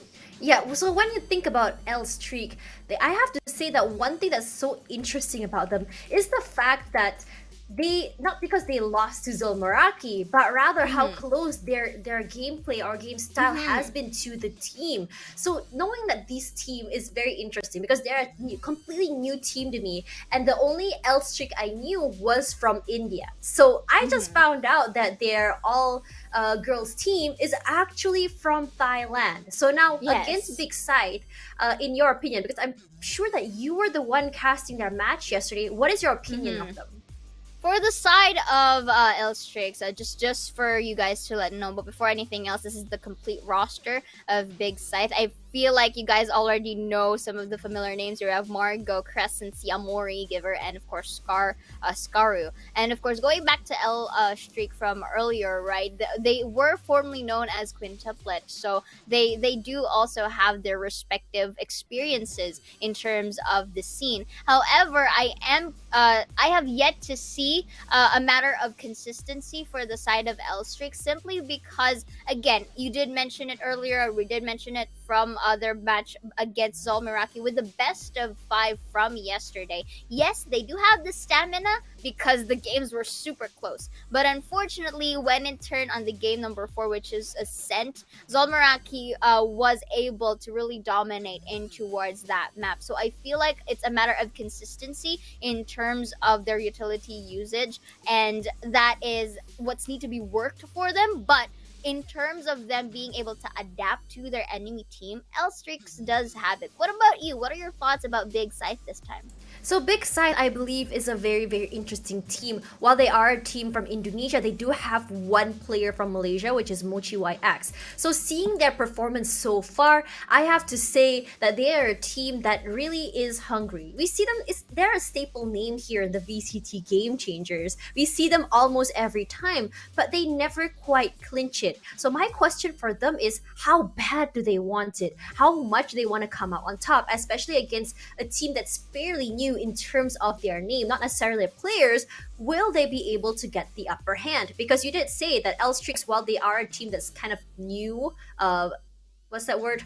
The quotation marks, they are a team that has quite fairly some experience. But from the way else a Big Scythe plays, from what I can hear from you about them, is that they have a very similar sort of play style in terms of when it comes to consistency, when it comes to how they play. But the maps that we're going to be seeing will be Haven, Fracture, as well as Ascent. And this is very, very surprising because usually we either see a Breeze or an Icebox in here. But this time around, they chose to just ban those and take up Fracture. So Fracture might just be the wild card here, because even though Fracture has been out for a while, I feel like the only team that I've seen on Game Changers that have really, really clinched or mastered the way to play a map that can be absolutely dominating is Team SMG. So because I'm not too sure who exactly chose that map, I can't exactly remember, but if the team, given the team that chose that map is the team with the most mastery on it, and a team that also is very, very able to just catch them off guard, especially if they know that the other team is not able to fully utilize that map, that may just be a huge game changer for them. Because if, say, that game number 1 they didn't make it, game number 2 can just work out very, very well in their favor, giving them that boost of confidence that they need. I will agree with you on that. And still, I don't want to really predict too much because again, stats are stats. It's really on paper here, and we have yet to see what these teams have because they have been participating on various tournaments. So we can't really be too sure on how much they can gauge up in terms of these in map conditions or agent compositions. It still depends, but I feel like they will differ on not just their individual playstyle, but also the way that they kind of have that timing and usage of utilities in general. I mean, that's just the general borderline of things, right? And I feel like it's just a matter of for both of our teams to just really try and play for peaks and all of those tactics at play. It's very much general, but to that team who really has a very interesting miracle play or some amount of play that's really not in your playbook is something very interesting to see. Yep, for now, I think we may be going for a break first, I believe. So for now, let's just take a break, and when we come back, we may be seeing the start of the match. Don't go anywhere. After this, more VCT Game Changers APAC. What happened?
Wanna get it crunk in the club, crunk in the club, with a crunk in the club, crunk in the club, crunk in the club, crunk in the club, with a get it crunk with a couple hundred thugs.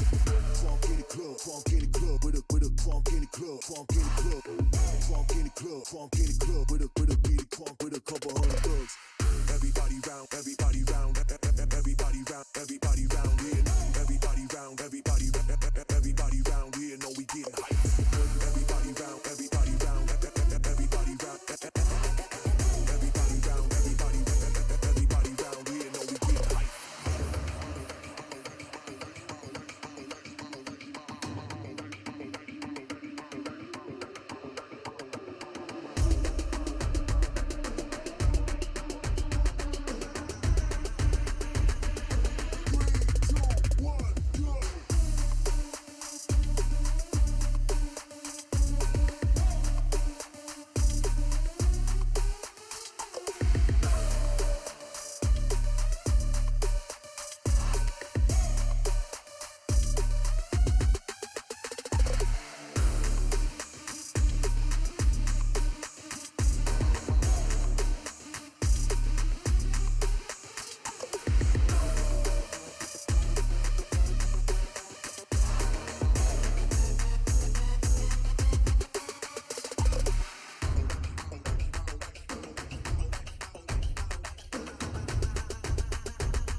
wanna get it crunk in the club, crunk in the club, with a crunk in the club, crunk in the club, crunk in the club, crunk in the club, with a get it crunk with a couple hundred thugs.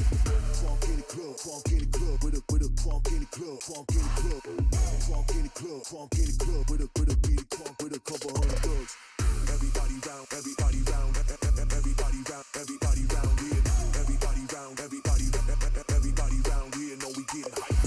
Everybody round, everybody round, everybody round, everybody round, everybody round here, know we getting hype. Coming off the bench now. Waiting for this moment, swinging for the fence now. Coming off the bench now. Gotta get up, cause we about to get down. Coming off the bench now. Waiting for this moment, swinging for the fence now. Coming off the bench.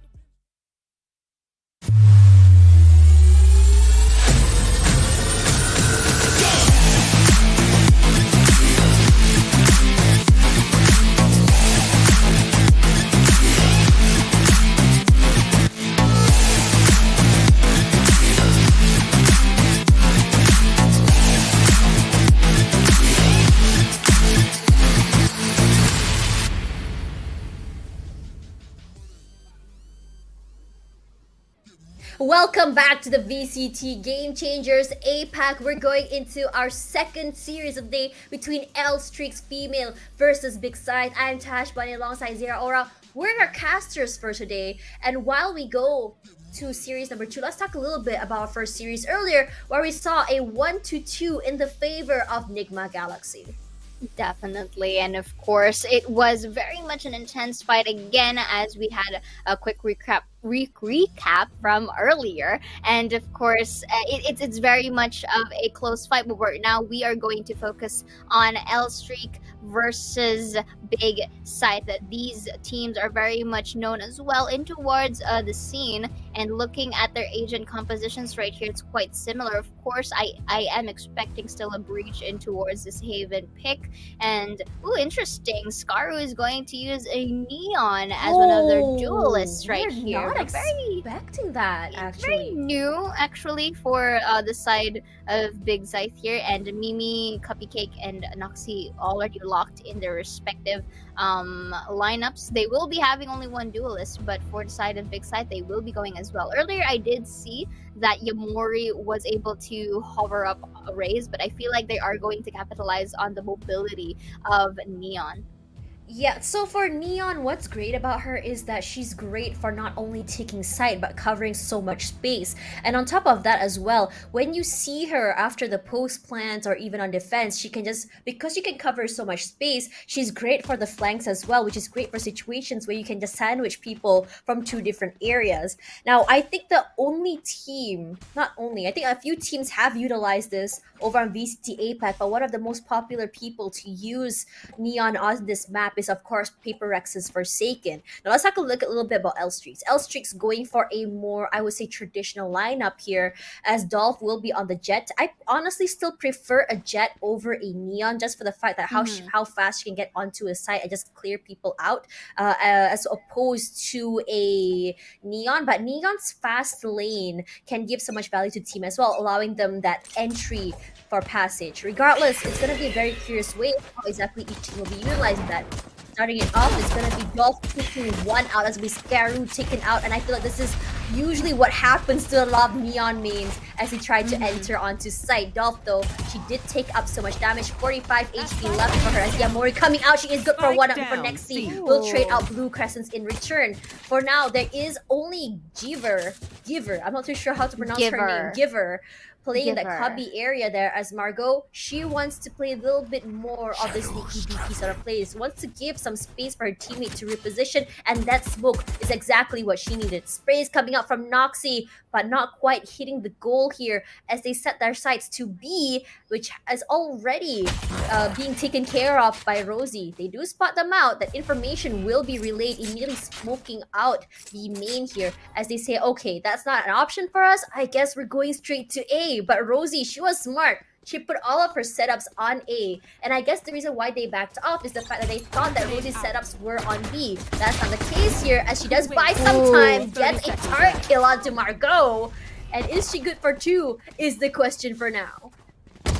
enemy So right remaining. now, look at that Yes, she is! beautiful tap once again for the side of Rosie. She's just taking her time right here, and it's expected because you said it. She was smart here. She didn't neglect the capability of rotate for A, and there's no more time. And Noxie just cleaned it up for the crew, and it's actually a very good start from L Streaks. And in towards C side, before we will be looking at the replay over here. Again, you did mention that yes, a Jet is very much more formidable here in towards Haven, but Yamori was able to at least isolate that fight to get a trade. Killjoy, however, here with Rosie was able to just utilize her kits and baiting out the turrets with any signals just so that she has the capability to push. And that alone is very good trigger discipline for the side of Rosie. We're seeing big crescents here. Want to move forward, but look at Scaru trying to get that jump peak forward. But this smoke is just moving so hard. This spray and pray also 3 out of 4! Not before stopped up by Margot! It's gonna be a plant that leads, but Puppy keep taking her time here, moving forward immediately. Gonna get that defuse as Margot does get picked up by the fault line. Noxie says, "Can I have that?" And she Can I please have basically, that defuse? and she basically had that. But then again, that was such a beautiful, beautiful performance right there, and which also made me question a bit on why they had to enter here. But Dolph just utilized and really put so much value in that Spectre, garnering up 4K. And imagine it took 4 people before she was actually being taken down. And just like that, yes, Big Side does have the extra 300 creds, but Dolph, it's as if she was a standalone during that previous round. I think what was going on here is that Big Side wanted to rush in because they had that gun diff situation. But as we talked about before, they could at least make it a little bit more expensive going in for the peaks. I don't know if it was a smart idea to push through smokes, but it looks like that's going to be the situation again. You also hear the aftershock thrown out as well, just so they can't hit into the site. But there's another aftershock coming in from Crescents. He does get concussed. She does throw out a lot of utils here, and she is stuck as Jeever does get her teammate to safety in return. They're gonna get 2 out of that as Margot picks one off as well. This is a nice situation if you think about it. These sort of picks coming through, and immediately as soon as they said, okay, I got 2 picks on A, that quick rotation onto A is gonna give them so much value. As at first, what LSF thought was that everyone's gonna be onto Garage, onto C, Spike but planted. mistake is they're all the way to A. Whew, and they were able to at least get that spike going at this time with a bit more of discipline for the side of Big Side here, and the fact that they also do have the rifles to work with, so that definitely worked for them, obviously, because they were able to take 3 down. So right now they're doing Paranoia, the beautiful spray transfer from Giver, but then again there was the trades respectively only for Margot to clean up once more onto A short. So Big Side again, I feel like if they're given the proper weapons, I feel like they are able to pop off in here. And it just so happens that at least in this scenario, I did see the likes of L Streaks being a bit too aggressive for their liking, because look, the position was Big Scythe was in A short, and then some of the members of L Streaks came from behind, so it's as if they kind of switched their sides momentarily there. So you gotta consider as well, like there's also a room to be aggressive, and there's also a room to just play it defensively, and I feel like that should be like the call for L Streaks. I don't know if she spot out Dolph over there, but she did definitely see Mimi, so they know there's at least one on A. Regardless, they do hear Scaru. That's a turret out of the way as Rosie repositions herself. Ooh, gets her straight in the face. I don't know why, but it always seems like it's always those Killjoy memes that are actually the sharpshooters. Yeah. Like, the meme is that, if you play Killjoy, you don't know how to aim. I beg to differ at this point. Seeing at how we see them play on terminal play, but here comes the fault line as well as the aftershock as well. immediately takes a side, but Margot good for 2. They did not hear her teleport through, and that's the beauty of that paranoia. Giver pushes out, gets the value onto Dolph, and Rosie will trade it out. Immediately, those heals coming out from Yamori as well. It's a 2-on-3 situation. We did see the flash come through. They're very aware that she's somewhere near at least garage or in CT. For now, Mimi from the blast side, she's just spraying and praying. Does take a lot of damage. Swings out here. Rosie good for 3. Is she good for 1 more? Margot pushing out here. Good for 1 more. You do hear the beep here. That's a 4K for Rosie. 1-on-1 Rosie is just so very low. She pushes out, but Margot is just too big-brained. Indeed, and with a lot of patience as well. The fact that she was able to just take her time, she heard that that audio cue from the attempted defuse, but she just took her time. Looking at here the replay when she heard the defuse, she didn't peek all through, and it was just a matter of Rosie just in a slight panic because time was very ticking in her hands, and it apparently Margot just took advantage of that and really making it a tie in towards our scoreboards here. So right now it's looking pretty good for both sides of the team. We have yet to identify who gets to have the upper hand, but Big Scythe, again, I will stand by my point. If they are given the necessarily weapons, they will pop off. Unless Mimi says otherwise, that's gonna be 1 beautifully done, but Giver will be having a trade as well as Yamori in here. For now, it's gonna be the lockdown coming through here. Skaru clearing out the back of Scythe, but does get caught out here by the alarm bot. Rosie, 5 HP left. Cuppy Cape is right beside here. And they're just slowly trying to figure out where exactly they're planting. They do hear it eventually. And for now, you're seeing a slow sort of movement. Giver is pretty much ready for that post plant. She only has 1 pot there, but she does find Rosie in the end. The heals come through from the sky as Skaru picks off Cuppy Cake, and they get away with 1 more point. And I have to say that was just so well done for them, how they played it. When you see Big Scythe, you're seeing this sort of change in how they want to play or take space here, especially on this. They know that LSF are the type of teams who love to play like this sort of like nasty angles. They love to take their time. But then for Big Scythe, they're like, okay, if that is the way they want to play it, they want to push out, they want to play these angles, let's just give them the space. And we'll just slowly kind of catch them off 1 by 1. And by the time they finally want to play those explosive plays, it really takes a lot of their utils already. And in towards that, again, with utility usage, I feel like it's quite a similar play for them. It's actually quite mirrored. The only difference is their own, take on the duelist. So again, in terms of variations, they're quite similar. The only thing that's going to beg them to differ is their duelist and the way that they place their utilities. So that's going to be Trailblazer here in hopes to find someone. But right now, that's going to be the Paranoia. They might see the corner. They do see the arms like that. Because the bomb still survives that fight regardless, and that's going to be a lot of utilities thrown off guard. The spike hasn't even been planted yet, but Dolph quickly updrafts and takes Yamori down towards a short. What a mad lad, but Presence will be taking this opportunity to trade, but Noxie is there to avenge the fallen comrade, and Dolph is just very proactive in towards a site, but look at the spike. They're already rotating towards C, and I feel like they got the message here as both Cuppy Cake and Rosie are on their way. I am so confused as to what happened. How the heck did Dolph eat 2 utilities, survived, got a kill, repositions, and gets another one? What the heck is that?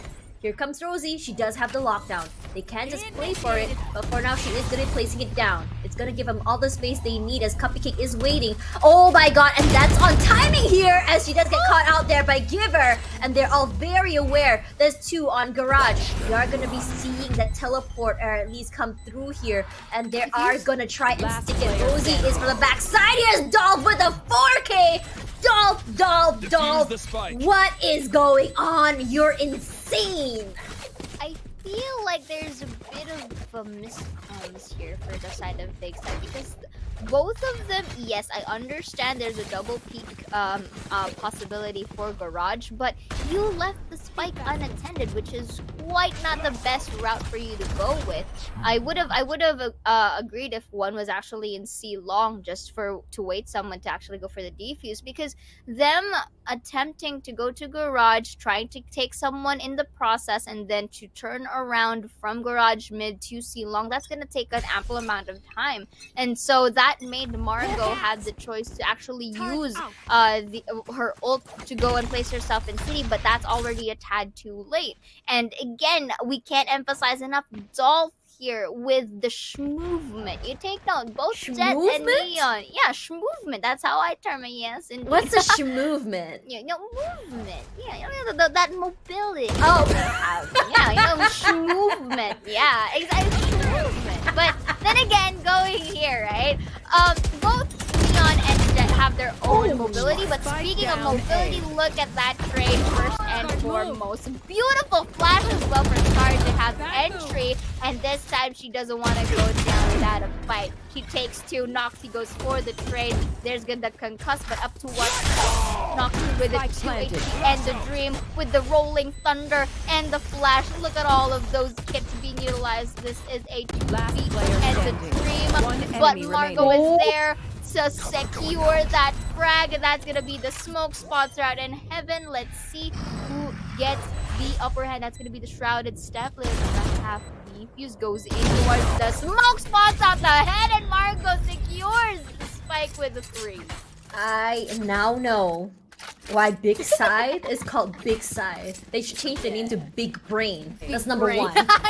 And number 2, Margot has been absolutely incredible with her utilities on Omen. It's very, very similar to what we can expect to see from maybe Envious from SMG or even Maxi from Bleed. It's the more aggressive sort of Omen where you can just really, really use your utility to take up so much space, just kind of play mind games with your Shroud, and not even with your own Shroud, the enemy's Shroud. Yeah, truly. And just like that, you did mention that there's movement and speed with in terms of how, Margot. Yeah, you let me have this. Let me have this. You're having it. I'm giving it to you.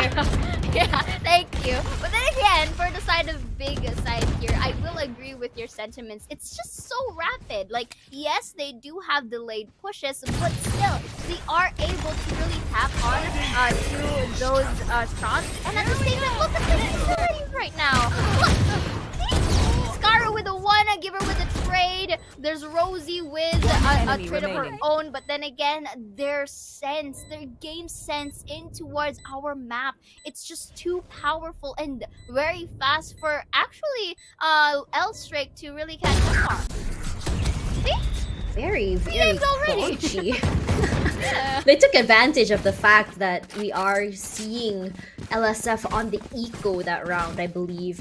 But I don't think that it was a very ideal sort of situation. I mean, you would have expected to get more, but Rosie was just in your face with how she played with that. But given the fact that they know that they had a lack of guns, they still were saying, let's just cover all of our backs here and leave Rosie, sorry, not Rosie, give her all the way onto window, where she did find someone lurking in the backside. And this is why, exactly because of how cautious they are and how calculated they can be, they're making sure that they minimize their losses even on rounds where they have the full upper hand advantage. Regardless though, Crescents will be opening this up. There'll be Noxy for the pick here, as they have to work around this with only 4 members left. Rosie, she wants to go for the aggressive sort of pushes here, playing inside of her teammate Smokes. She does have a turret up there, but for now they all are very, very worried. She's over there. She gets splashed actually as Giver finds one, and Scaru as well. For now, they're already straight onto the side as Scaru already watching the backside here. Those smokes are giving them so much value, and Mimi Yamori says, come over here guys for the heals, get your top-ups over here, even though they only have 2 people to work with. And for now, as for Dolph and Cupcake, they're gonna opt for the save instead. Why? Because they're gonna be broke if they go to the next round without any guns. And I have to say that maybe you want to be good for 1 perhaps, but better safe than sorry is number 1 and number 2. It's a very sticky situation. In a 2 and 5, they know that they have absolutely no chance, but maybe perhaps if someone were to go inside of Garage, they can get those picks, because how they're watching it is one watching the backside of the entrance side of Garage and the other in the backside here. But it looks like no casualties will be happening, as BIGG will be just increasing their lead 3 points ahead of LSF. Truly, and again, because of this, it's becoming a trend wherein Big Scythe is just dishing out all of the speed tactics for them, and I fear that if they do keep doing this for Big Scythe, I fear for L Streaks that they are going to be conditioned in that certain amount of speed. And what if there comes a time where in Big Scythe suddenly decides to tone it down and actually go for a delayed push? I feel like for L Streaks, they may be caught off guard in terms of that. So this timeout is actually detrimental to them, because it helps them not just reset themselves as in general, but also try to anticipate or identify what type of or how speed of a tactic is Big Side going to dish out next. We gotta adapt to that. You have to really try and read along the patterns here, because if not, you mentioned it, things are just gonna go for a winning streak for Big Scythe, and it's going to be very much difficult for L Streaks to basically have a more chance to really even up the scores upcoming later moving forward if they keep on giving away these rounds. You saw just now those pings coming out from the side of BIGG. They just try to say that we could just play a little bit more aggressive, and it looks like where Dolph is going to go, sorry, L Streaks is going to go, is some play a little bit more aggressive from those corners. But we do know in terms of utils, they have the capabilities, especially from Mimi and Cupcake, as well as Noxy. They can just clear out all of that all of those corners if they want to. And look at that, Dolph immediately punished for that aggressive play. Probably wasn't the best call. And in these situations here, my question to LSF is, maybe you don't have to play aggressive. Maybe you don't have to push out. Perhaps just wait for that information, try and gather as much information as you can, and kind of move off of that, because it feels like sometimes they're a little bit too rushed to reacting to what they know. Regardless though, immediately look how fast Garu is already leading the charge, and that she didn't even care that she's walking on those nanostorms. But for now, Rosie not gonna get a chance there. Gets caught out by Giver, who was playing behind of her turret.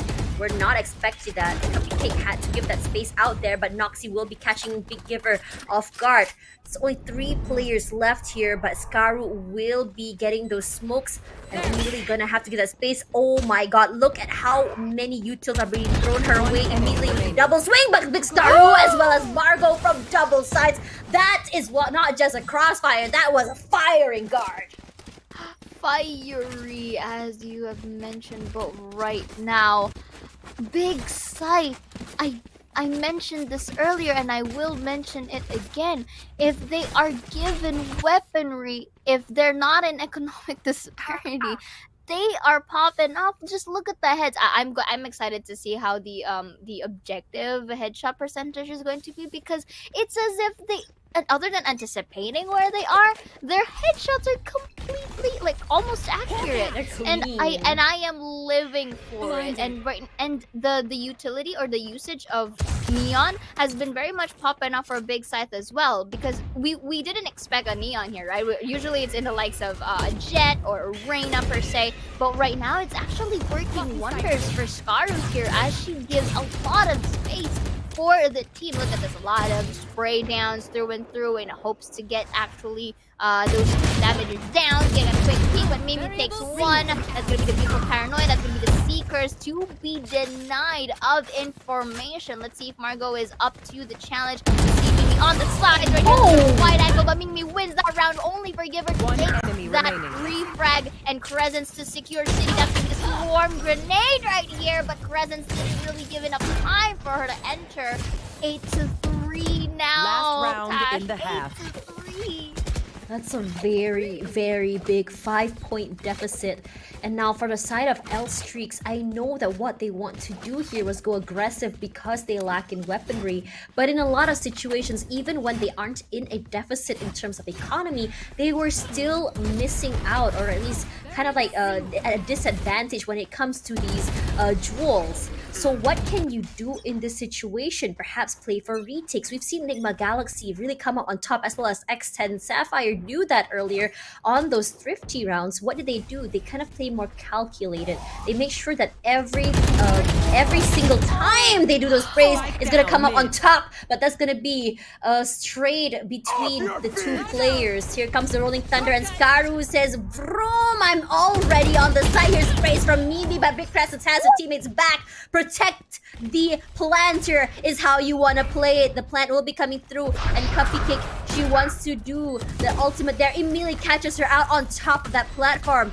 Noxie as well, she has an ultimate of her own. She wants to play for that retake here, waiting for her teammates to come into position as Skaru pushes forward. She is not afraid! This is a very aggressive angle! She is not terrified! 1-for-1. Dolph does eventually find her in the end, but Crescent's 3 in the pocket, but Dolph with now 2. One more person to worry about, but for now it's gonna be unfortunate because Giver was already a little bit too overzealous, perhaps, Switching with how she sides. jumped into the site. 9-3 potentially.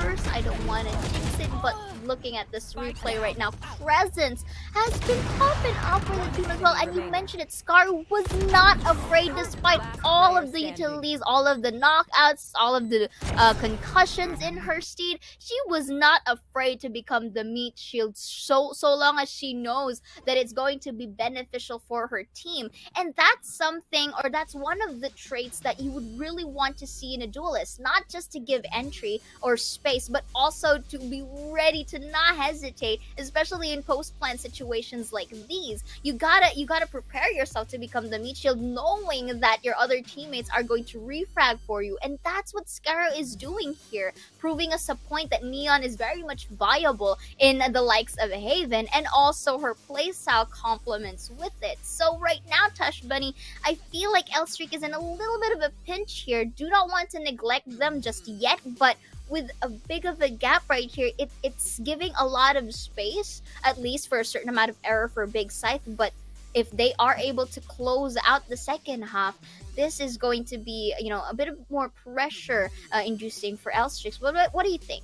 Personally, I think that because this map is a little bit more biased to her attack, so perhaps it's just more of just like how the composition is made to complement or take advantage of that situation. Now, as we switch out, I have a feeling that this will be a whole different story, because this is where we can actually see Dolph really, really shine as she comes onto site and take that space. But what they need to remember is that how the flank potential coming in from their Neon, how fast you can just come and do the wrap around to a whole different area, and how much she can do in terms of just taking up space. Regardless, though, this is a situation because we also see that there is also Giver to worry about, because how she plays in terms of the post-plant situation can be absolutely scary. I haven't really seen how she plays on attack. Perhaps she's just going to be playing on the backside, surviving and just giving support from the back, and then she shines in the post-plant where she's just able to play around that utility. For now, I'm just really curious as to whether or not L-Streak has sort of figured out how exactly or what exactly makes Big Scythe sort of tick. Because after all, Big Scythe, while they are a team that we haven't really seen super shine, but they are a team with a lot of experience coming into this. So this is where the experience really, really shows. I will agree with you on that as well here. And at this point for Big Scythe, they are placed in a quite lax situation wherein, okay, we do have extra rounds to spare for us to be given an ample amount of time to close out this match. For L-Streaks, however, yes, 9-3, we have been seeing quite amount of scenarios wherein, even the most dire of scoreboards, they are still able to go for that major comeback. And if they are able to find out that said remedy to whatever aggression that they have in store, then I feel like that's gonna be working well. But look at this though, again, disregarding what I say, Skaru here is just I can't no believe it. fear. Indeed, but Mimi though was able to shut Here. one down, and Rosie as well. So it kind of went in vain. I do commend the guts and bravery though, because again, if that worked well for Big Scythe, I feel like that would have been a different story. But Presence, it just wants to take her time into B and actually takes her a clone down, which is Noxie for this specific this match. And right now they're going in towards Garage to C, and I feel like they're already ready for the post-plant situation. I'm really liking the fact that they're taking up Garage, but the fault line does come through here. It's going to be Mimi going down. Great utility usage by Crescents.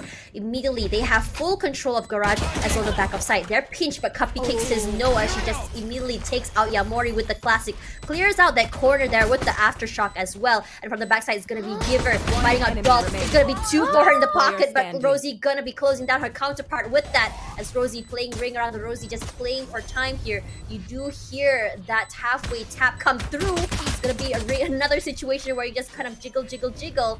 And unfortunately, she wasn't able to get it to half. I thought she did 2 HP, but it doesn't really matter as Rosie, she takes round number 2 as well. And this is a great start for LSF taking the first 2. Sorry, this is the first round.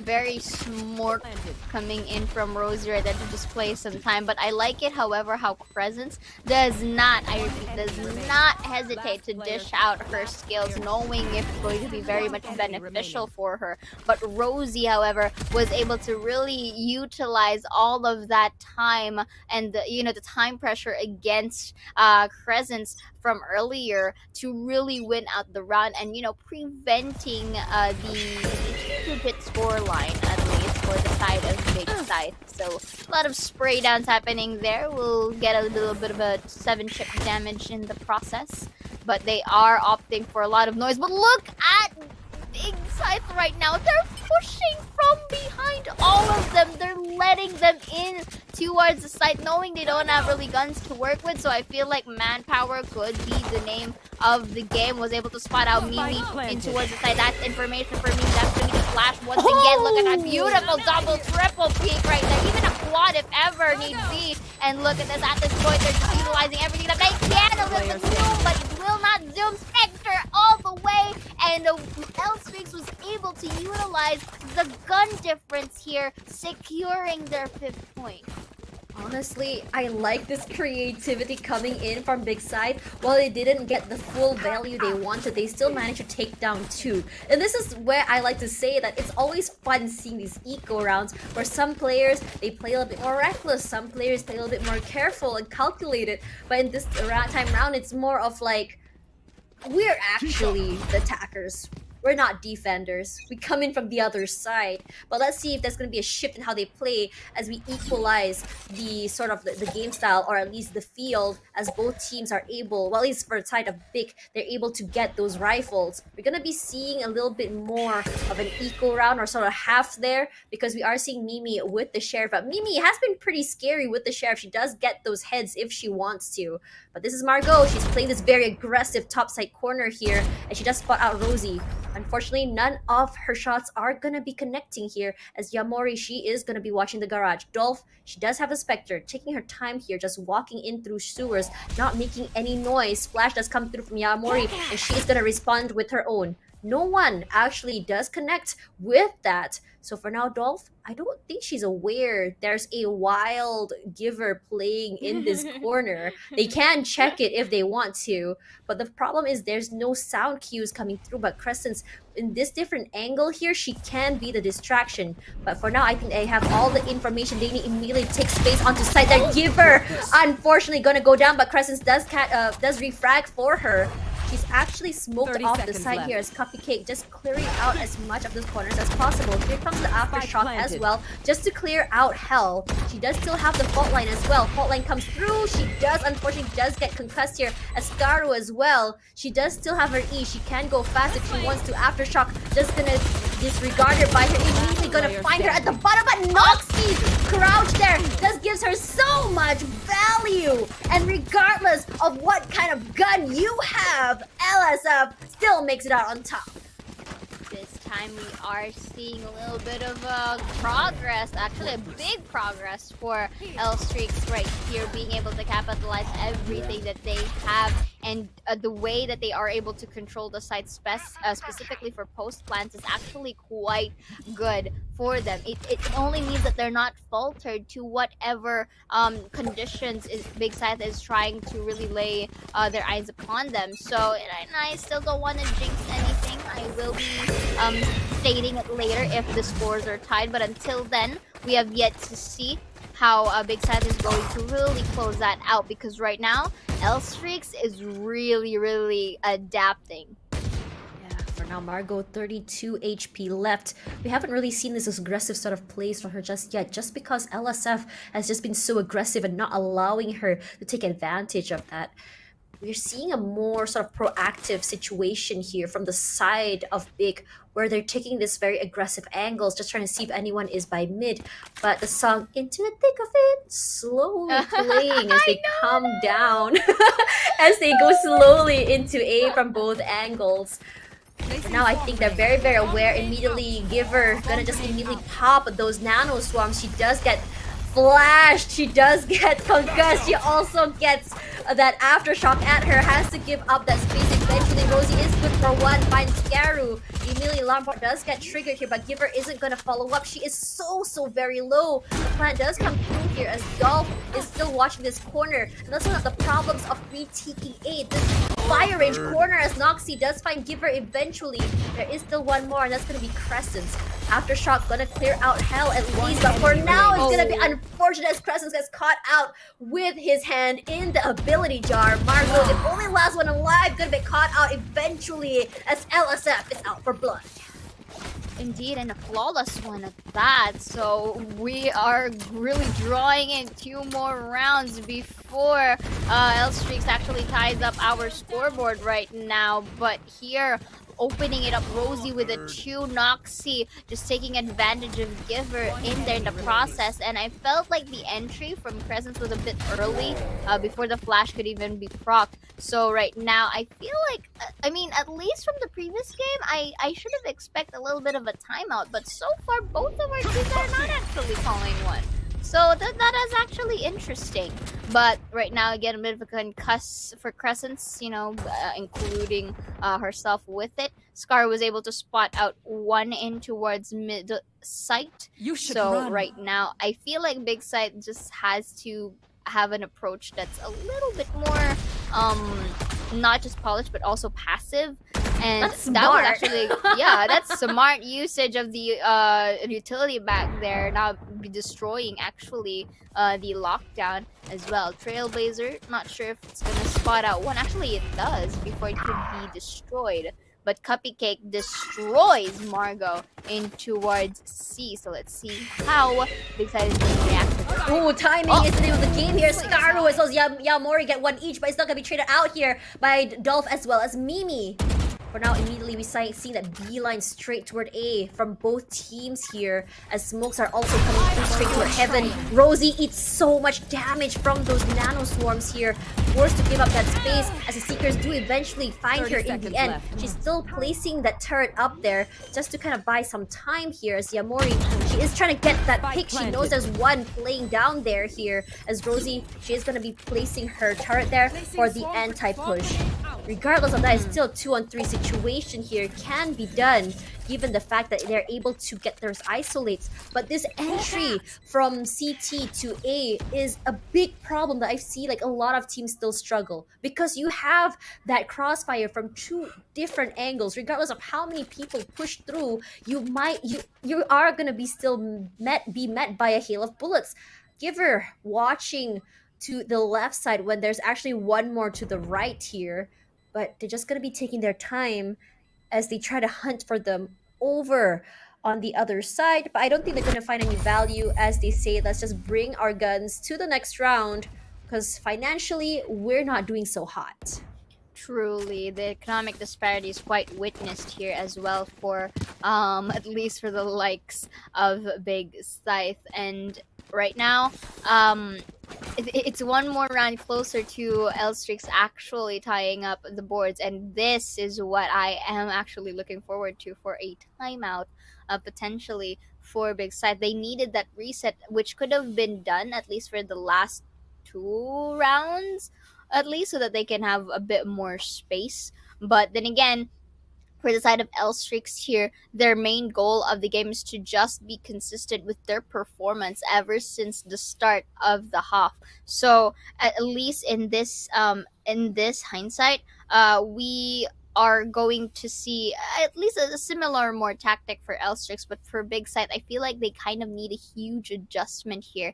And we did mention that, yeah, in terms of Duelist, Jet is very much more versatile in terms of a map such as this. And if you notice how Scaru is being held back with her utilities, simply because it's more of an attacker sided face for a Neon, and it can only go so far. So because she's also being taken down at the very early minutes of our game, her utilities are not really used at its maximum efficiency. So I feel like that's where Elstrix is also banking on whenever they actually take Scaru down.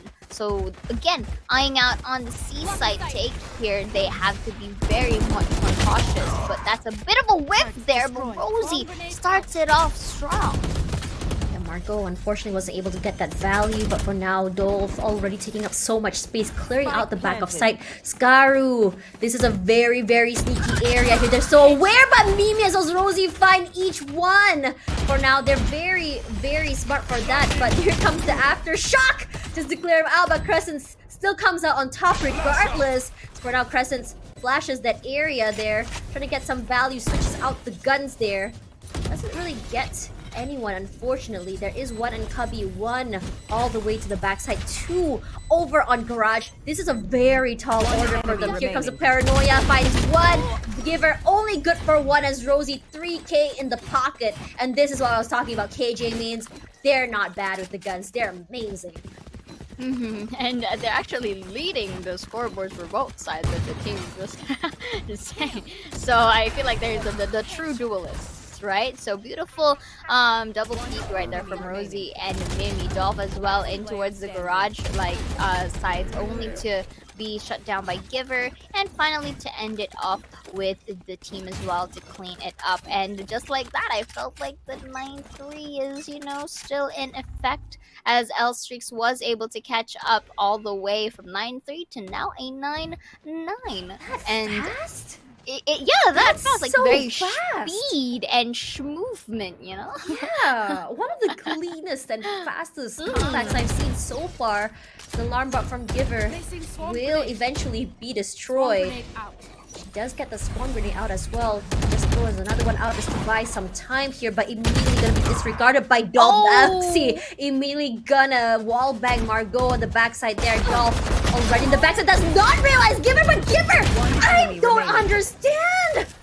We're gonna be seeing two more picks as well from the other members of LSF, and now it's only Scaru to worry about. Flash comes through, 27 HP and a dream, as we see that she does throw out that conquest. Flashes as well. They have so much utility before finally Mimi says, I think that's enough. Let's just go on to the next round already.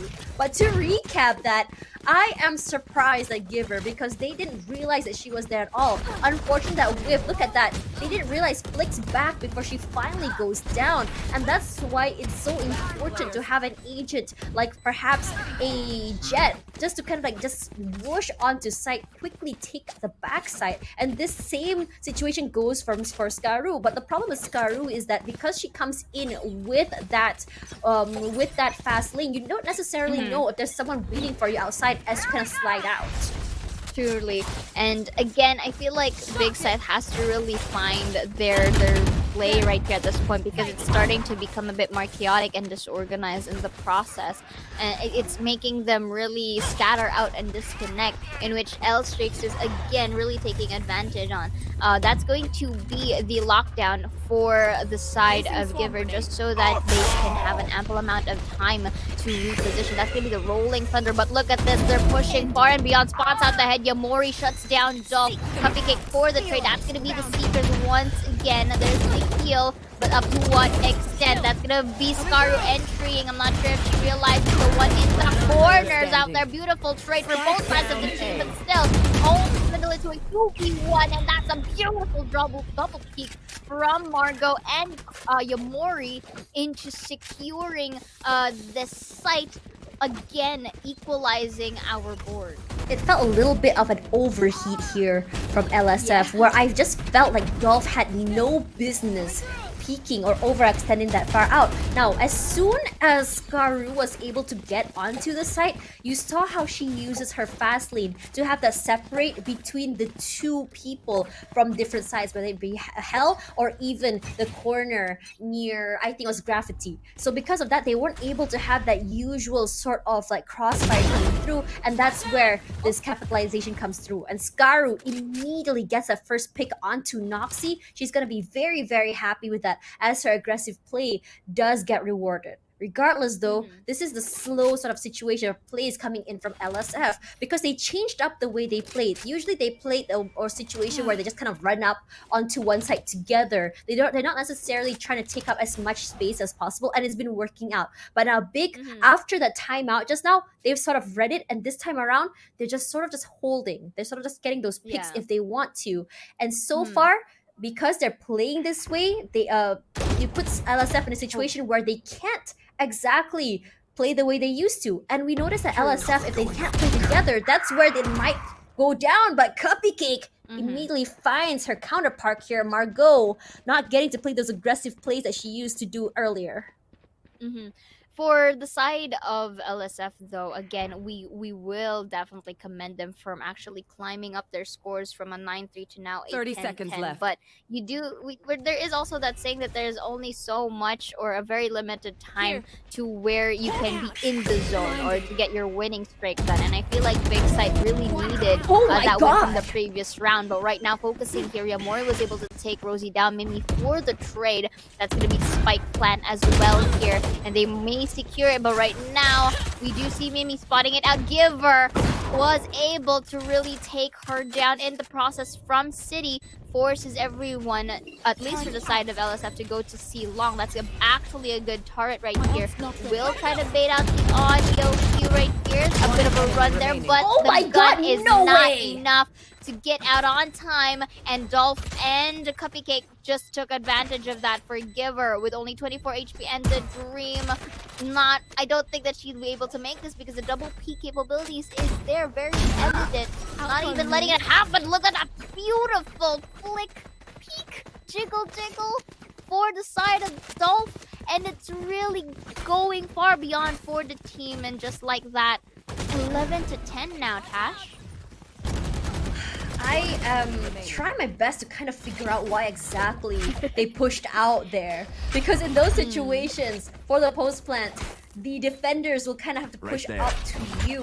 For now, though, as we're moving forward here, this is where the question finds out. The question is, the fact that I think, you know what, it comes back to what Trix told me earlier, is that sometimes you just have to protect the diffuser.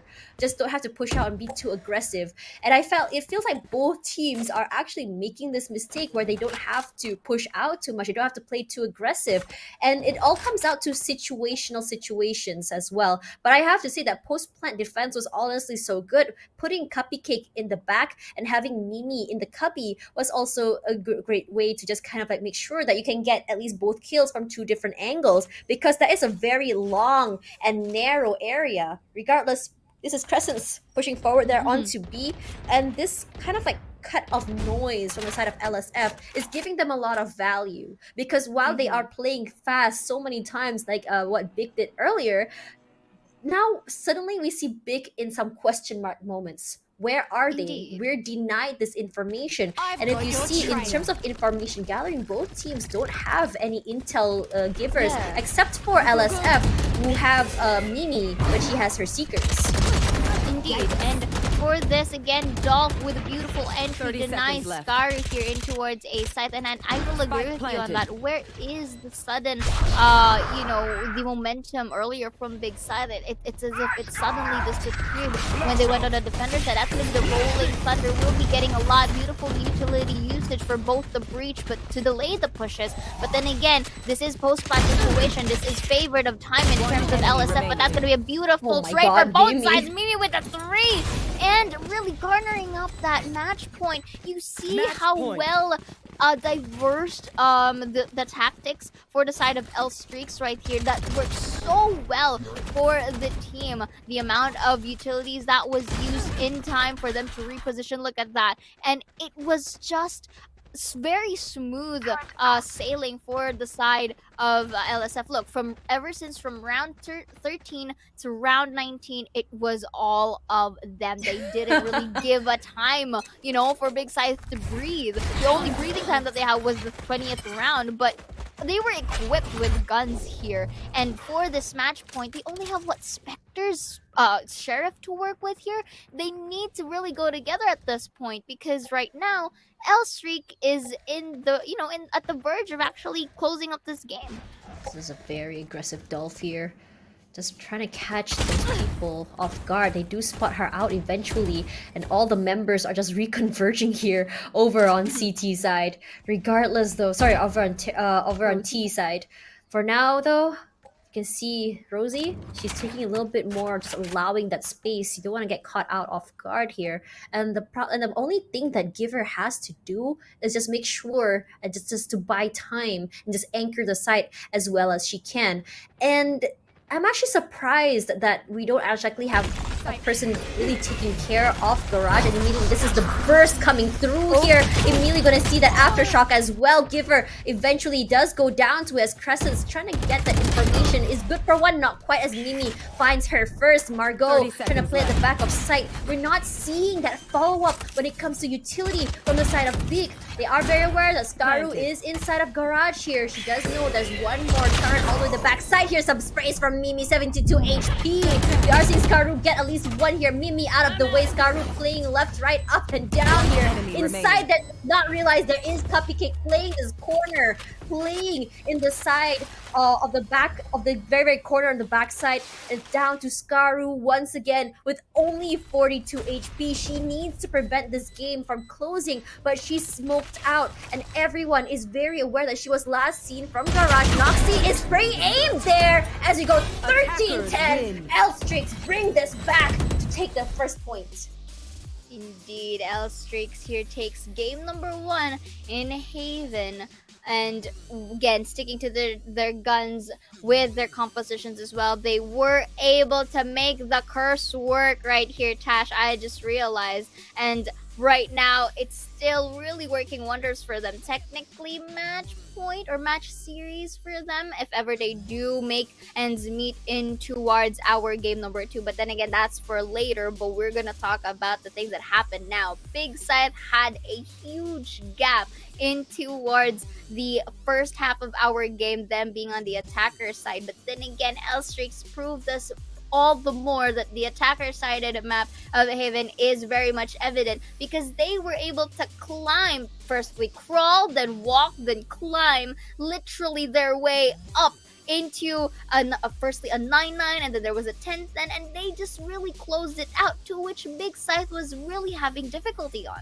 It felt like Big Side just wasn't able to really execute those team plays that they want to. What's great about LSF is the fact that they're able to just separate the teammates from each other using those utilities. In a lot of situations, if you see those Trailblazers come through, if you see the Seekers come through as well, you are definitely going to see a follow-up from at least another member of LSF. But speaking of that, let's have a look at the stats here first, as the two Killjoys will be taking MVP spots. Just Giver with a 1.4 KD and 241 combat score with 18 kills in a pocket. And on the other side, we have Rosie with 20, the 270 combat score and 2.4 KDA. Now, let's look at what exactly really makes this whole team tick. If you think about it, it's technically a mirror matchup with different duelists. So what exactly is the difference here exactly? I think it's more of the fact of how exactly these players are utilizing their utils, because sometimes you can see Scaru actually have great utilization, especially on defense for the retakes. But for now, if you look at in terms of stats, everything will be going from the side of LSF. Now, coming back to what I said in terms of utilities, every time we see a paranoia come out from the side of LSF, we're gonna see at least one person followed up. Oh, like it's as though we hear them say, hey, I have 2 people blinded or paranoid, and then suddenly we see Dolph actually come up, just immediately spraying that. We see sometimes we see Rosie saying, okay, I see someone on garage here, my turret is actually hitting, they eat some damage from my nano swarm. We are going to see someone actually swing out as well. So because of this great utility usage and communication coming in from LSF, it gives them a lot of value, as opposed to what we see from baby Yamori. Like maybe she will throw out maybe a guiding light or a trailblazer, but it's not necessarily that she would actually swing out with her teammates. And because you don't swing out with your teammates, you're not getting or not following up, you're not getting that value that you want to see from your utilities. And again, it's very also evident here at the very beginning of the game that Dolph was able to get that beautiful 4K. It's just to prove that they are able to utilize their weaponry, and the fact that their buys are also quite smart for the side of LSF. Now, here for this early phases of our highlights, it's very evident in terms of Big Scythe's huge gap, and there's no hesitations on how they use your utils, as you've mentioned. And the thing about it, at least in their attacker side, was again movement. Both of our teams possessed that into their attacking side. Now, the problem here was when Big Scythe went into the defenders, it made it into a point wherein their utilities are not very much as steadfast in comparison with their attacker side, which L Streaks was able to capitalize on.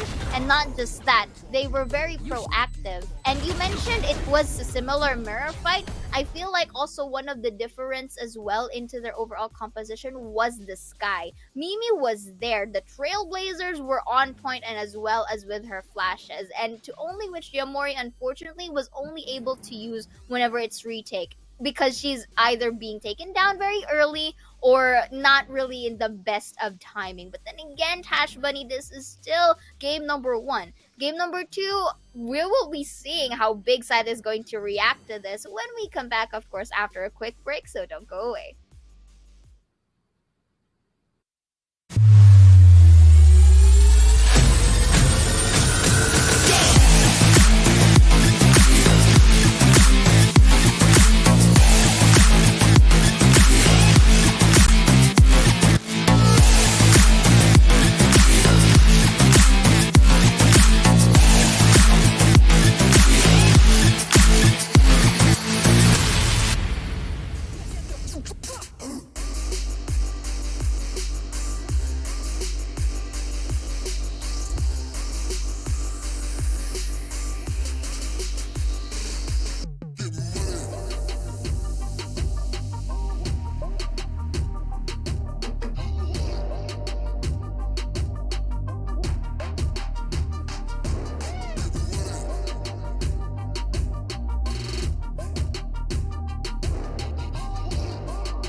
wanna get it crunk in the club, crunk in the club, with a crunk in the club, crunk in the club, crunk in the club, crunk in the club, with a get it crunk with a couple hundred thugs. Crunk in the club, crunk in the club, with a crunk in the club, crunk in the club, crunk in the club, crunk in the club, with a get it crunk with a couple hundred thugs. Everybody round, everybody round, everybody round, everybody round here. Everybody round, everybody round here. Know we getting hype. Everybody round, everybody round, everybody round,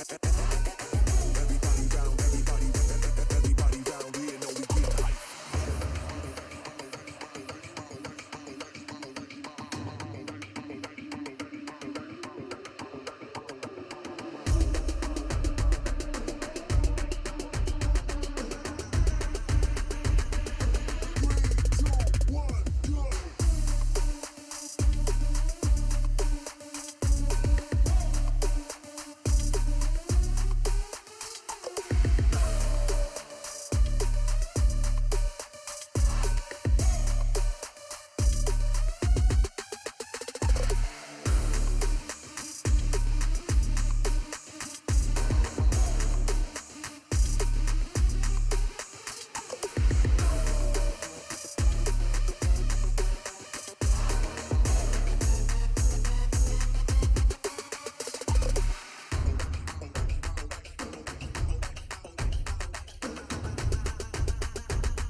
We wanna get it crunk in the club, crunk in the club, with a crunk in the club, crunk in the club, crunk in the club, crunk in the club, with a get it crunk with a couple hundred thugs. Crunk in the club, crunk in the club, with a crunk in the club, crunk in the club, crunk in the club, crunk in the club, with a get it crunk with a couple hundred thugs. Everybody round, everybody round, everybody round, everybody round here. Everybody round, everybody round here. Know we getting hype. Everybody round, everybody round, everybody round, everybody round, everybody round here. Know we getting hype. Coming off the bench, coming off the bench now. Waiting for this moment, swinging for the fence now. Coming off the bench, coming off the bench now. Gotta get up, cause we about to get down. Coming off the bench, coming off the bench now. Waiting for this moment, swinging for the fence now. Coming off the bench, coming off the bench now. Gotta get up, cause we about to get down.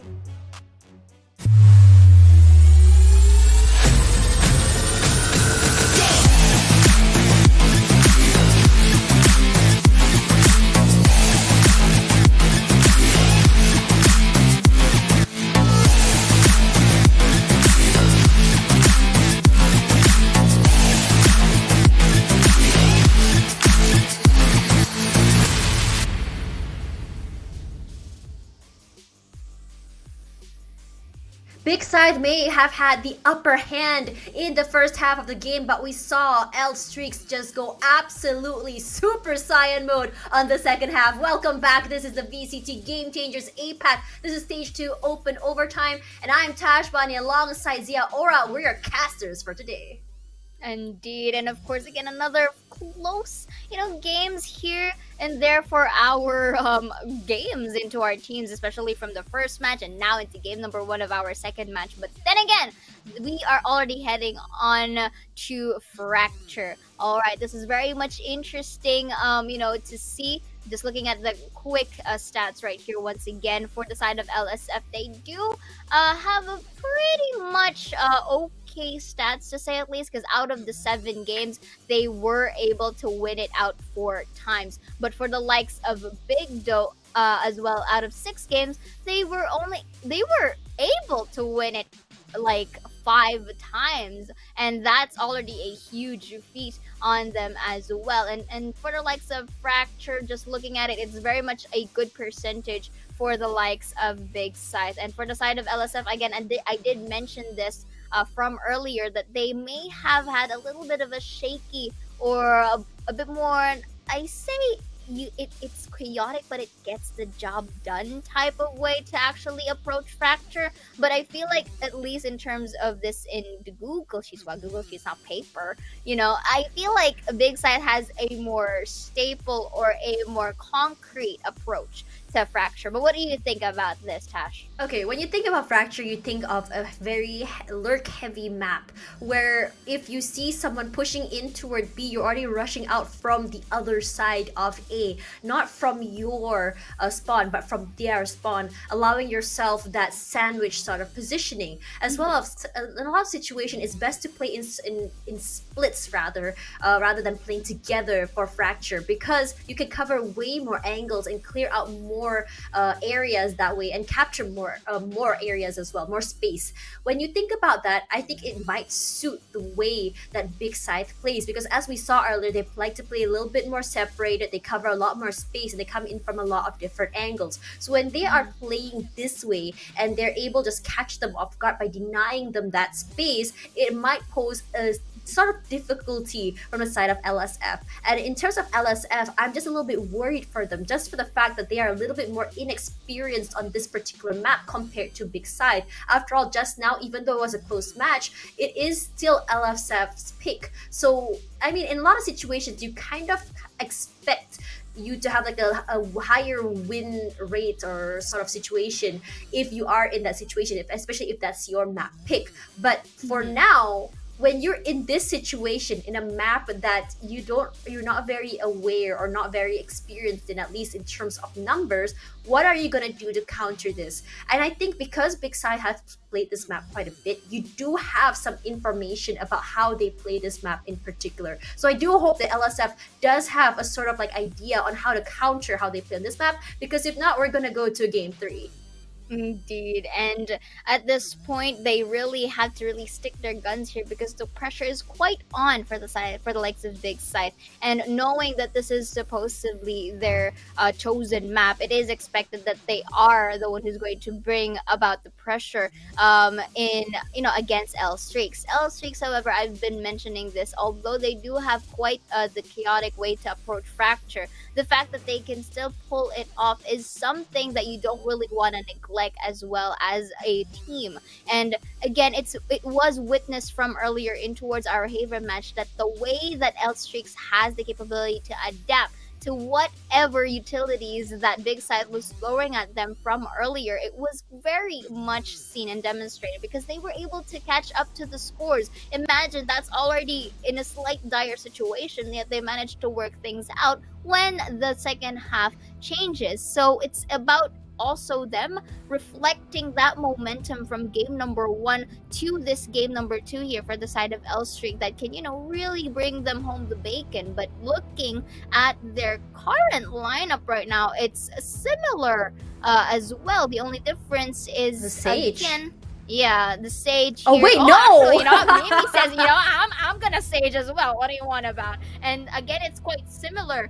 Oh, we're actually having again a mirror match, except for their duelist. Again, with this time Yamori being the Neon, and Dolph, instead of using a jet, will be utilizing a Ray. So this is interesting. Again, both of the duelists still on the mobility side with some amount of movement, but in terms of Fracture, I feel like Neon is quite a bit more usage or viable in towards this map. Ooh, look at that, a killer koala. That's not a koala, that's a sloth. It's a sloth. Oh, I'm so sorry. I don't know. Okay, I haven't touched grass in like 3 years. You can't blame me. But that's a sloth with an up. You get the point. Same difference. They both hang from a tree. But then again, I'm excited to see how L Streaks and Big Scythe are going to go here for this Fracture, because similar lineup, yes, but I feel like they still have a different take in this map. Yeah, so what's great about having a Neon on this map is that angle clearance, those corners that you can just clear out with your pain shells, and the fact that you can just sort of because of how small each site is, you can clear out pretty much the whole thing. Regardless though, the grenade will be thrown out here as Noxy takes out so much damage there and gets punished for that aggressive sort of play, as Dolph does get one there, doesn't realize there is could be a refry coming through from Crescents. Regardless, Rosie still trying to check out these corners, making sure that no one is there. Is gonna spot one out, not quite. It's gonna be a trade on trade, as Cupcake is good on 2 with the Headhunter. Plant does come through though. 2-on-1 situation. They know that there are 2 people on that side. For now, because of that wall in the middle side here, it doesn't give a lot of space for her to play with Cupcake putting her in the pocket for 3. That was actually, again, I told you, an interesting take for L-Streaks. It's a good take, but it's not something that you would really expect on the textbook. So I like it how they're quite taking time in terms of the retake capabilities. Yes, they went in a little bit late, but they got the job done. And Dolph right here really tried her best to, take as much. It just so happens that she was pincered down from A-main to the site in general. But, the good thing about this, at least for the side of L-Strix, is that both Mimi and Cupcake were able to get their end of the bargain as well into just, going for that double peak. They didn't really need to separate themselves at that point and, wanted more security in terms of taking Crescents down. Mori, they got flashed here. Grenade also out just to buy that space. Is a very aggressive LSF coming through Noxie and Dolph 1 each. Afrolin does get Noxie out of the way. Cupcake finds her in return. Dolph with the Roomba! Are you kidding me? That is not just anything. That's a firing range just pushing out forward, and the aggression of having that gun diff really, really paid out for them. And I have to say, I just realized that there is another new player coming in from Big Scythe. Is going to be Afrolin playing this time round. I'm not too sure who she replaced. Let me see here. She replaced, if I'm not mistaken, the likes of Nuki. Ah, yes. No, not Nuki. Big side. It's Skaru. Skaru. Yeah. Oh, that's Skaru, why there you go. Yamori is playing Yeah. the Neon. Okay, so now we were just talking earlier about how we saw that, okay, they're pushing out on B, let's push out on the other side of A. We saw that happen from LSF quite a bit, and I'm very happy to see this sort of more aggressive pushes where they kind of play the sandwich game. But this time around, Big is playing those split situations here, but Cupcake will be the one opening up, finding Giver out of the way, and that's one chamber out of the game as Margot gonna give this space as she is actually smoked out. Dolph going aggressive here. Noxie as well has to respect the space as they actually have that aftershock, and Afrolin and Margot get 1 each. That's the gun diff coming through, but without Giver though, it might be a little tough just to hold on. And Noxie good for 1, and that's all she got as Crescent trades her out here. Mimi pushing forward, Spectre in hand, can't see anything. Does spot 1 on the top of sight. Smoke's down. There is still 1 more smoke for them. They also have that Molly as well, just to kind of like give them that space. Walls up as well, just to make sure no one comes in from mid side. So the only place they can come from is from A main, and it's a very, very long rotation, and it does alert you when you go through the door. So it looks like what's going to be happening here is that they'd rather just break that wall instead. But Crescent, you also see her fault line still very much on the line here. No follow-up despite that. Mimi and the rest is pushing forward from this side here. Actually good for 1, but gonna be traded out by Mimi. Is she good for 2? That's the question. Looks like it's not gonna be that as she is running for her life. Gets a trade for a gun. It's gonna be another Spectre. Good for 2. Not. Yes, it is! Good enough. Gets the heal. Brings that forward. New gun for her. Actually, no. Give me an upgrade because I want this battle. I mean, that's the better play, right? If you are not able to really transcribe your the loss with the score, might as well just get something on the get-go, and a little bit of a consolation prize for her to get that battle going. And at least for that, it is expected for Big Scythe to actually win that round, simply because they did have the rifles to work with, and they really did a good time, a good job as well into really taking their time and taking the A site, and at the same time, really having that utility is this time on par with their overall, attempt to really push a site. So right now, a little bit of a advancing Cupcake right here. And to see who gets the upper hand. What beautiful tap with the Guardian. Mori is proving us otherwise. Oh, but we do see Dolph was able to spot out 1 from the zipline. Rosie, however, is able to take the trade here. Giver has a bit of a damage here by 10. Oh, Mimi! At the high, Crescent gets the kill as well. And now B-side is open for the taking, but I'm not sure if they do spot out Rosie towards that. It's going to be a flash, but a bit of a crash. fraction of a presence was able to create value from that take. So it's all up to Dolph here with 4 members still alive and Gigan, but with Crescent seeing on 36 HP, I feel like this she could be used as a meat shield right here just so that she could bait out Dolph, but Dolph says nope, I'm just gonna save this Vandal here. Yeah, I will give this to you for now. It's a very interesting situation because round 3 was supposed to be that bonus round for Big.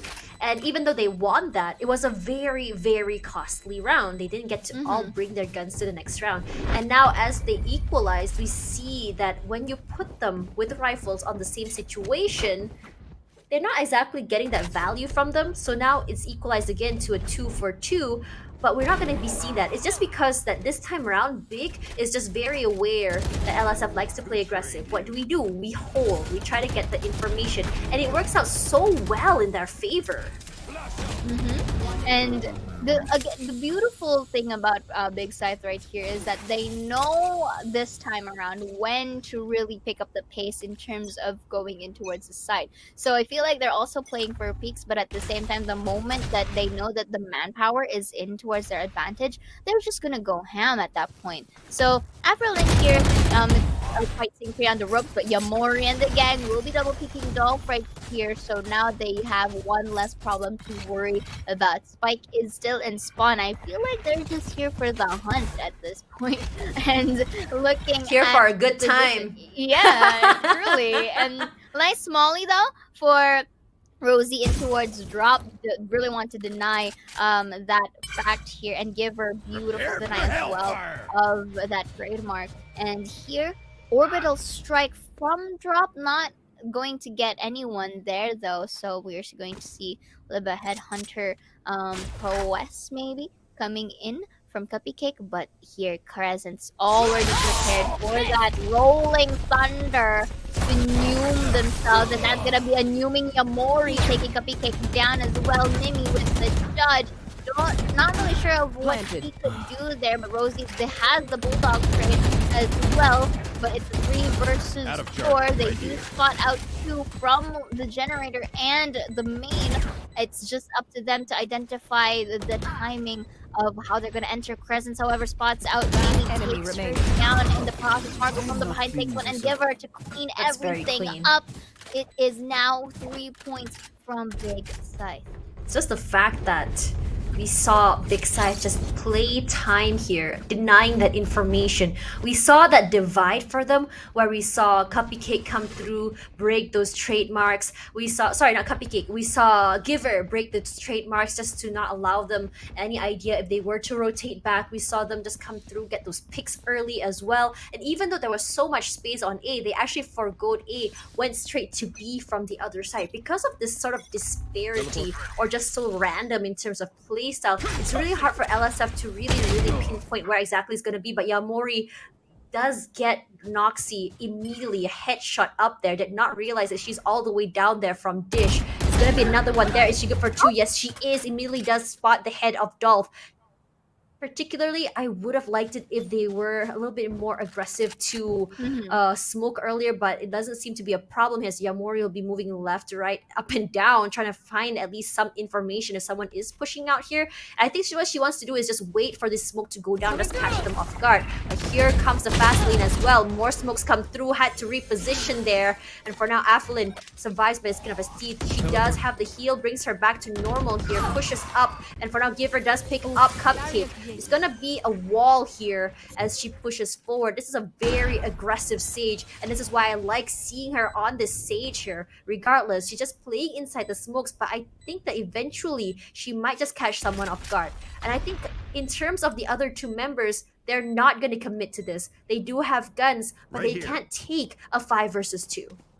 Truly, and that's the very smart play to get by this for the side of LSF. The only thing that I'm worried about here is if they do keep on giving these rounds to a big side, I feel like this is not going to be the similar scenario in comparison with Haven, that they are able to bounce it back. Because I did mention from earlier that yes, they do have a very messy and chaotic way to really take Fracture, but if there's no amount of consistency, then I feel like that's going to be a bit of a setback for the side of LSF. However, for the side of L Streaks here, I still do not want to neglect their attacking capabilities because we've seen it from Haven. They were able to bounce it back. I'm just not sure if it's going to be the same case scenario because then again, this is a different type of hero or agent pick. So this is also a different type of map. So the conditions are very much different in comparison with Haven. And I feel like this is also a good call for timeout from LSF, not to reset everything, but also to try and think of ways to actually deny a big Scythe fully here, because in terms of their composition, it's quite balanced, to say the least, regardless if it's an attacker side or a defender side, and this applies for both.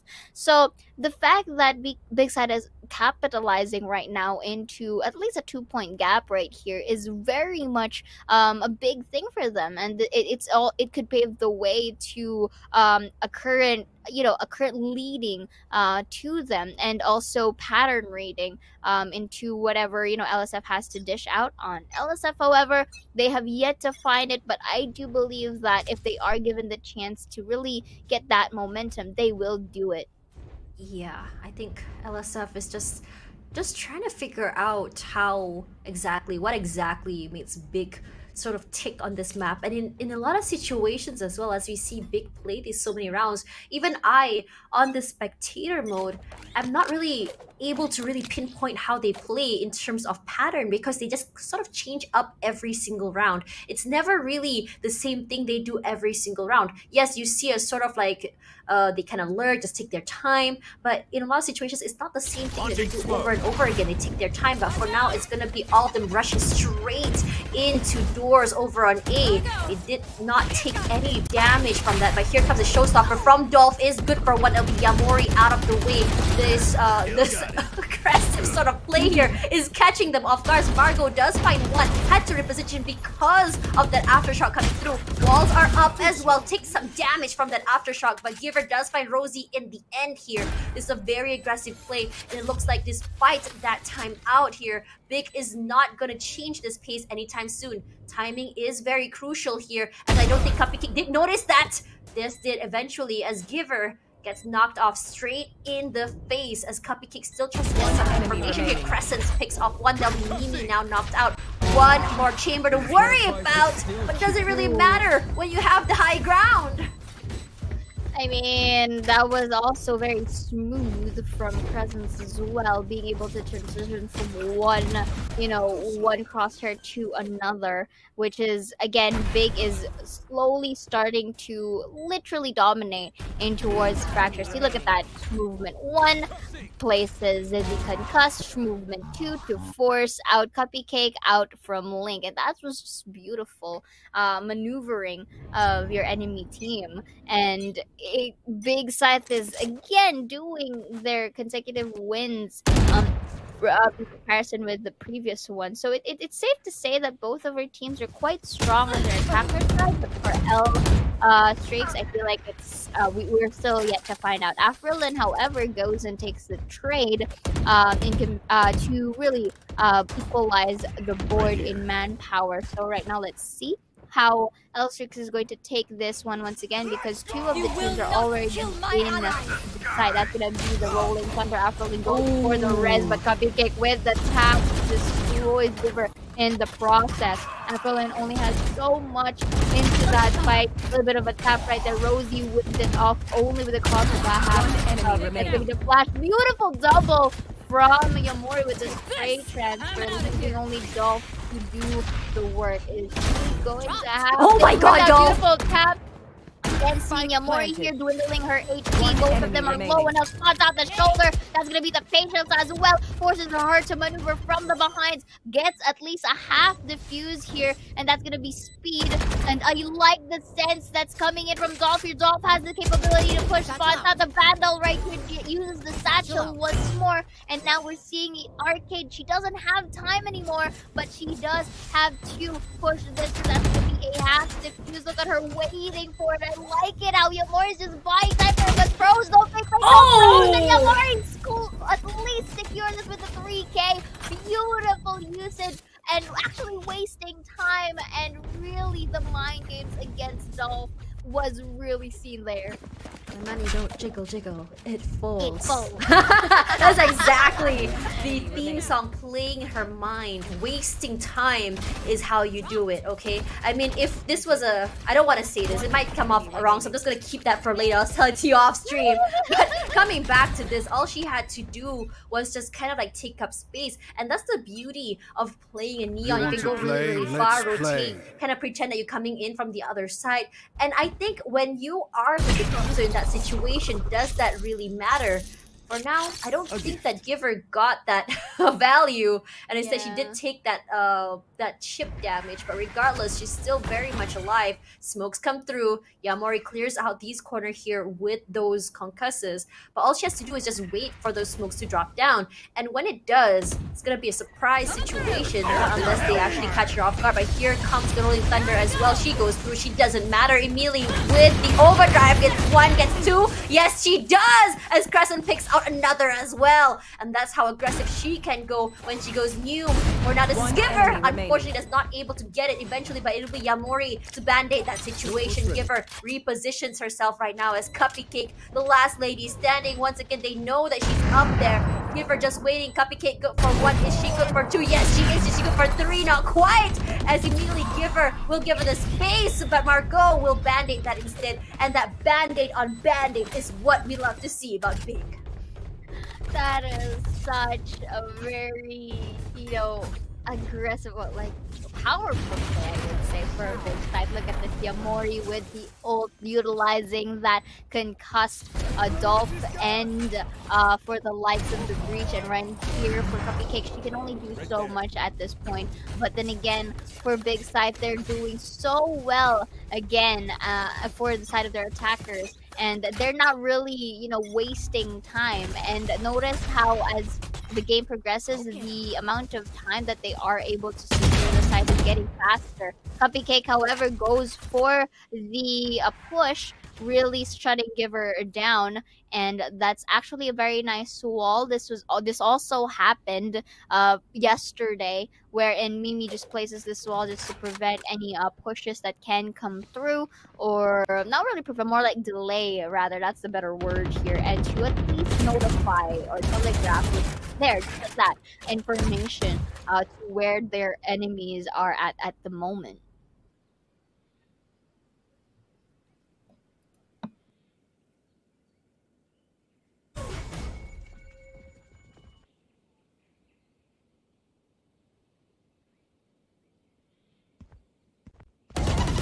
This way! Watch out!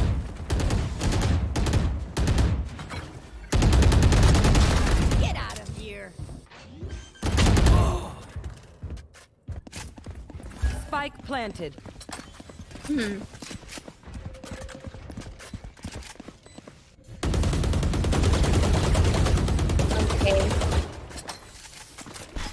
Oh.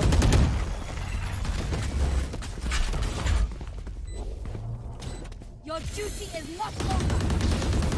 But for now, All right. We are going to see a little bit of a rest coming in here from Mimi, and still being able to really try and defend this into the demise. But Afrolin will be taking one down. Also, another for Margot getting that 3K as well. However, but Roman is going to secure that, and Afrolin can only go so far. remaining. He has time.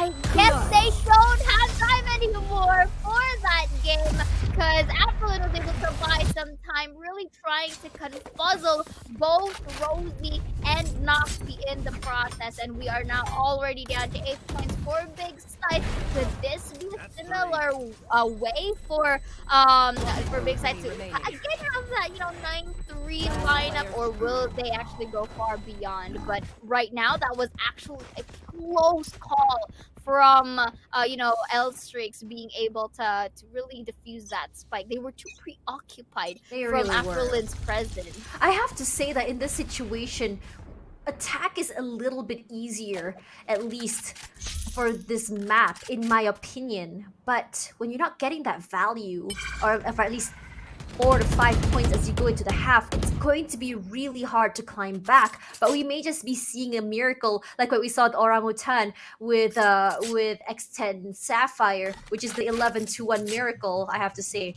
Regardless, with this half switching around with Big on the attack, we may just be seeing something different here. And it's a very quiet start from the side of Big. You can see Crescents just trying to see if anyone Right is there. peeking out A main here. Already marked the area just to make sure no one is there. He's gonna pull out that spotlight, and immediately you're gonna see that just this quick sort of pushes forward. That's a very interesting wall, I have to say. I've never seen that yet, but I have to say it's very, very fast and foolproof. But I'm not a big fan of it because it gives up too much space in that side. Regardless though, I don't think it matters too much because so long as you can play from A main, that's all that matters here. We are seeing Giver pick up one enemy and Crescent as remaining. well. Margot good for 2 as Dolph blasts a Giver to space and Afflin seals it out. Wow. And this is a very interesting situation. Slow start, but Last round before the explosive switch. finish. That was such, as you say it, explosive for the side of Big Scythe right here. If they are able to also secure this last round before we go on half, I feel like L-Streaks is going to really have a difficult time in terms of their attacker side. But then again, I don't want to, discard that. But look at this. Ever since round 1 and 2, that's in the side of L-Streak. But rounds 3 to 11, Big Scythe again. I feel like they're on overdrive. They're like in the zone and not really giving this huge amount of space against, L-Streaks. But look at this. Great Trades track. across the board. Respectively, Showstopper from Dolph. Let's see. They are able to do that. But is One able to enemy secure remaining. that kill Spike though, down, and this attacker time spawn. they do not want to end this half with, without a fight. And I feel like L-Strix is also wanting an explosive 9-3 here. If that is going to be the case, then, maybe there's also the possibility of them of having a similar tactic from game number 1 if they do have that 9-3. Giver, good for one, not quite. Takes a little bit of damage right before getting one tapped by Noxy. It's very, very clean, I have to say, but Switching sides. ultimate? What happened there? I mean, I said a little bit of a banger here. Gotta stop it with a bang, huh? Yeah. Regardless, it's a very They clean round. kind of like that, I like this aggression coming in from the side of LSF. It's very similar to what we saw in SMG on defense as well, where every round can be an aggressive round. But let's have a look at the replay here once again. Looks like that's not going to be happening.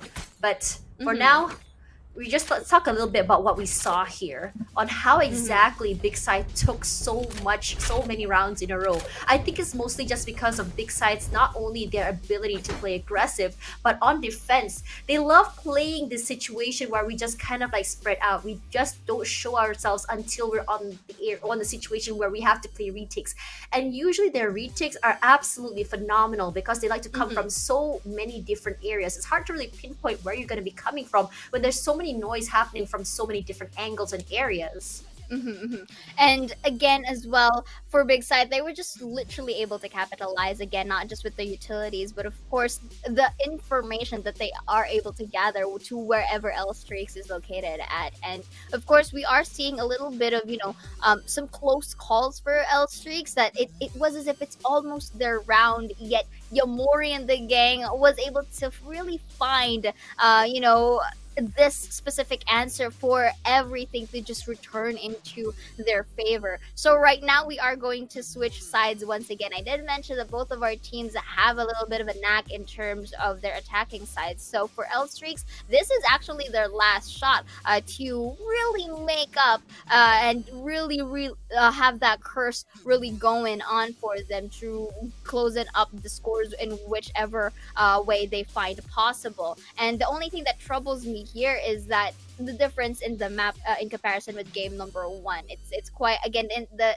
consistency from Elstrike, I still yet to find that in their fracture map, because Big Scythe right now has been very much on the ground. They have been proactive and they are not hesitating to use any sides of the map. Notice how they've been using arcade from B side, from the back, and not in the front mostly. They only use that whenever they try to re-rotate from a side, and they were able to go for the clutches. And as well in A, they use drop. I mean, normally some would just wall that drop and then destroy it, and then they'll just go in a different place. But you know what? Big side, it wasn't an issue for them. If anything, they're gonna push it all through and through. So with that being said, I feel like Elstreak just really need to win this pistol round. This pistol round is very much crucial for them to really dictate their momentum moving forward.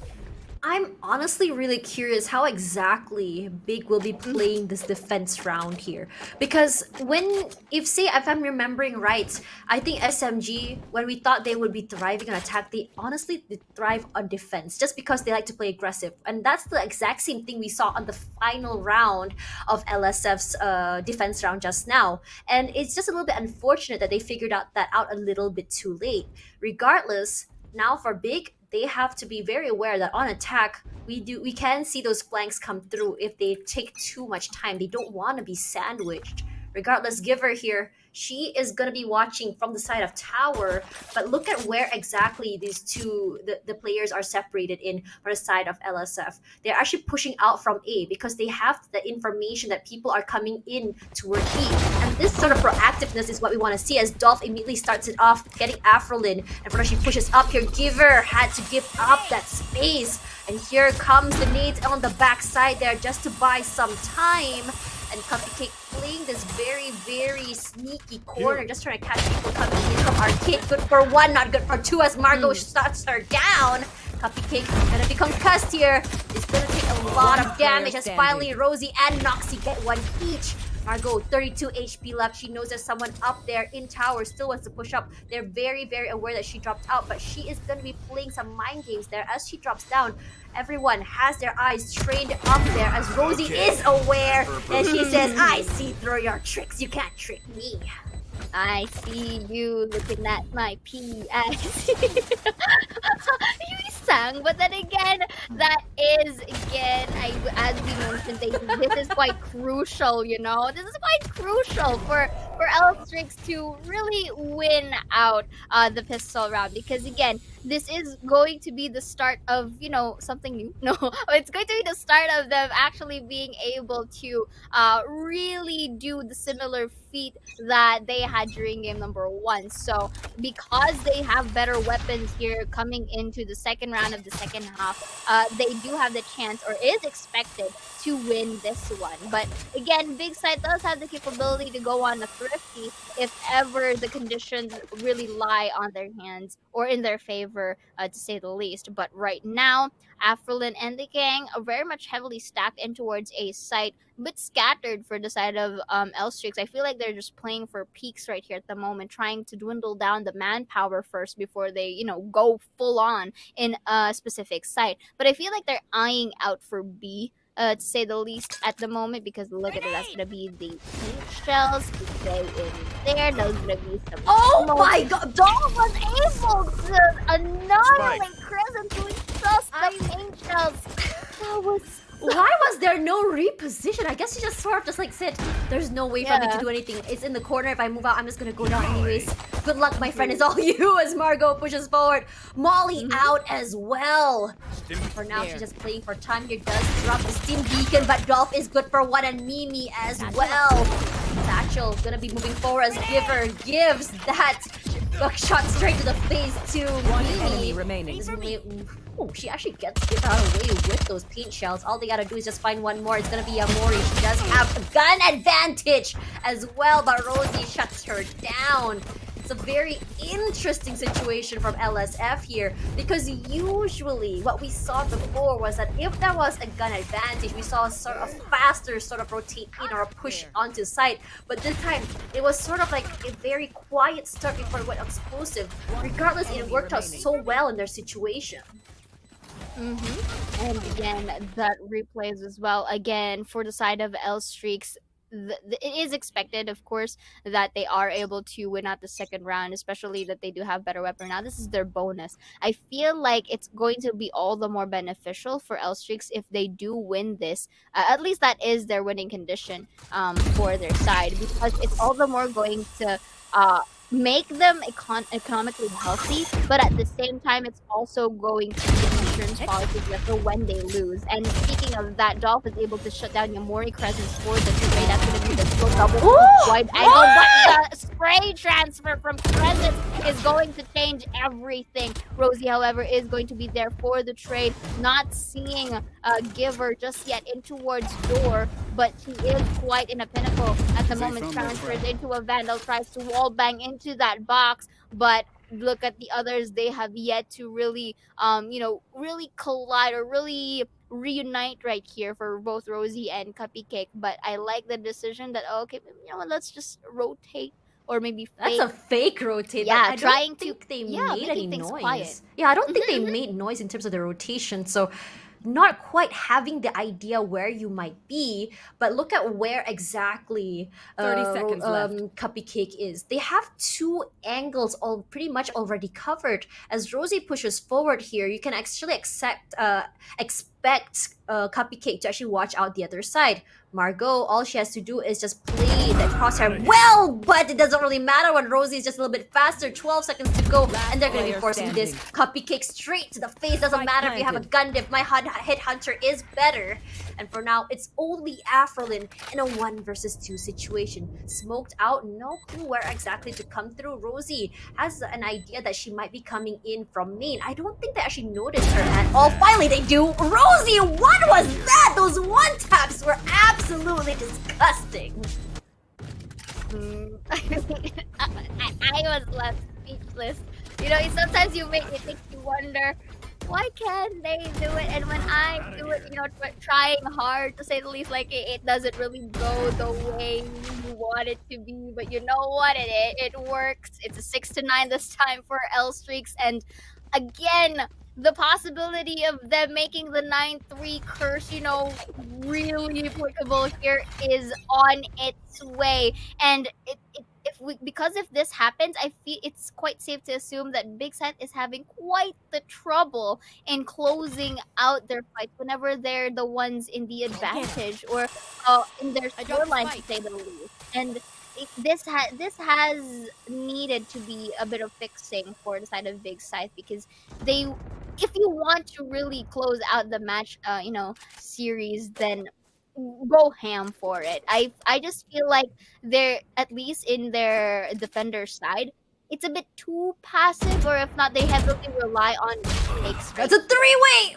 Oh, but the three-way, as you mentioned here, Giver really gave them a deny of a push, You have a lot of puns. Yes, I do. I do that, it means I'm angry. You're seeing those trades come through as well, but the wall immediately going down here as there is a top-up for help from Mimi to her teammate. Immediately gonna rotate as we take a 1-for-1 here. Yamori moving forward, left. just trying to see if they can catch anyone off guard. Maybe it's gonna be happening as the door does come through. Immediately, here comes the party, but does the party catch anyone? Not quite. As Yamori gonna be slowly giving up that space, doesn't want to get caught off guard here. Dolph, good for one, Noxy one as well for Crescent, just stops them. Plant immediately does come through, but here comes the Rolling Thunder, does he deny? Not quite. and slowly is gonna be making some space. They do break the wall. The slow orb is not allowing them entry into the area. Wallbangs come through from Crescents. Crescents seems very, very mad. They want to close this game as fast as possible here. Cupcake as a teammate as well has a nice crossfire. Good for one. Can it be good for two? It's kind of tough to push forward. Flashes as well. Beautifully done from LSF. Love to see that teamwork coming through from both of them. Teamwork makes the dream work, they say. And L Streaks, you know what? Again, I love this chaotic energy that they have, because the fact that if you are giving them the chance to be chaotic, they have the capability to polish every side take that they do, and it's being seen right now. They're already catching up to the score slowly and bit by bit, and look at the trigger discipline. They take one down and they wait. They don't really go on aggressive and not repeating the same mistakes twice wherein they are being taken down one by one. They're not doing that anymore.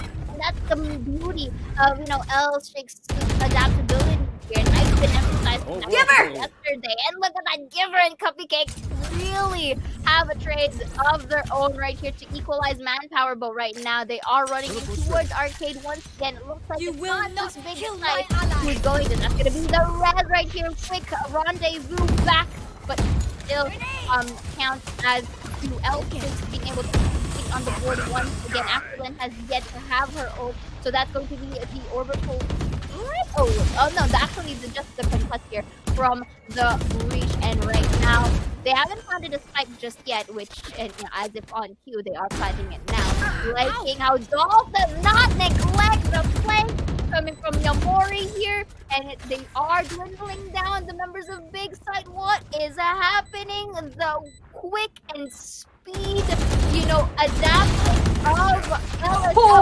Marco that was able to take Mini down, and it's now 3v3. Things are just getting all the more intense. They need to identify where they are at. The Cupcake gets Marco down from tower. That's gonna be one enemy remaining. After they take one Cupcake for the 3. Is it enough though? Dolph, however, from B main is buying some time, but still secures the kill. 8-9 Tash. LSF making a great comeback. I love seeing this. Their post-plant defenses were insane. While they did get 2 for 2 here, but the thing is, because of Cupcake's pick over there, it allowed them so much space for that retake. And in a lot of situations, you saw where they were positioned for that post-plant. It's really hard for Afrin to really reposition herself. She repositions herself to the right. She is open for a main. She repositions herself to the left. You are open to tower as well as arcade. It's a situation where it's very, very hard to win. That crossfires as well really saved her and her teammate, allowing them entry onto the site as well, allowing them to really, really hold on. Regardless, this time around, Roomba went a little bit the wrong way here. So Dolph probably saying, whoops, my bad. You go ahead, Roomba. Do whatever you want to do here as Giver. That sound is enough for her to really, really have an idea where exactly to keep an eye on. But I'm really hoping they don't try and force this, especially as they had given a lot of information as well just by that sound cue. Slow and steady wins the race here, says LSF. And and Giver, I have to say, we're really, really liking this sort of like a discipline coming from them.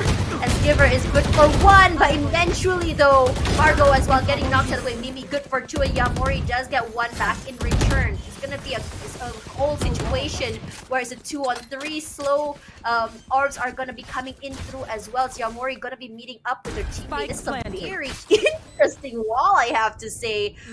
And it's gonna be Dolph here on site and Mimi watching the other. It's gonna be hard. This crossfire is really nice, but this is a great use of that. But for now, Mimi good for 1. Crescent is gonna be getting that with that aftershock. Only one person to worry about was Crescent gets 1. Dolph good for 1. Yes, she is good for 2.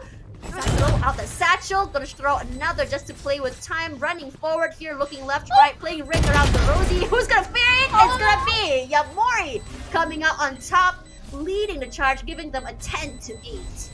denying the score tie at that as well, but that's a bit too close for comfort right here.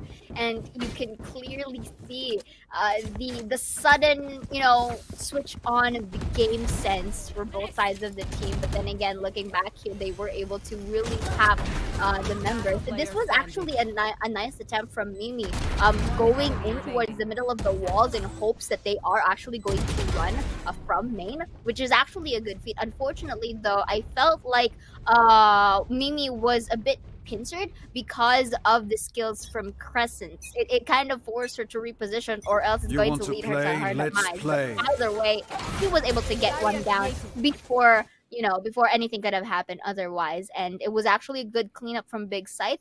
And that's also one of the things that can also pave the way for Big Scythe to completely clean up the round. Maybe they needed that sort of round there to win it, just so that they are able to really go back to the footing that they have had earlier into the previous rounds, or into the previous half. It's a very quiet situation for both teams here. Very different than the last previous rounds.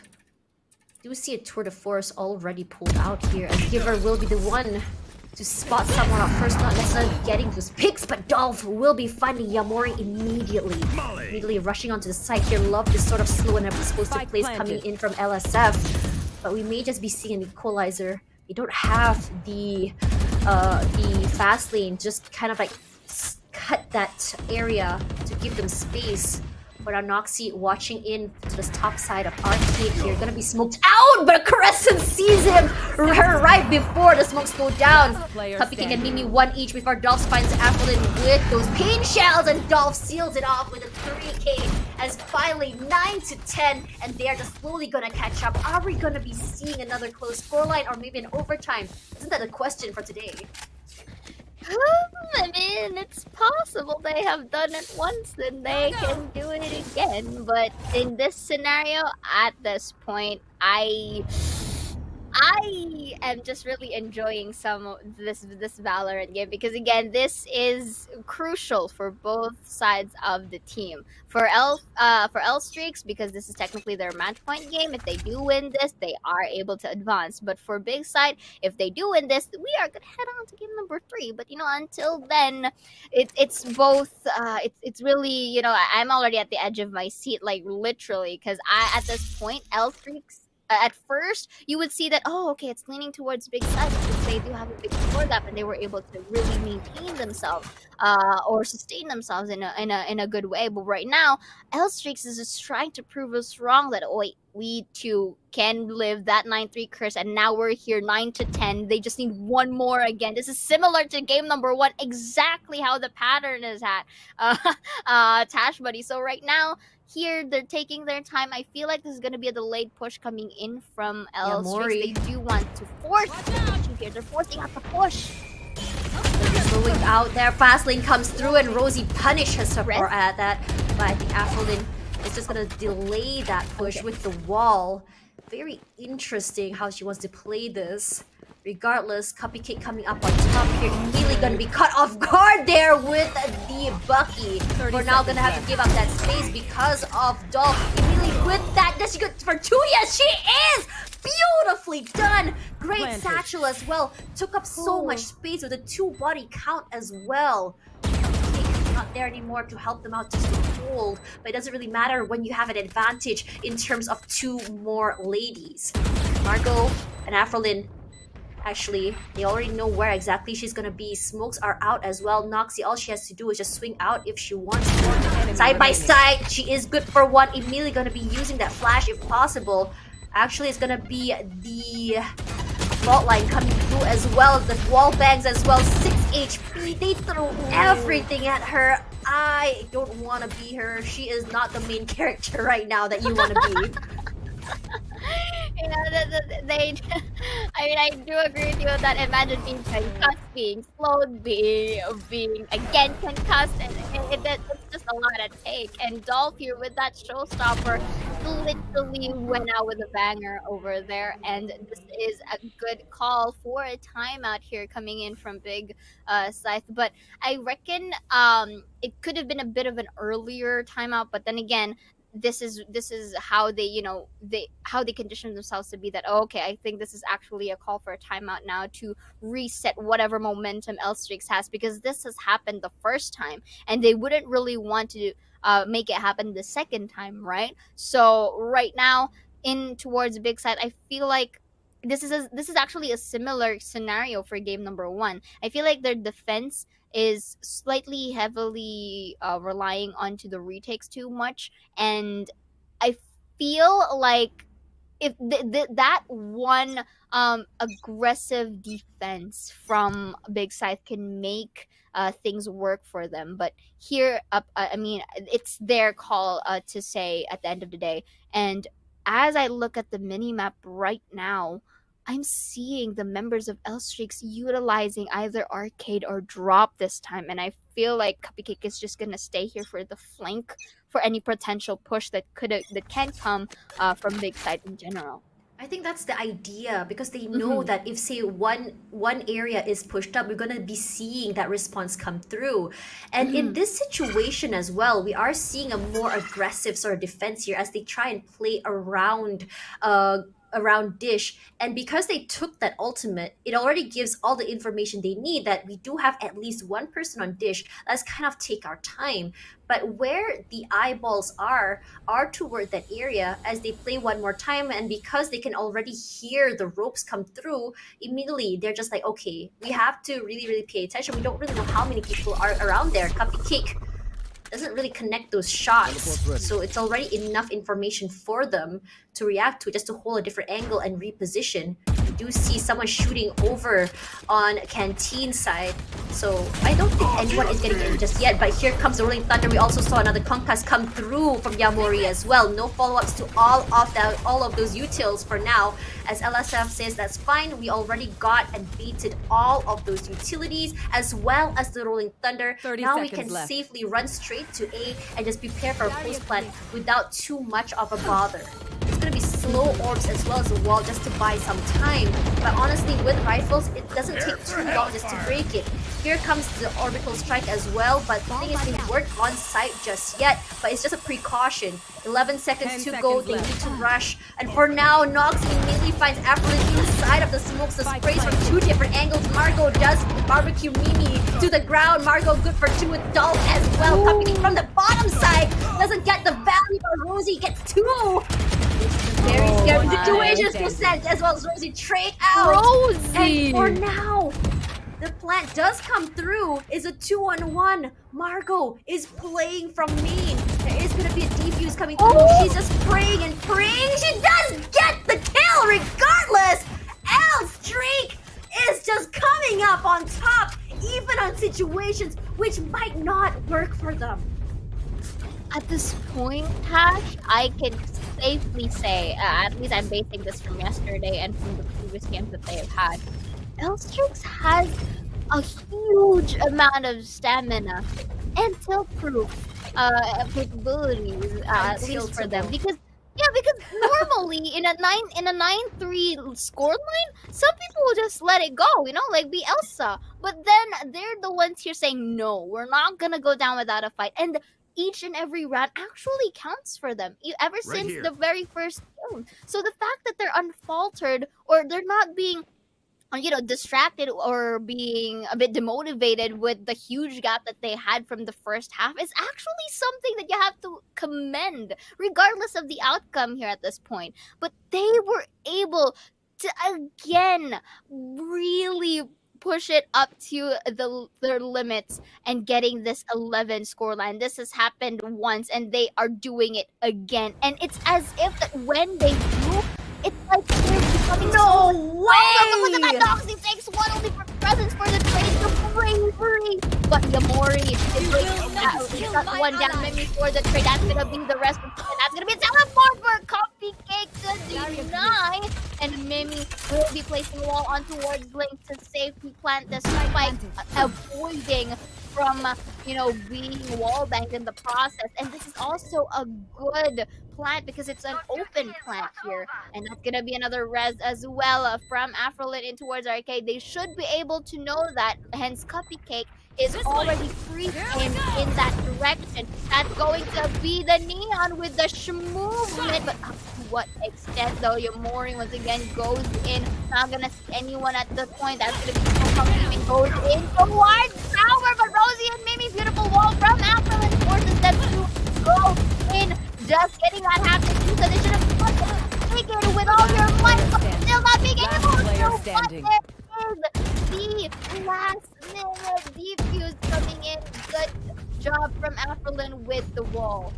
That's how you're supposed to play it, and with that neon, Yamori takes up so much space. It's really hard to push up toward them, especially when you're playing inside of the smoke. 11-11, we may be seeing a second overtime for today. I wouldn't be surprised if that was the issue, because LSF, they really want to close it down. They want to go for a clean 2-0, so they don't have to go to a game 3 and have to worry about that reset coming in from the side of Big Scythe. Meanwhile, for Big Scythe, they want to make sure they can actually get a game 3, and they want this overtime just to really seal the deal. Regardless, for LSF, they've been really consistent, at least on this second half here, as Cupcake immediately going to be spotting out Margot over behind Dish, going to be playing in this very aggressive corner here, repositions eventually, playing it safe, doesn't want to be caught off guard, because you have no clue how many people will be playing around Dish, and we all know that Dish is such a very scary ring around the Rosie situation, or you can be caught off guard as two people push out at the same time. Here's Dolph.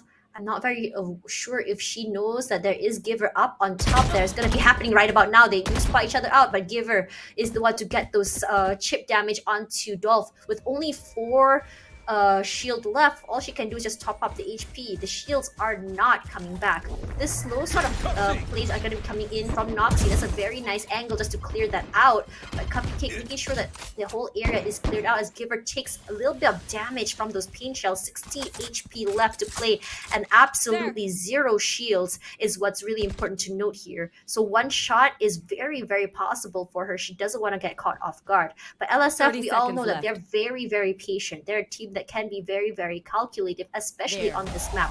They made so much noise on this, they do immediately get the smokes out as well, but Big Giver gonna get Dolph out of the way, and here comes Cupcake with one toward Crescent, and for now that fast lane gives them so much value. It kind of helps them to get onto site as well. Plant does come through, thankfully, but walling up there just to give them some space to reposition. Noxie pushing up to the smokes, good for 1, is she good for 2? Not quite. Yamori with the Bulldog takes her out. Giver from the other side, not gonna be able to get that value, but Aspen does find Rosie in the end, and they're Afrolin good for 2. That is a jump shot. That is so very interesting how they do that. They know that she's over there good for 1, not quite. She whiffs it. Unfortunate situation here, and she tries to go for the half. It's good for 1, good for 2. Just have to jiggle, but is it gonna fall? That's the question. She just get halfway now. Immediately Cupcake wins this round, brings them to match point. All they have to do is close it, and they can move on to the next stage. This is so intense. Like, I am literally at the edge of my seat right now, and the way that L-Strix was able to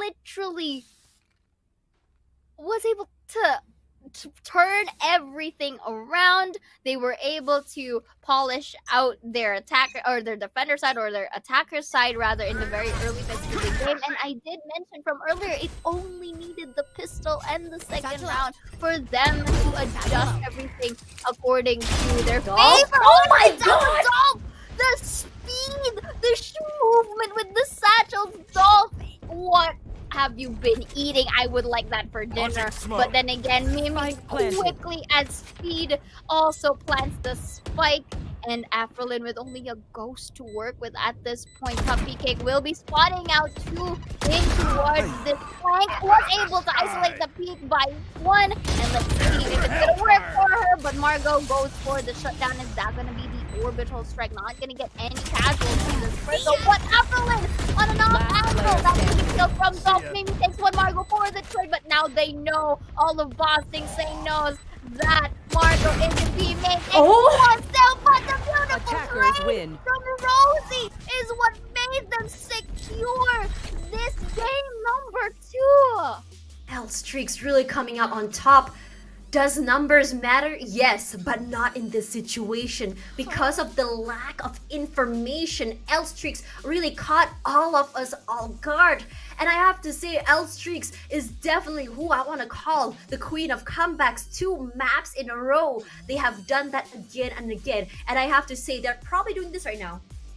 All scripted, Like- according to plan. We may My have... God, we may have thought that they may have come up on top in the first half because that is their map pick. They don't, even though it wasn't their map pick, they did pick the side that they weren't necessarily going to come up on top first, purposely giving that momentum to Big Scythe, because this is what you really think about when you want to come back on top. Because sometimes, because you're so unfaltered, because the enemy think that they're so ahead, the idea comes down to mental. Either you go on an overheat or not. And in a lot of situations, we did sort of see that happen, and they get punished over and over again for it. Indeed, and as we have mentioned earlier, you did say it, there's only too much of a limit whenever you are in the zone, and I feel like Big Side, that was a bit of a draining, at least for game number 1, and they were able to really get those stuff going when it was their attackers, but unfortunately it didn't reflect on the next half. Now looking at the stats right here real quick, right, for the side of Big Side, we do have Presence with 249 ACS, 21 kills up on her name with 1.9 KDA, but Dolph here with the movement and the speed garnered her 330 ACS with 26 kills and 1.9 KDA, but not going too far behind, as well as Cupcake and Rosie, who has been doing a tremendous job in literally refragging for her whenever she dies, and it's not in vain. Looking at the objectives once more, 22.4% headshots. That's like a tap and beyond. And of course, 17.9k damage with 12 frag wins with 6 objective wins in the hands of Big Scythe. So right now, this is really a good learning curve for the side of Elstrix here. They really redeemed themselves from the loss that they had yesterday. Yeah, what's really interesting about that objective side that they want to talk about, because Big is very objective based when it comes to this particular map, especially on the first half where they were just trying to really go for those plants. But on the side of LSF, we saw them more of just trying to get those picks early. They're really going to deny them that plant. In a lot of situations, we saw that happening, that plant denial happening from their side is just a thing that I feel like really gave them an edge, because before you get onto site, you already see the members of Big Scythe already whittled down, which really just shows that in terms of how they played, they were just going for those frags, they were just going for the kills, making sure that they weren't able to play together. Because as we said before, Big Scythe is a team that loves to play with each other. They really thrive when they're able to hold hands. But in a situation like a map like Thatcher, you have to remember that individual skill is also as important, as the map is not only big but small at the same time. Because in terms of rotation wise and the space, you can't necessarily move together because every single area is a chokehold.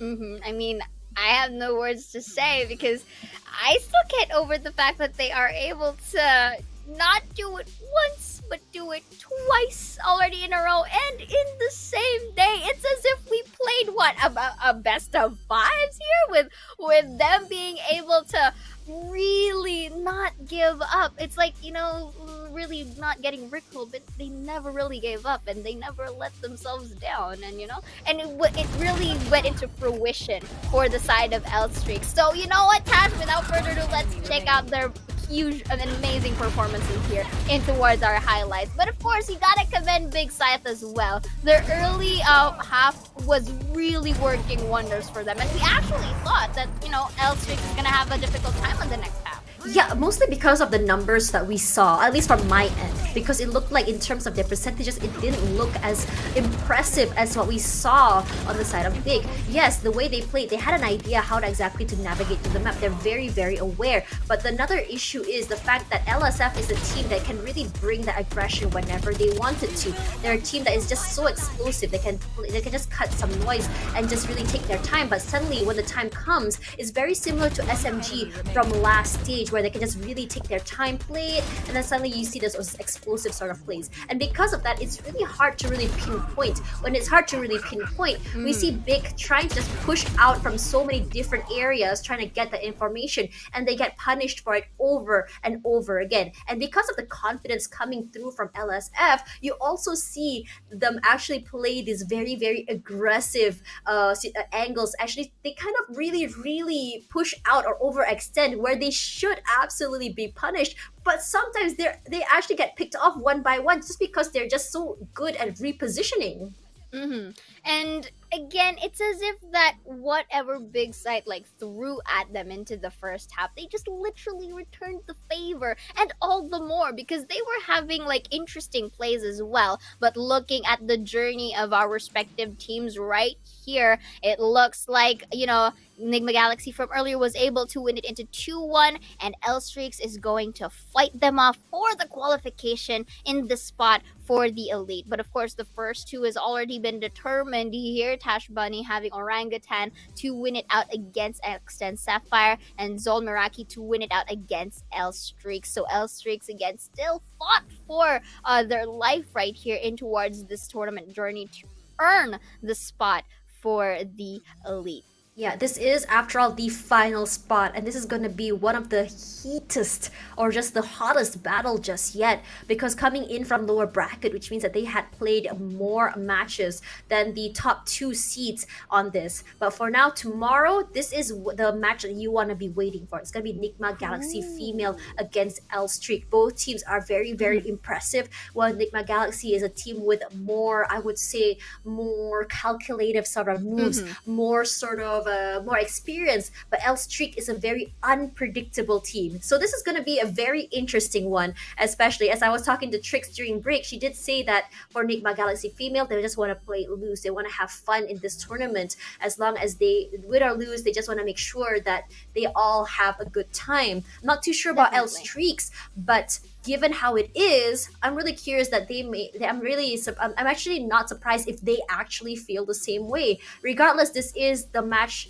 to die for. It's a do or die situation. The winner goes to elite. The one that loses will be done for the rest of this open, at least, before maybe try again during last chance qualifiers. Indeed, and of course, I feel like that is it for tonight. And of course, we have been, together for the whole day. And of course, it's been always a pleasure and an honor to have bring you all the action alongside with Tashbunny here. But right now, we are going to bid adieu. And of course, again, we are here at the Valorant Game Changers APAC Series Open Overtime. We are going to see the last, which is tomorrow. And of course, tune into that one. Once again, my name is Zaya, and with me is Tashbunny. We'll see you on the next one.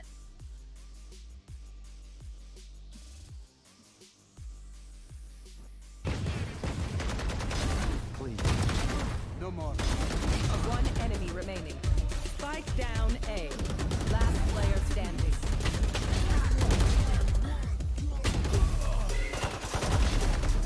One enemy remaining.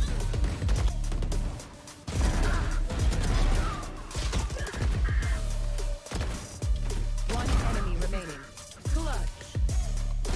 One enemy remaining. I hate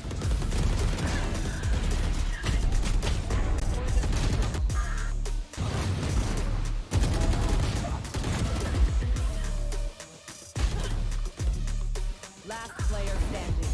One enemy remaining. Six planted.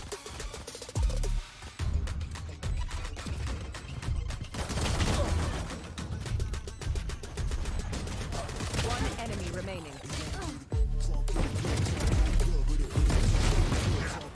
One with a couple hundred thugs. Crunk in the club, crunk in the club, with a crunk in the club, crunk in the club. No more. Crunk in the club, crunk in the club, with a couple hundred thugs. Everybody down, everybody down, everybody down, everybody down, everybody down. last player standing. Spike down A. One.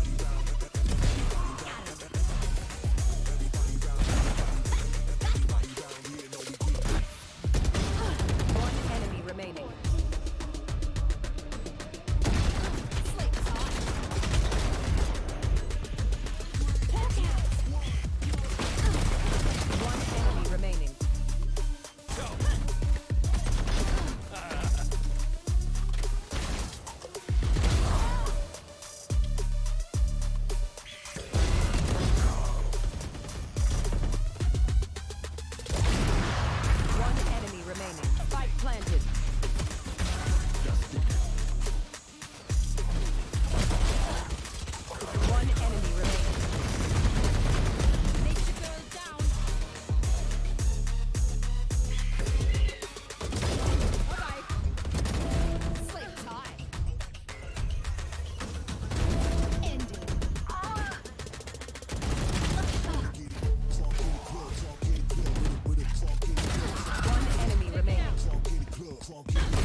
Kill my ally.